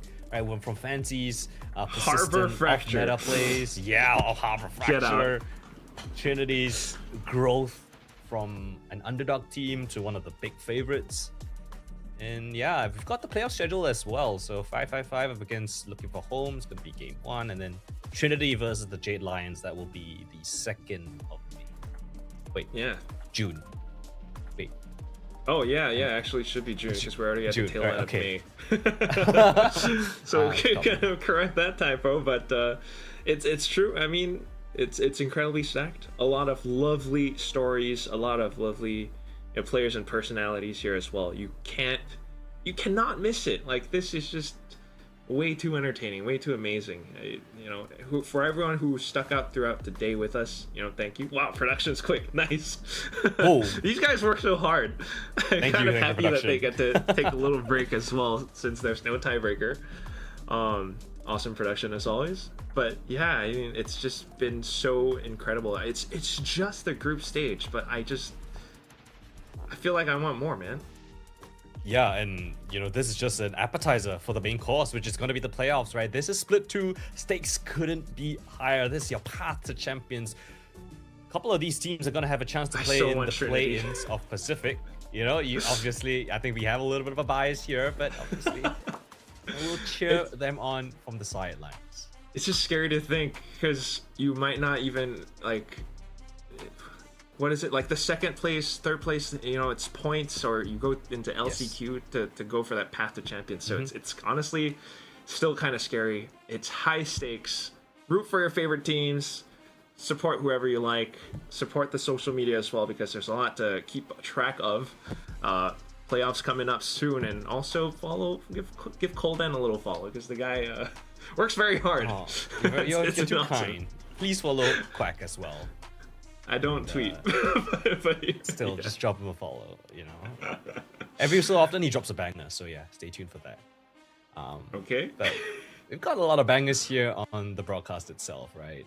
I think the playoffs gonna be starting pretty soon. I think next week, in fact. So yeah, set your alarm clocks and get ready for more action here. Any matchup particularly, I want to ask you, Quack, that you're most looking forward to that we've seen.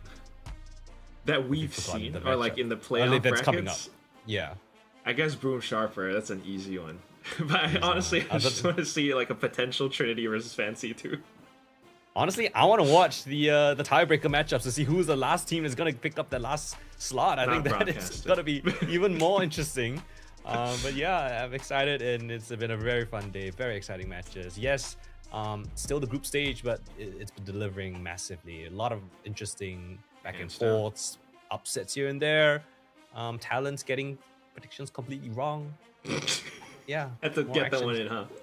Thank you, Colin. And thank you, everyone I got who it wrong has too been as well. sticking all throughout today.